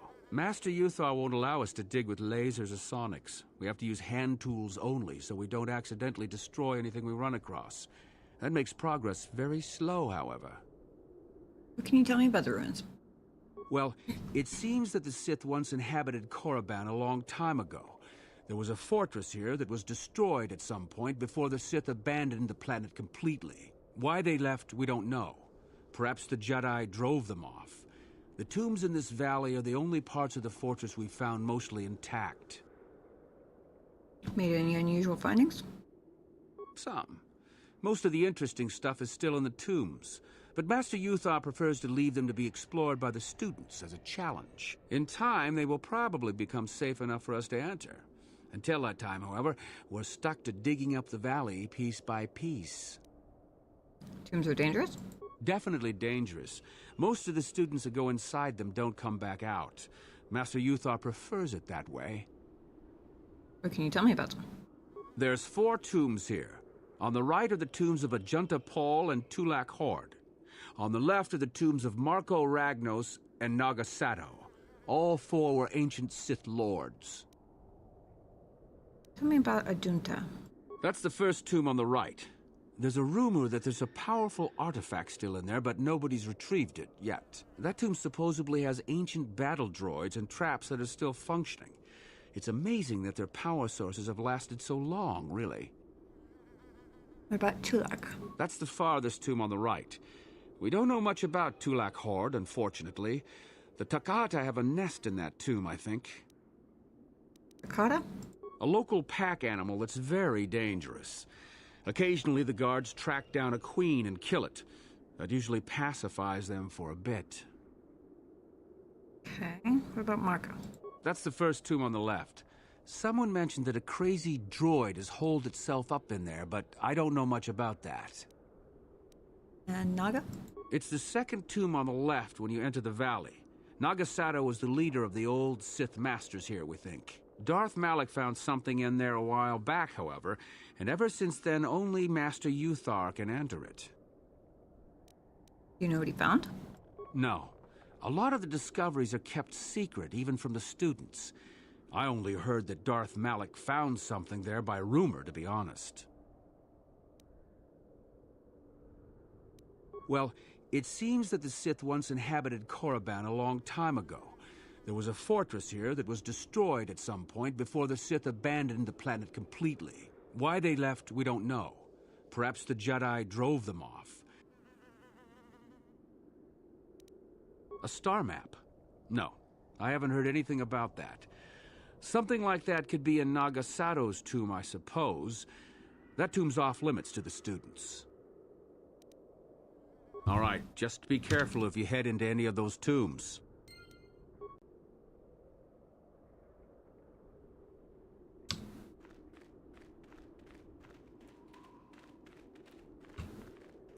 Sorry, I can't talk. We have to excavate this valley with hand instruments. There's all kinds of old traps left behind.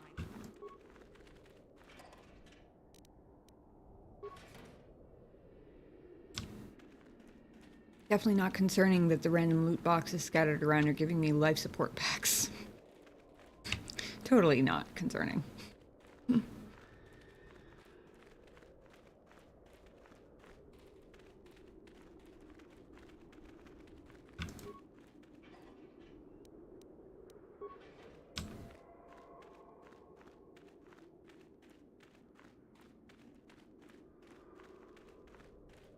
I wonder if it is possible.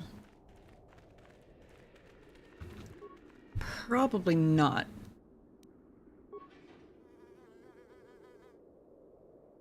This game has a lot of options, but I suspect it's not open world enough for there to actually be a way into that tomb, aside from going the school route, but might have a poke at the door just to find out.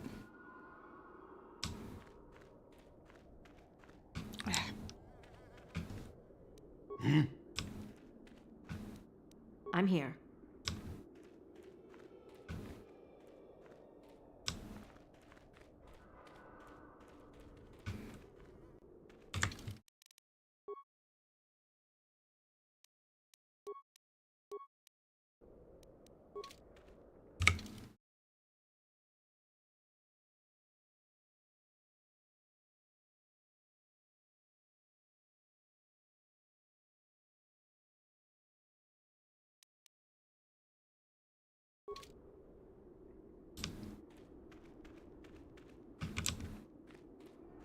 First tomb on the right was the one that they said there was a rumor there was a powerful artifact in there.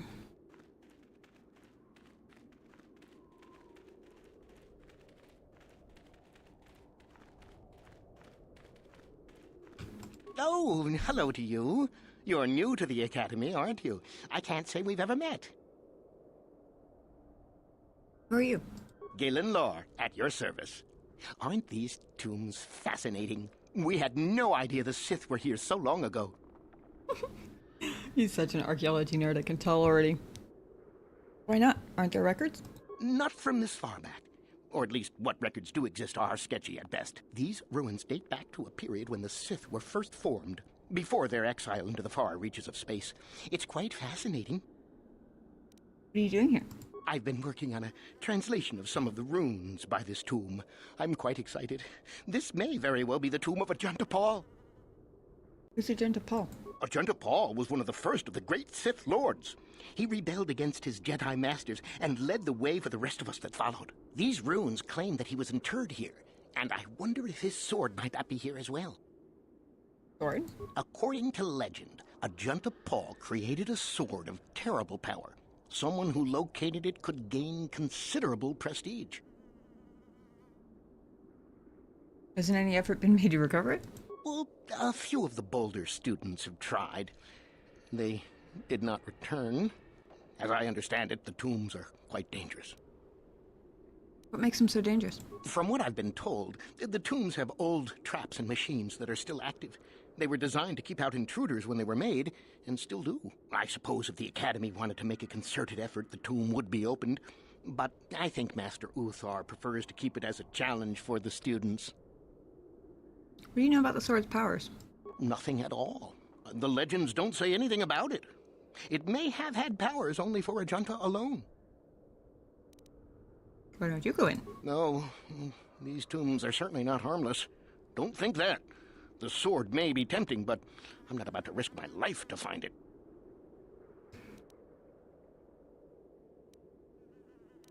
Of course, don't let me keep you from your business.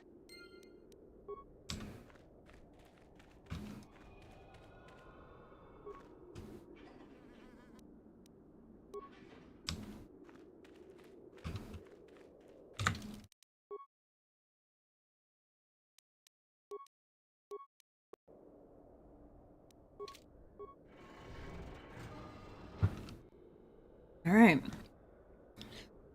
See what craziness awaits us.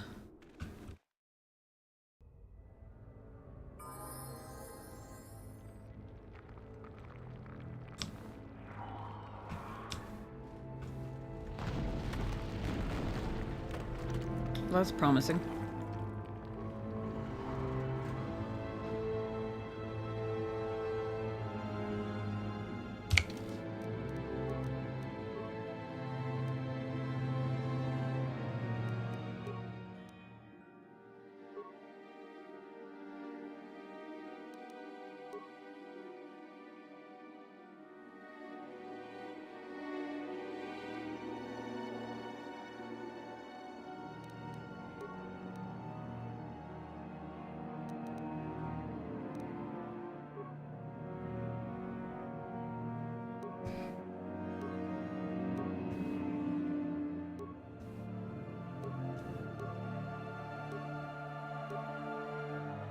I thought...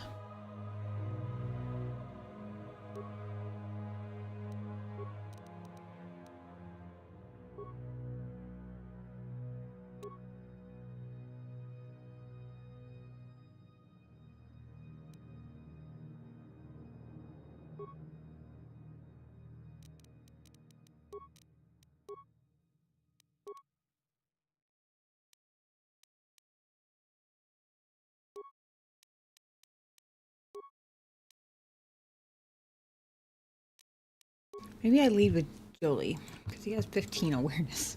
I'm remembering all those... What did I just tell you?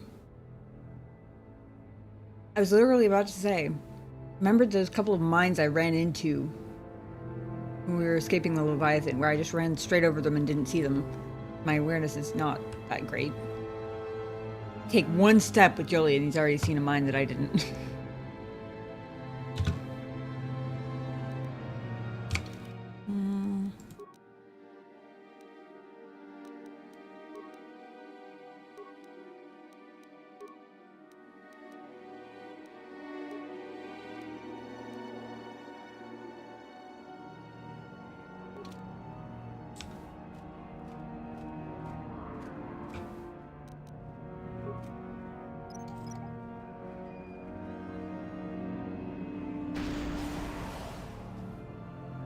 Oh, good job. Oh, well.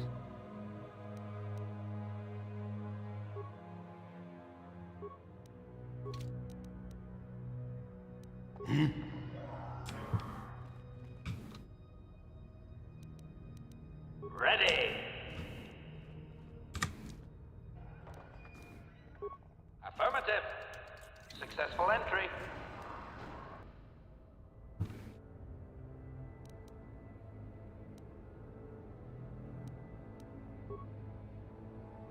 Yes?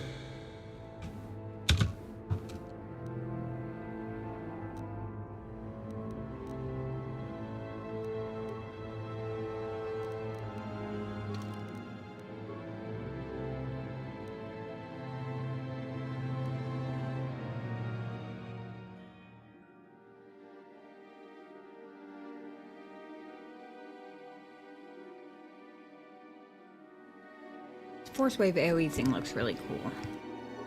I don't need it for this one, but I need to remember it for when, the next time I level my character up.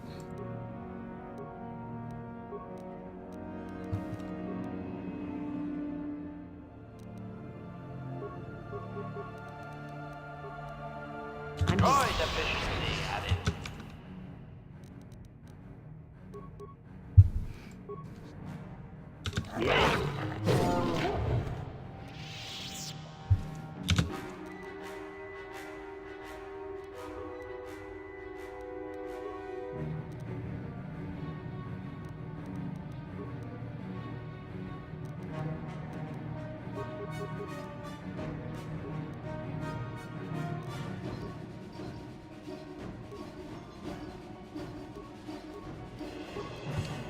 Yes?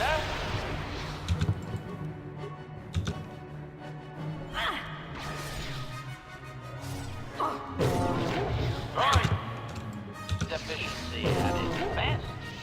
Apparently, that other tomb was not the only one that Ducata took over.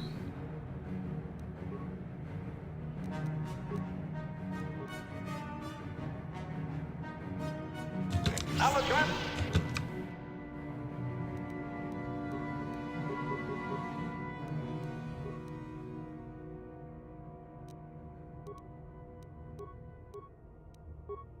I'm Droid efficiency.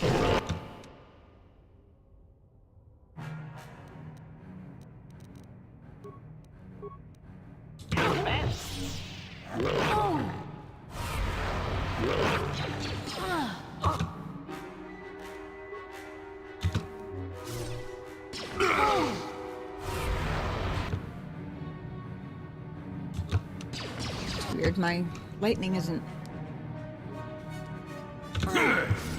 as lightning-y as usual.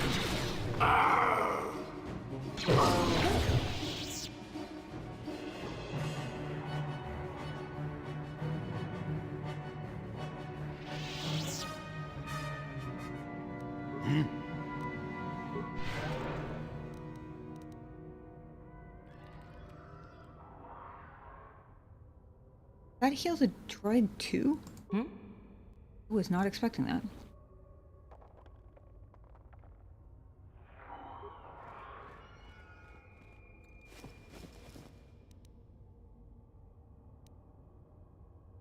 Dim Simulation sensor. Datapad.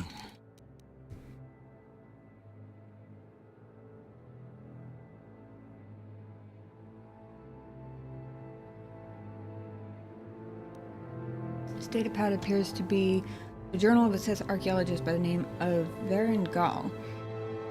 Most of it consists of uninteresting notes on the geology of the tomb's caverns. Final entry is as follows. Strangely enough, I've found traces of Therangan in the tomb. This is an unstable black rock used as fuel by lesser races. Perhaps the ancient Sith on Korriban used it as a power source? It is a volatile and dangerous substance and reacts violently to fire. I'll have to be careful. Ah. Maybe don't go setting things on fire. Got it.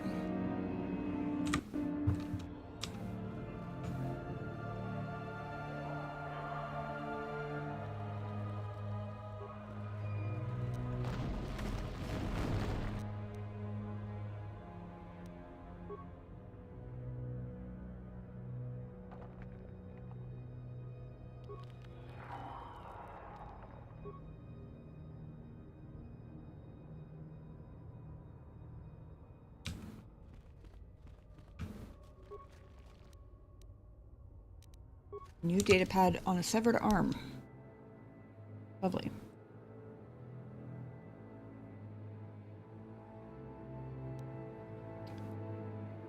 This datapad seems to have once belonged to an enterprising young Sith student who had ventured into the tomb in search of Jontapal's sword. One of his entries is of particular note.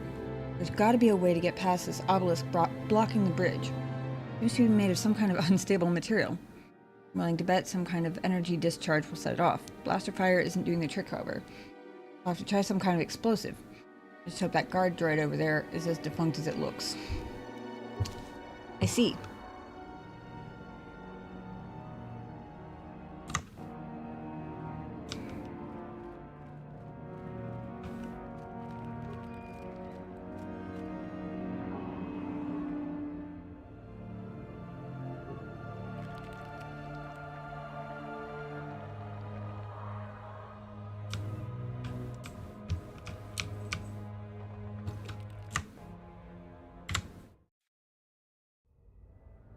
For some reason, turning the droids got me stuck.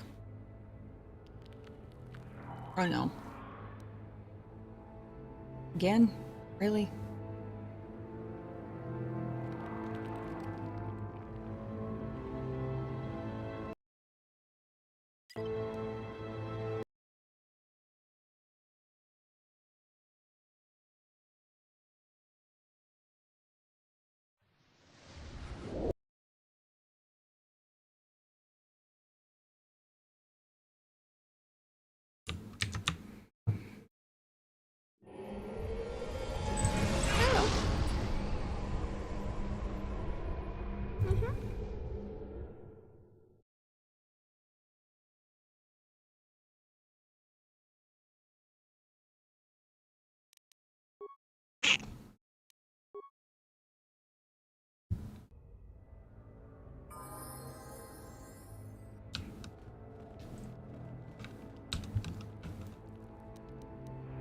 Yes?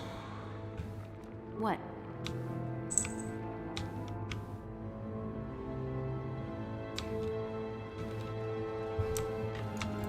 Come in.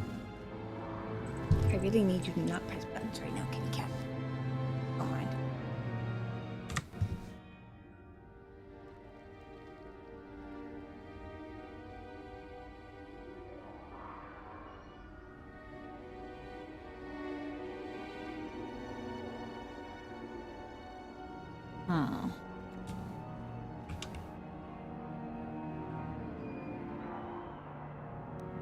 Acknowledge.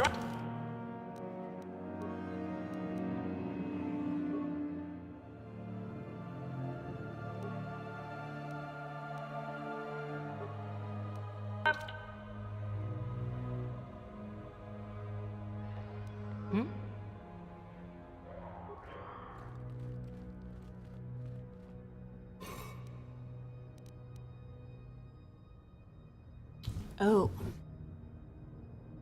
E.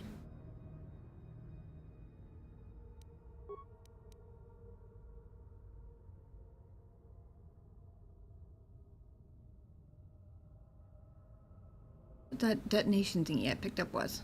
Looked like a headset thingy, but... Oh, wait, I think it was a headset.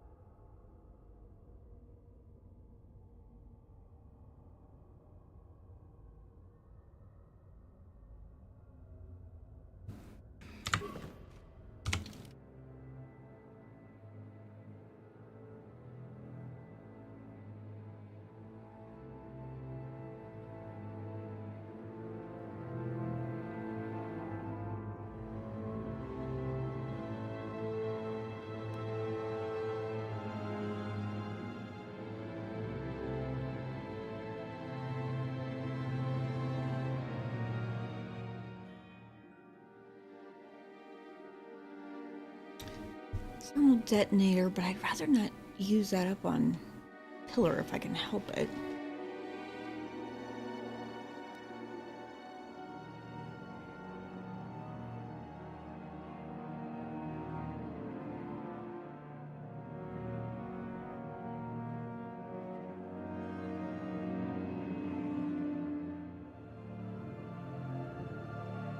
Have any mines that do fire or heat damage or whatever?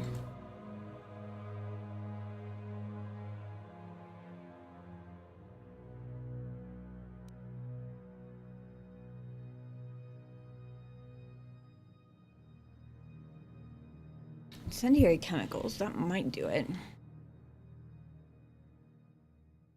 We're carrying around an enviro suit.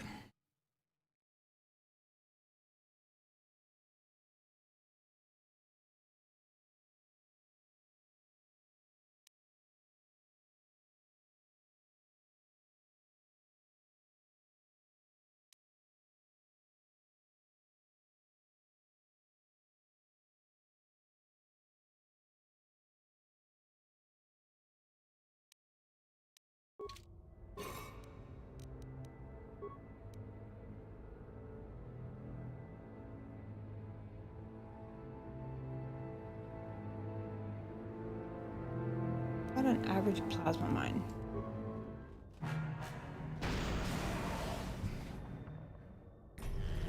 Oh, that did the trick. Piss off those droids.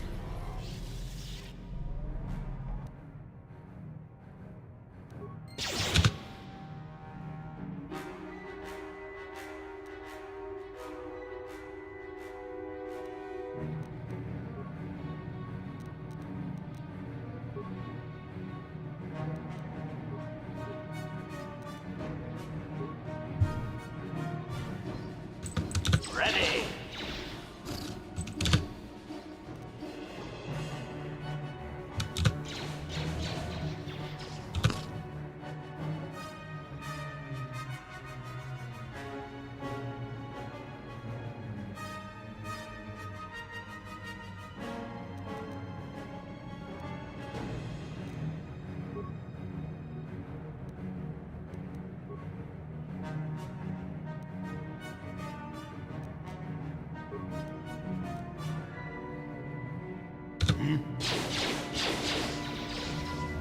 Droid efficiency at its best.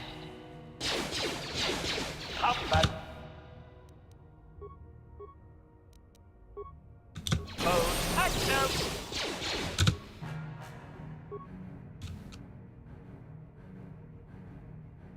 Hold on. Does that much damage? Actually, I guess it didn't really put that much of a dent in his force points, but...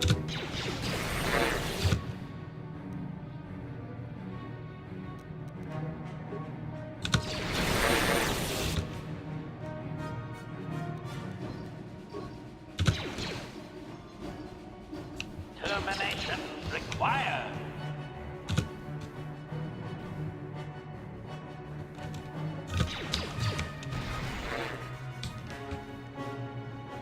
I'm here. Good job, guys. Mostly Julie. I'm really, really glad I brought him now. And you need?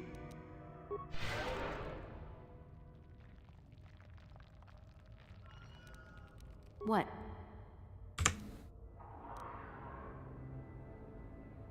Oh wait. No, I do want to lead with Jolie because he's the one with all the awareness for minds and things.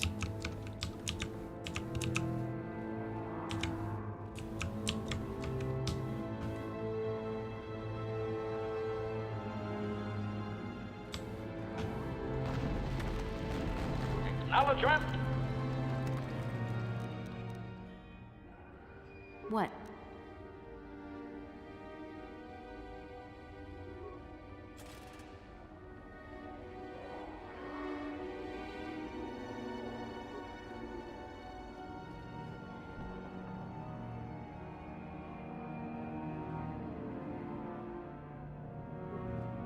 Oh, I wonder if we could have just run the length of the thing. I wonder if the levers would have turned the droids off.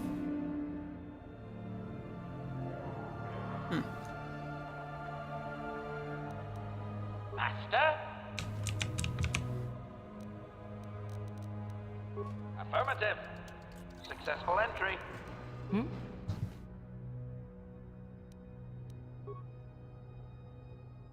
Acknowledgement.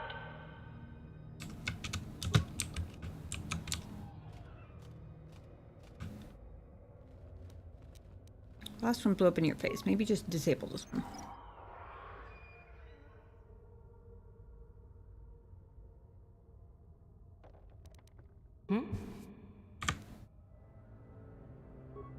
Statement. Oops. As you desire. I mean to click on him. I meant to click on the door.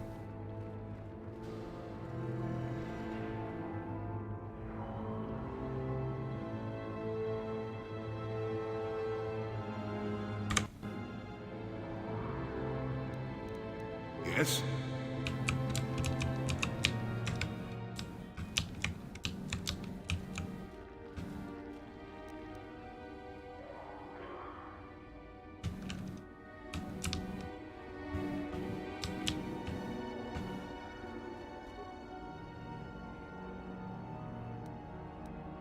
I'm here.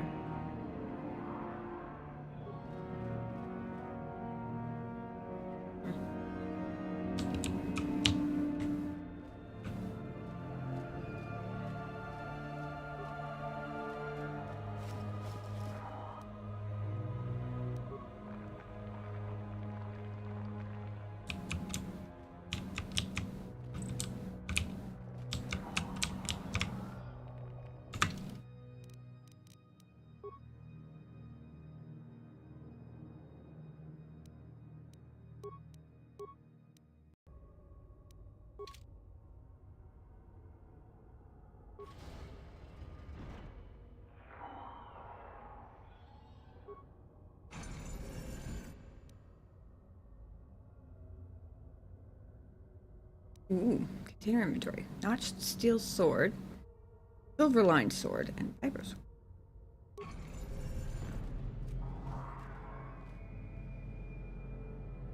Oh. Well. Hello there.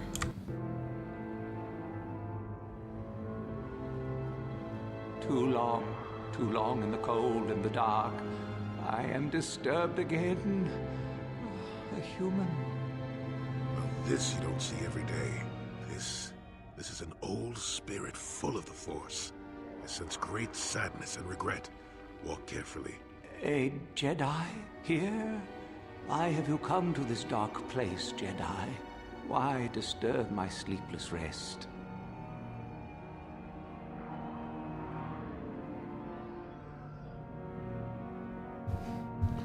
Ooh. I was here once before, I think. Do you remember me? I do.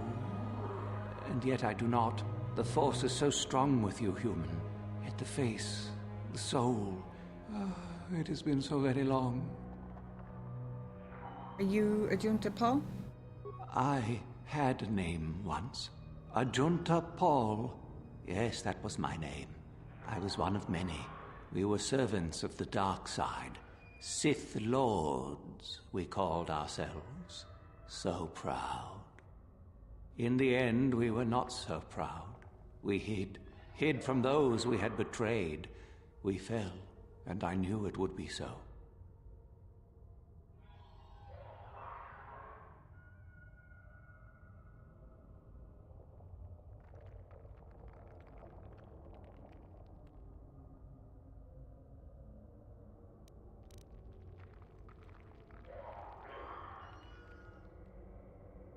You were a Sith Lord from the ancient times? Ancient? Has it been so long that you used the word ancient? I have been here so long, so lost. I cannot remember. We were the first to rebel, to betray, to surrender ourselves to the dark side. So strong, we thought. So wrong.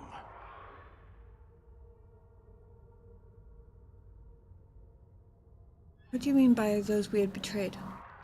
Our Jedi Masters. Those who had taught us to use the Force, who warned us against the dark side, yet we embraced it in secret, reveled in its power. We were discovered? Or did we act? I can no longer remember. But here is where we came, to hide, to grow, and here we fell. How did you fall? What happened?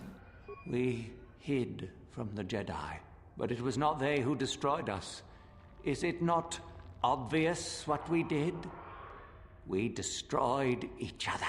We desired the secrets of each other to increase our power. We battled until finally our fortress rained down on top of us. The Sith consumed themselves, did they? I suppose that eventually they'd be all they'd have left to fight. And so, here, our old secret is buried, and none of us hold it anymore. Is that not right? Our power fled. Oh, what became of us? Do the Sith still thrive? Did they ever return?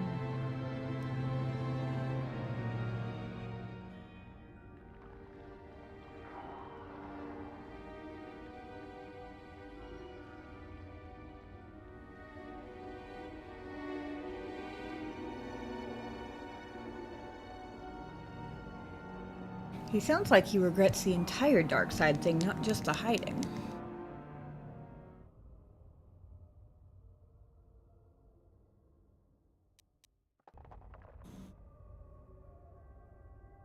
They return and endanger us all. The light side must battle them.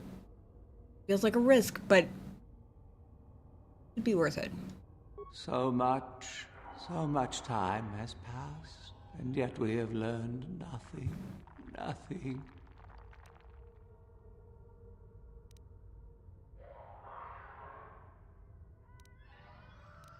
Why do you remain here? Remain? Do I remain? I have regretted for so long all that I have done. My sword, I filled it with my pride, and it is buried with me now, a corpse as I am a corpse. I am dead as my faith is dead, and I shall remain here, surrounded by blackness in death as in life.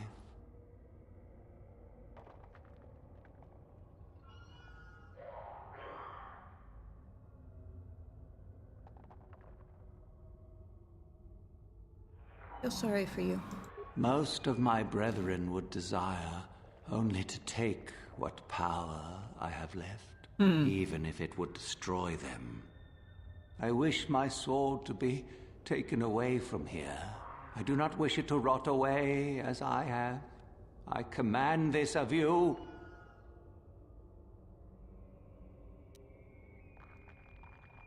What do you want me to do with it?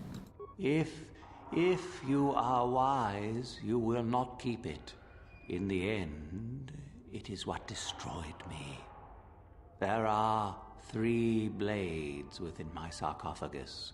Only one is truly my sword. but it has been so long.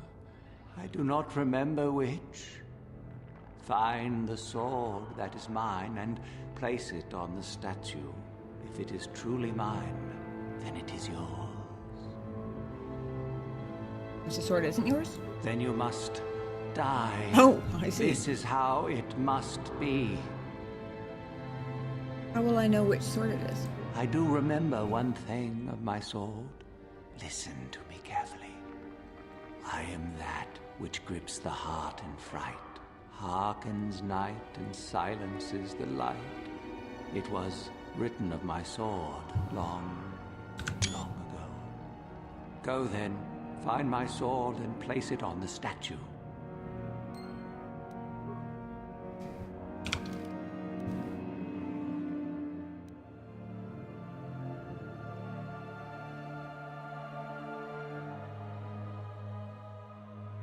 I bet it's not the glowy one.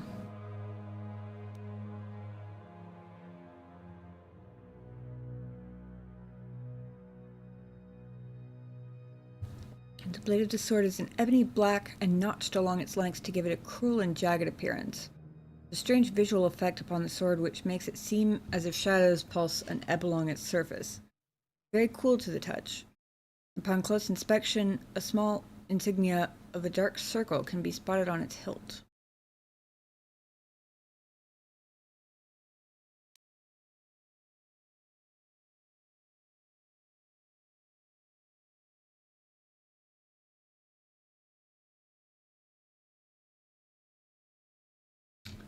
Vibroblade. Like most vibroblades, this weapon lets off a dim humming sound once activated. Its length shimmers with a deep blue-colored force field, and its hilt is the black of charcoal. A single insignia upon the hilt shows that of a red, baleful eye. And then there's this one. The blade is long and straight and sparkles with a silver glow that becomes brighter as the hilt is touched. It's quite warm. It almost appears that the blade becomes white hot once it is equipped. Such a fiery weapon would be devastating against an unarmored opponent. Small insignia of a flame is impressed upon the hilt.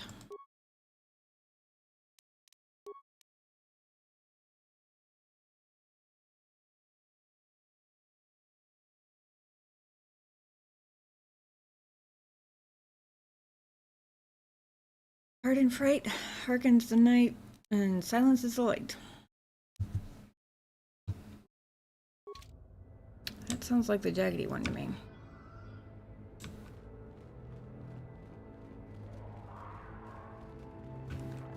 We're gonna quick save first, in case.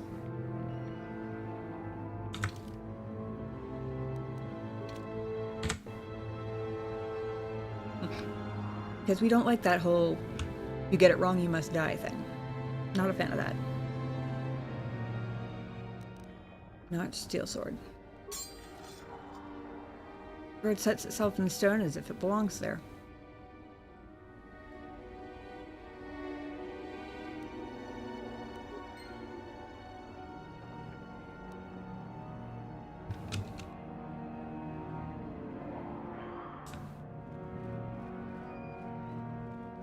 Yes, that is the one.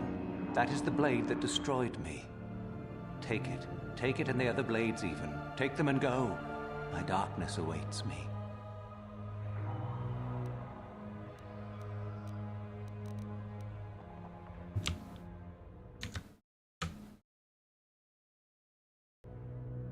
I want to know more about the star map. Our oldest secret is buried, but not here. I remember nothing else. I cannot help you.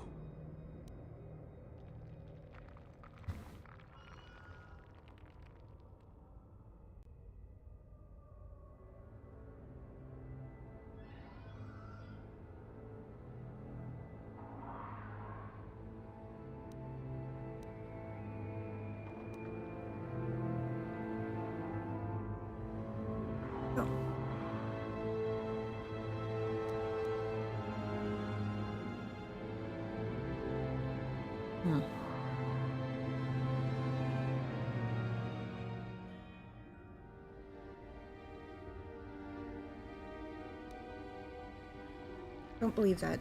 Tell me what you know. I shall not tell you. I hold a secret. I shall not. Be gone.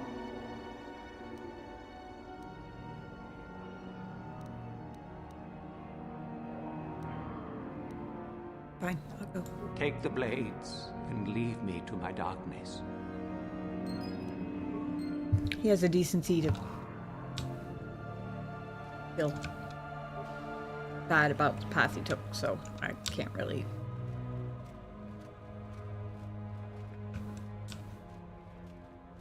bring myself to be as cruel as calling him a disappointment. That just seems excessive.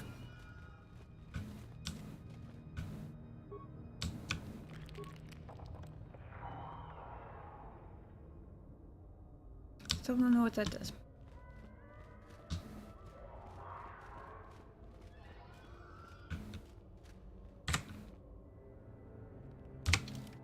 Let's see what this sword does.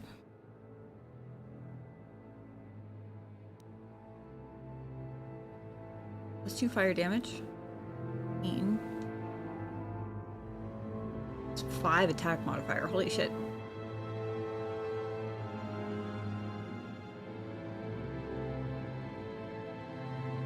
Held by the Dark Jedi even before he fell to the dark side, may be one of the few truly personal items owned by Ajunta Paul, and remains as thoroughly corrupted as he. So, the spineless worm actually made it through the tomb. I'm impressed. Shardan, what do you want? Isn't it obvious? I've been hoping that someone would do the dirty work in retrieving the sword of Ajunta Paul for some time. It's been quite a wait. Typical. Always ready to jump at what they perceive to be the easier path. Warning. Touch the Master's blade and lose an arm, big bag. Now that you have it, I just thought I'd relieve you of it. It must be quite a burden after all.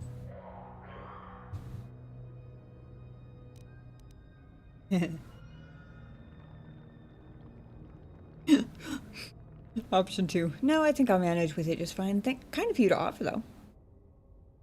I actually kind of...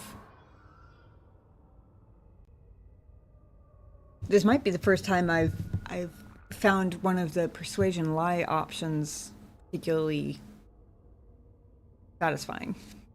I don't know what you're talking about. What sword? Nice try. I may not know what the sword looks like, but I'm no gullible fool. I'm not about to pass up a chance to impress Master Uthar. Especially not for a pathetic excuse for a Sith like yourself. Hand over the sword, worm. You know I'm the superior here.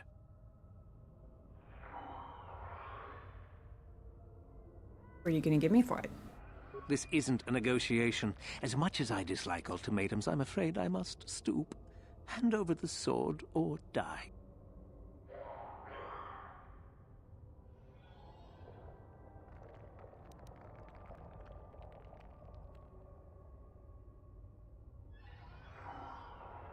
The fact that the comply option is just let me get it out makes me wonder if I'm going to be able to give him one of the other ones. Because I feel like I might be. This is where I quick save first. Let me get it out. Fine. No tricks, though. I'm watching you. Huh?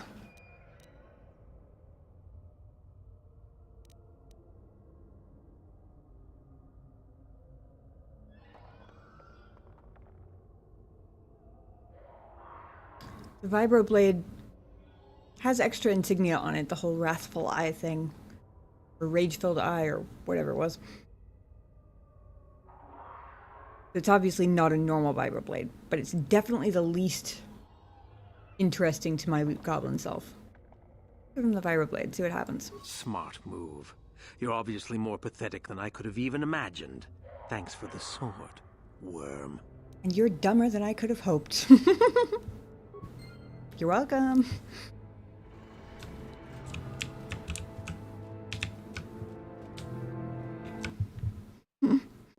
That was satisfying.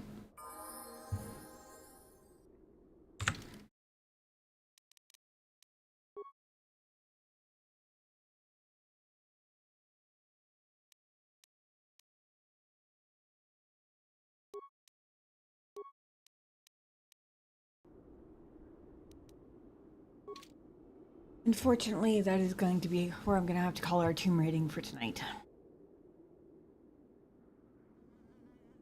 Sleepy kitty, begging attention, picking up one whole arm and a shoulder.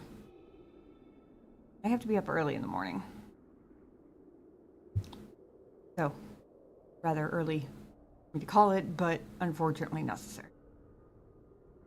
I usually do some kind of birthday stream, but my birthday's on Friday, and I'm in classes over the summer, and all of my assignments are due Friday nights. So Fridays usually end up being a pretty busy day. I might try and do a stream Saturday. If I do, I will give you guys a heads up in the Discord as per usual. And I will drop the link in chat if anyone is not on there and would like to be. I always post like generally 30 to 45 minutes before I go live. Every time I go live, regardless, even on Mondays, which are regular days. But if I do end up doing a midweek birthday stream of some form, whether it's on the exact day or not, I will definitely post an announcement there and let you guys know. Otherwise, it will be next Monday. And as far as I know right now, back to normal time of 9 p.m. Eastern. So, like 4 hours and 20 minutes ago, whatever time that is for you. But I very much appreciate you guys hanging out with me as always. I'm going to shout out Dallas.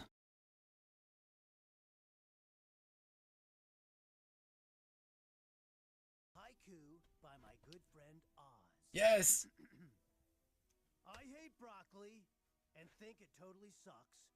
Why is it not meat? I don't think I've seen that one. Pure enthusiasm, I like it. But till next time, whenever that ends up being, I hope you guys have a fantastic week. Take care of yourselves, be kind to each other, and I will see you Monday, if not sooner. Have a good night, guys.